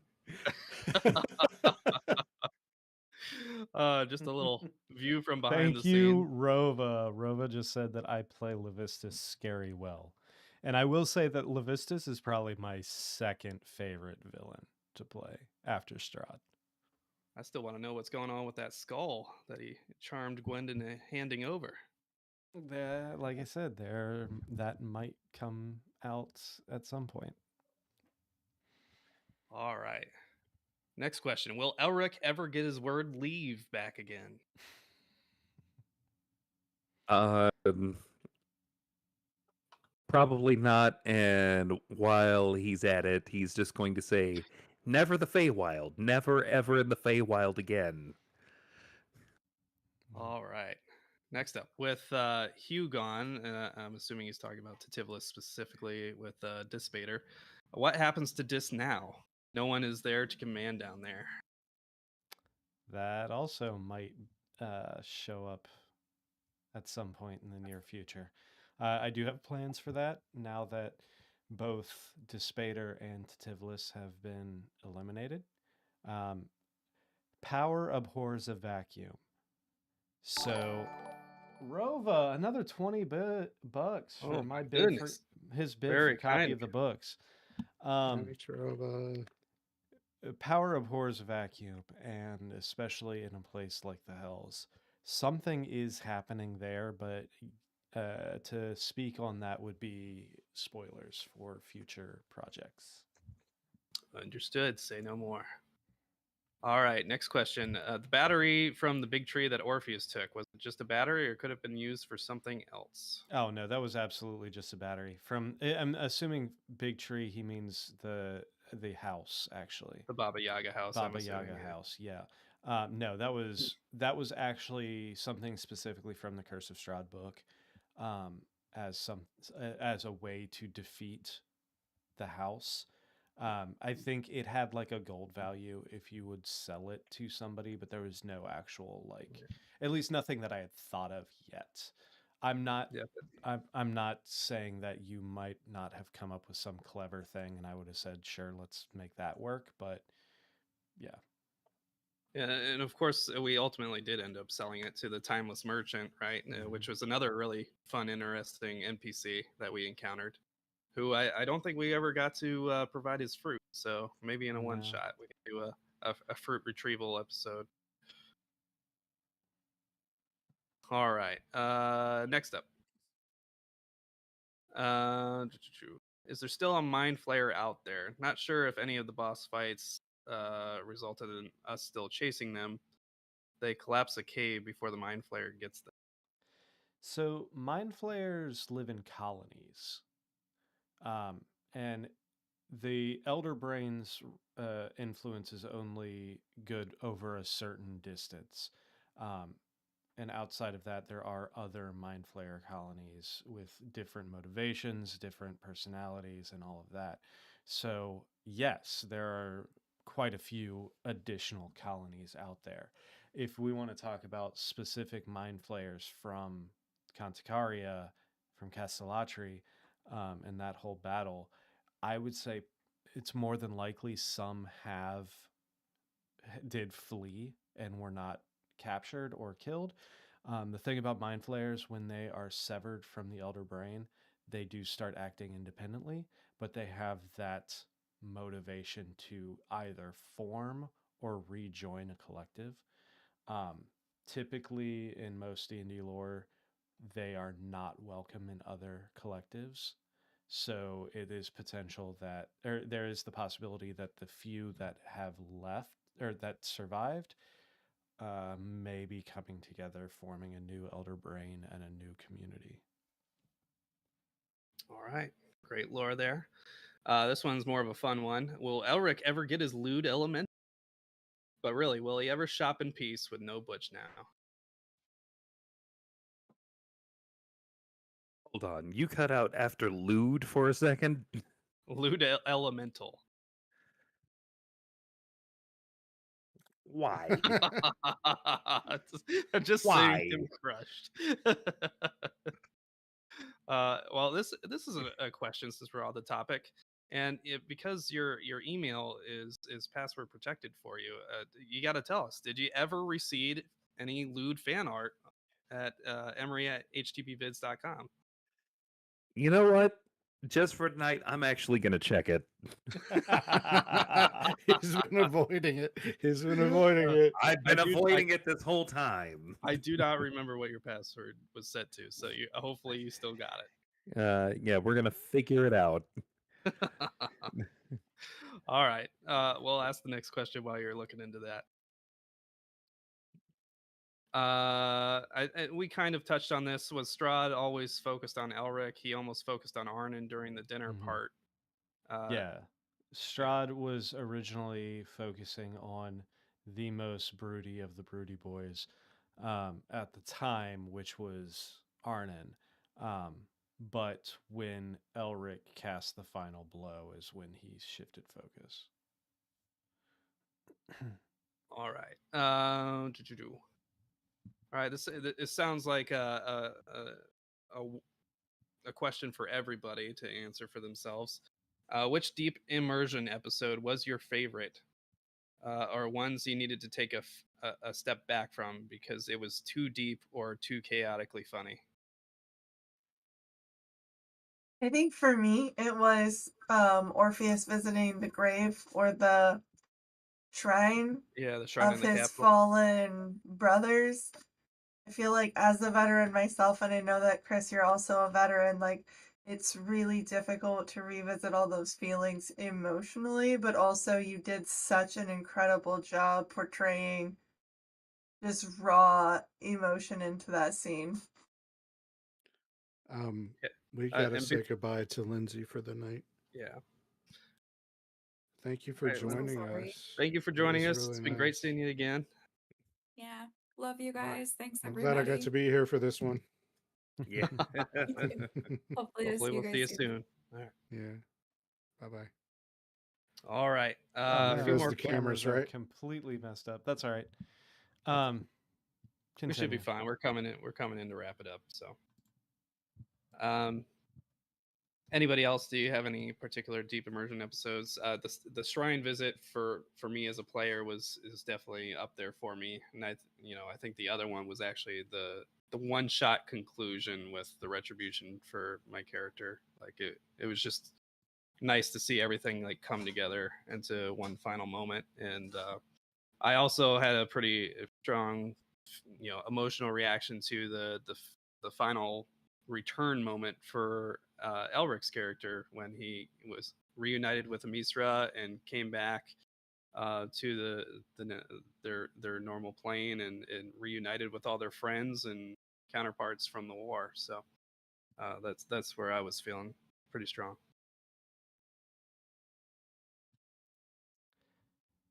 I already mentioned when Gwen ate the evidence. That one, yeah, that came through Arnon to me a little bit with getting upset.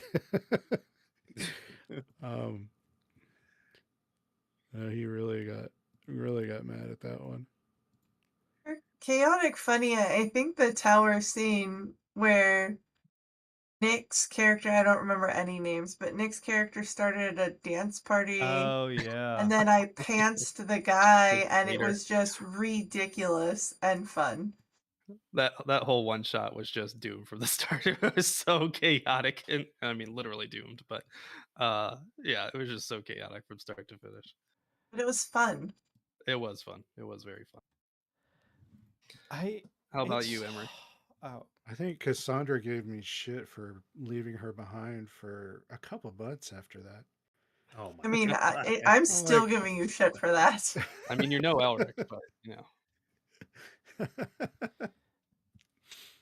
Unbelievable. I mean, it's hard to pick just one that was emotionally difficult. You know, like clearly any of the ones where I had to kill somebody was hard.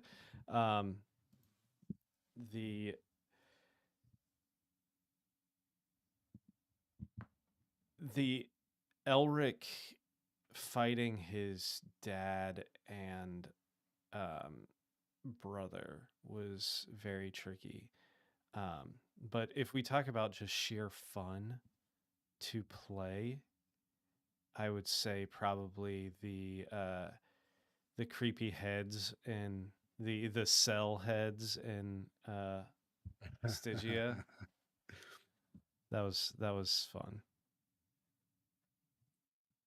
How about you, Emery? Any particularly heavy episodes for you, or chaotic episodes where you had to take a breather, kind of regather yourself?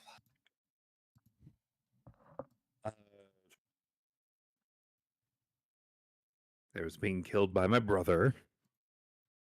There's being killed by my dad.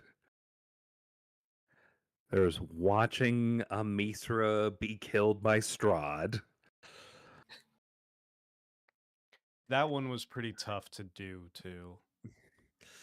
Like it was one of those where I knew it had to happen, but it was very difficult to make it through that scene.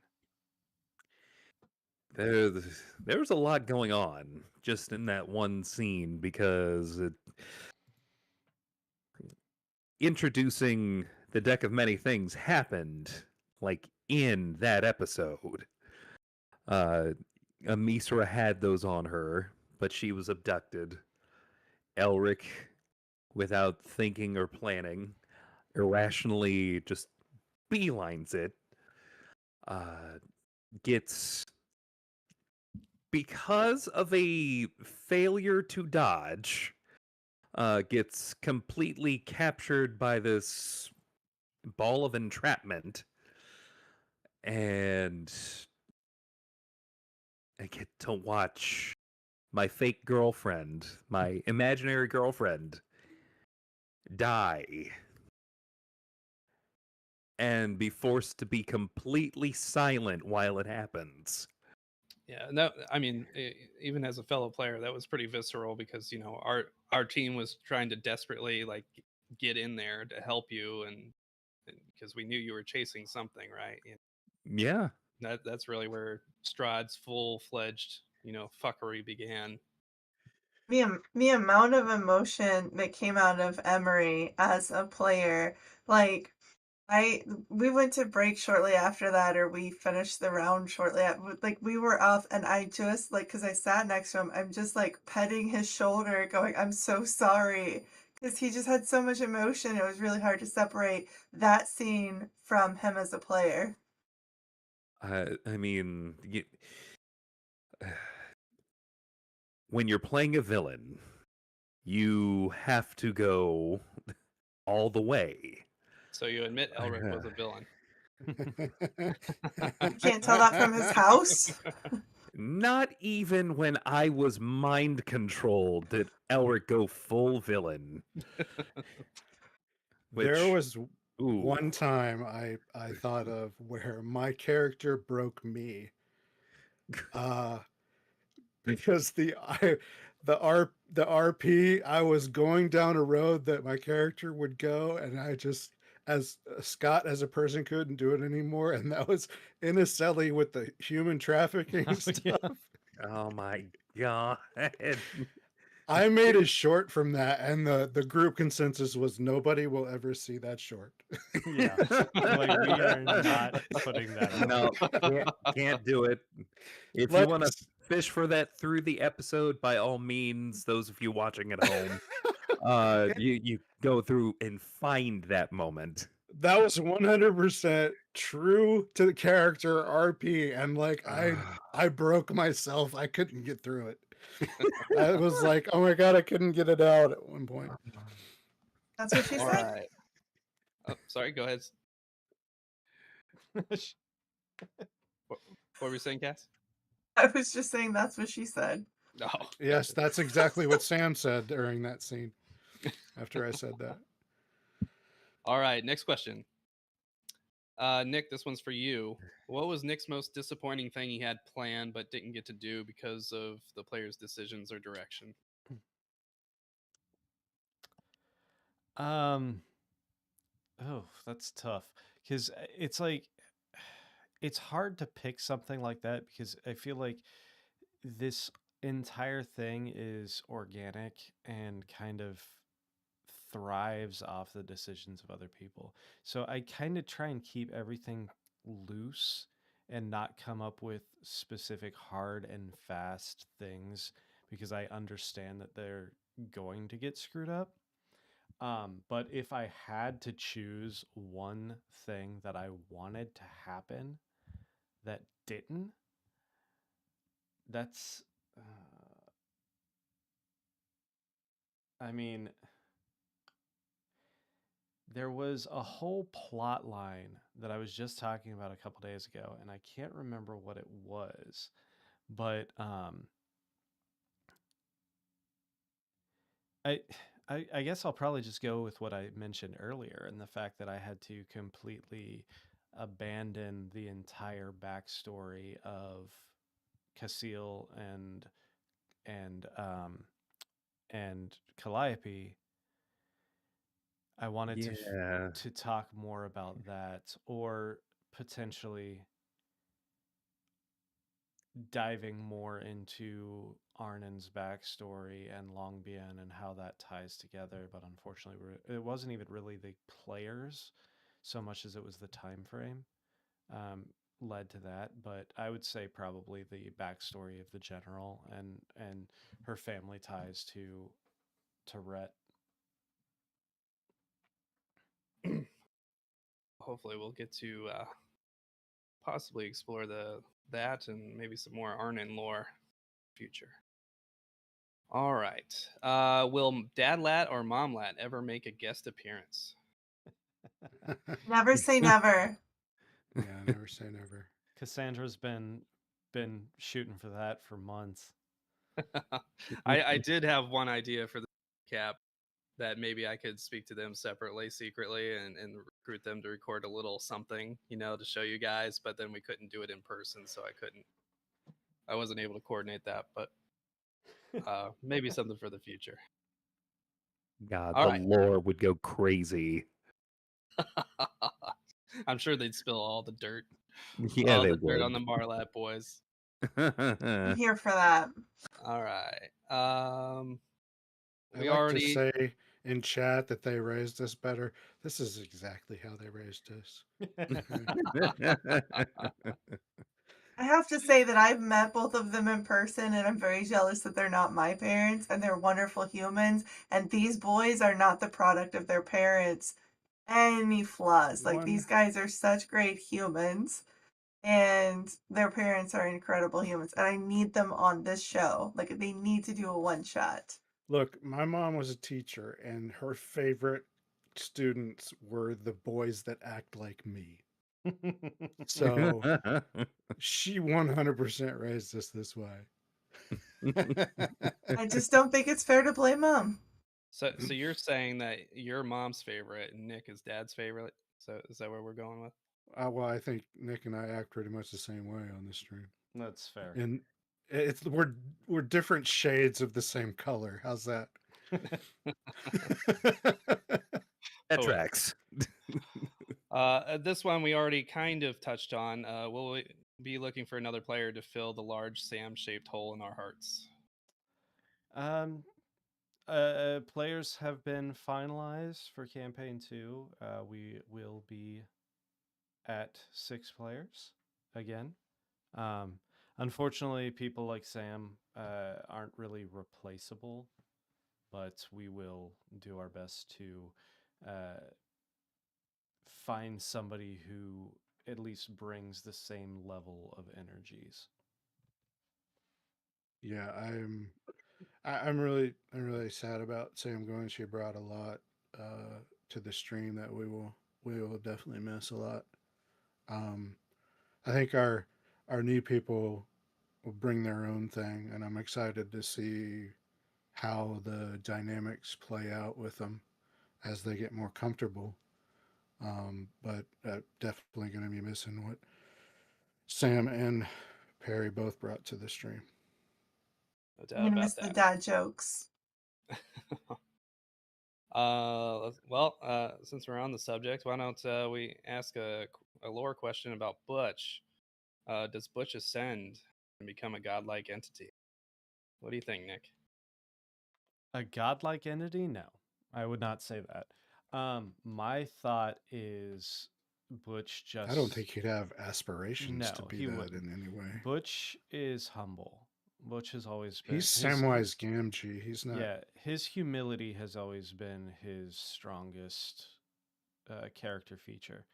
I don't believe he would want to. However, I could see him continuing his journey and kind of helping people. I wouldn't even say like starting a church or being like a high cleric so much as a wandering healer. If that I makes was going to sense. say wandering chef. That too, yeah. Yes, he heals you with culinary art. Did Orpheus ever get rid of his wood? I'm going to say no. I'm going to say, if anything, he had more wood when Rhett came back. So, uh, no, he really though he probably is just thankful that everything turned out the way it did and that he was able to save his allies. He's And he's a general of a nation now. He can find a witch spell somewhere. yeah, I'm thinking he'd probably bear it.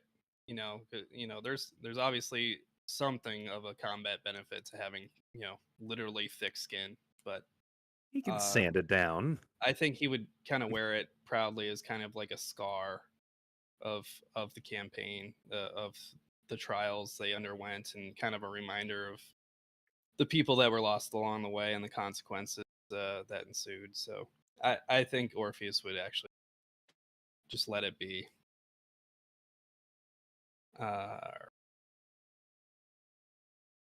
Next up,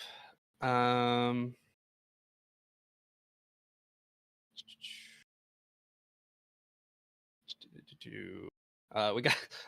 I mean, there's a lot of Bart questions. People. Such a throwaway character, yet everybody Yeah. loved him. I mean, one is Well, that's more. because you did the sweet old man voice. One is asked like a question, but it's not a question. It just says, to Nick, why did you do Bart dirty like that? Hey, all decisions have consequences. The only thing I did was deal out the consequences of them not making a decision. This one actually That was comes Straw. That wasn't us. Let's not relitigate that entire situation. Can't put that on me, Ricky Bobby. This question actually comes from Dad Lat. Can you provide some additional ideas of what happened to the main NPCs, like the general, Hymir, etc.? Unless, of course, it gives away any kind of lore for future camp. I started working on a kind of like post wrap up video that I was planning on publishing, but unfortunately, it's time got away from me. I touched a little bit on that in the Retribution one shot, how Calliope has basically become sovereign of Contacaria. Cassile and Orpheus are her top generals. Rain has become not only admiral of Contacaria's navy, but also ambassador to Sochov. Hymir is just kind of continuing to be Hymir. He's Maybe you can touch on the kind of how Mesh develops now that Darkwater's gone. I mean, to be honest, Mesh will continue to do what Mesh does best.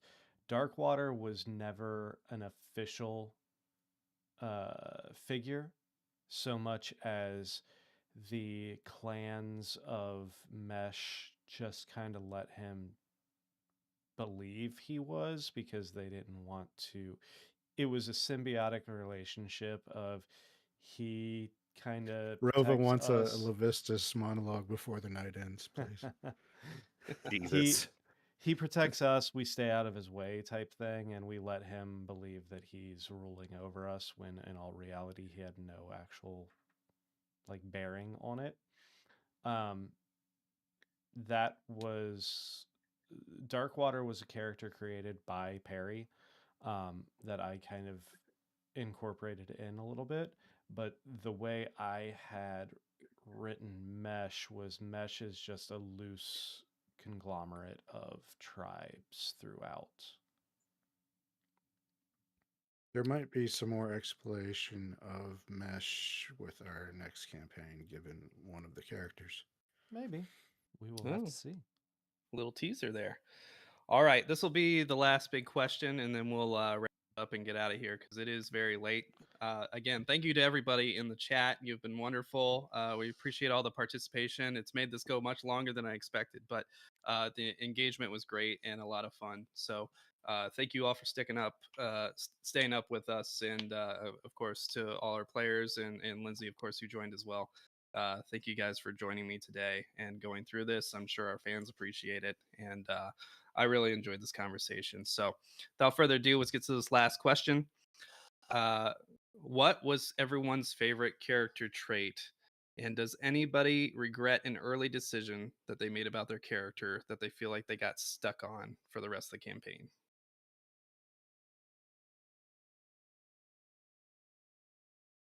Like character trait of our own character? Yeah.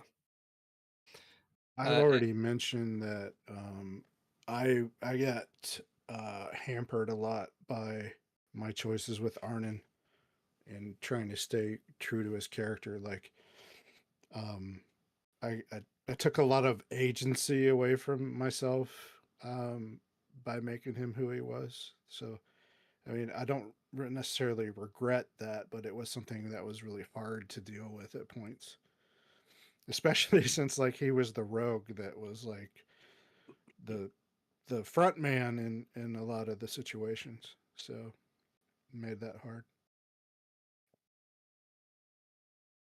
I mean, for Orpheus, the regret is pretty obvious. Like I regret playing into the joke of being attracted to my own character with Sid, and then getting kind of pigeonholed into that. That was hilarious. But I mean, I should have known what was going to happen the minute I did that. So I only have myself to blame. But as far as my favorite character trait of Orpheus, I think I really enjoyed playing into just how protective he was. Because you know, maybe I'm self-aggrandizing a little bit, but I feel that way about the people I find, you know, the most important and significant in my life. I'm very protective of them, and of course that was true in my military time too. Easy answer for me. An easy answer for me, I think, too. Obviously, my biggest regret is the stupid raccoon. I love raccoons. I would die if something happened to the stupid thing. Like, I would love to have a baby raccoon as a pet. So that's my biggest. And I would say for me personally, because this is my first foray into D&D, I did not understand the game. I did not understand the mechanics. I'm just going to say Ember was like a first pancake. She was great. I love her, but I have nothing in common with her, and I don't appreciate any of her traits. So I would say she's just the first pancake, and hopefully the rest of the pancakes will be better. My favorite part of Arden was that I got to make him beautiful in secret. I really enjoyed making him super noble when it came to orphans, but he didn't want anybody to know at all. I actually, when I watched through, because I watched from the start to the finish of the campaign, I had to rewind those parts like multiple times because the amount of goodness in those orphanage vignettes was so foreign to what I had been following with Arnon. I had to like go back and be like, I missed something. And I didn't. He was just this great human who loved children.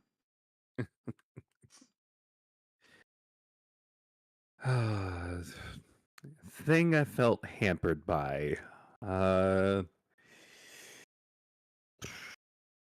So, Broody Boy Club. Uh, I felt as though a lot of the literary tale from uh, David Doubledick or Michael Moorcock. A lot of that story is Elric doing his best to not be like the people he came from, and realizing that slowly along the way, uh, he's kind of doomed no matter what he does. And I don't feel as though I went like full broody boy until Strahd. I felt like before Strahd, Elric could go literally any way. Like the sky's the limit. It could just be, just a wizard who's good with a blade and kind of has some wisdom, kind of a badass. Maybe getting into romance will be the thing. Maybe getting into searching for power's sake will be his thing. Maybe becoming the ultimate weapon will be his thing. And then Strahd said, "Nah, nah, I loved how when you finally took that deep dive into the broodiness, you immediately turned yourself to stone. Yeah. I mean, how do you since get any broodier than that?"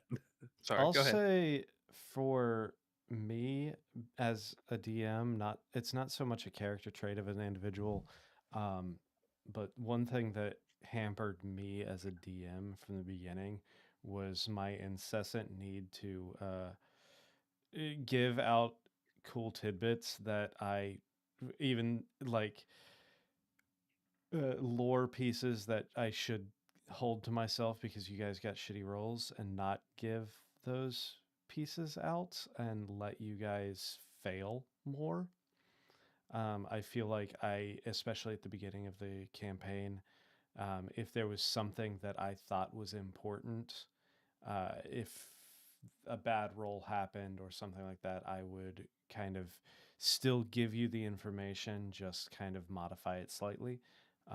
Whereas I should have just like let you come across it in another way or modified it to the point where you just didn't receive that specific tip or whatever. Also, something That's a hard thing to learn with writing is killing yeah, your darlings is like not including those cool things that you spent so much time coming up with because they don't really exactly. apply right at that moment, you know. Yeah. I And also Right. just thought of a missed opportunity because Cassandra mentioned Elric turned himself to stone. I remember Arnon was the one that came across him. You should have had Arnon roll an insight check to see if he noticed the difference. Yeah. Oh my god. But like he could have just been standing there next to him for hours. the Like, other thing that it took me a while to kind of lean into is the fact that as a DM, I don't need to fill up the empty space, and sometimes not talking is the best option. Yeah. Well, since they're not here, I'll just kind of give my perspective because I was a viewer for a long time, and then obviously was invited to join. But for Butch, for me, like his consistent earnestness and almost naivete, about everything was really enjoyable to watch and play with as a fellow character. I really appreciated that dynamic about Butch, and Perry role played that all the way through to the end, and did not relent on that character trait, and I think it made his character a lot more colorful and a lot more dynamic and fun, and it added something to this group that we didn't have a lot of, especially with our broody boy bunch and that sort of thing. Gwen had a lot of significant kind of character developmental phases through the campaign, not only with her class type, but also with her just what her goals were at any given time, whether having the bearing of the contract she made, and then being free of that contract and pursuing her own goals with her own life and reign and all that other stuff. But I think Sam really played Gwen as a true like group bonding, character bonding entity through the whole campaign, and like I even think like small moments like when Orpheus had gotten real drunk and they had gotten to the little scuffle with the guards, and Gwen and Orpheus both ended up in the jail cell together. Just had that bonding moment, as small as it was. It was such a fun role play moment, to just have that dynamic. And I know she had that experience with a lot of other incidents, probably most often with Butch because he was her best friend. there was a really fun one with Arnon when we snuck into that camp to poison the well, and Yeah. she turned into a raccoon, and that was a really fun one. The Right, first and then raccoon in the series. yeah, and she had the chinchilla moment on the Feywild where she was comforting Orpheus. Very similar type of thing. So yeah, that dynamic's definitely going to be missed in campaign two. Her character lended a lot, I think, to just keep making such a great group bonding dynamic. And obviously, you wouldn't be motivated to go rescue her from hell if she was just a nothing character. She made a big impact. I think they both really flawlessly played into what their character would do. Like, Butch was just that light, and I think Perry really flawlessly like came into it and brought this upbeat attitude of just positivity in it, and Sam did the same thing for Gwen. I think that they just were their character while he sat at the table, and that's Right. something as a new person that I look at and it's intimidating because I can't do that. But I think that's, my main goal is to get better at that because it was so immersive and so powerful. Right. And then, of course, Rhett, Lindsay had to hop off because we've gone really, really late. But Yeah. Rhett's dynamic was really just being, kind of the party guide. Like she was the life of the party. She kept everything like moving forward, whether you wanted it to or not. Right. And that was kind of her character in a nutshell. Like she was going to keep things moving, and you were going to be along for the ride. I think in the end, it was largely an enjoyable ride. Even if She liked to use her charisma to say the most abrasive things to NPCs, like the most confrontational, abrasive things. But she's got a silver tongue. So that was something I really character dynamic. It's just always being ready with a nice little word or two to keep things going, as a good bard should. All right. I think we've talked enough. I mean, when you do, almost 200 episodes total, I mean, there's going to be a lot to talk about. So I shouldn't be as surprised as I am that we went so long. But thank you all for joining us. Really appreciate your passion for our storytelling. And again, big thank you to Nick in particular. I mean, he's we don't have enough Patreon contributions yet to have an actual producer, so he's doing the full production more often than not, and also the most of the lore building and storytelling and DMing. It's a lot to handle for one person, and just on behalf of the group, thank you, Nick, for doing everything you've done, and obviously you guys were the ones that started it. And thank you for joining this and for running our recap episode tonight. So, and like Chris said, thanks to everybody who stuck with us through this. And make sure you tune in on Friday at 7 p.m. Eastern Time for the start of campaign 2, and we can start this whole adventure over again. We've All got right. some good stuff We do. getting ready for you. So, thank you all for sticking with us, and we will see you in just a few days. I'm going to bed. Good night, everybody. Eh.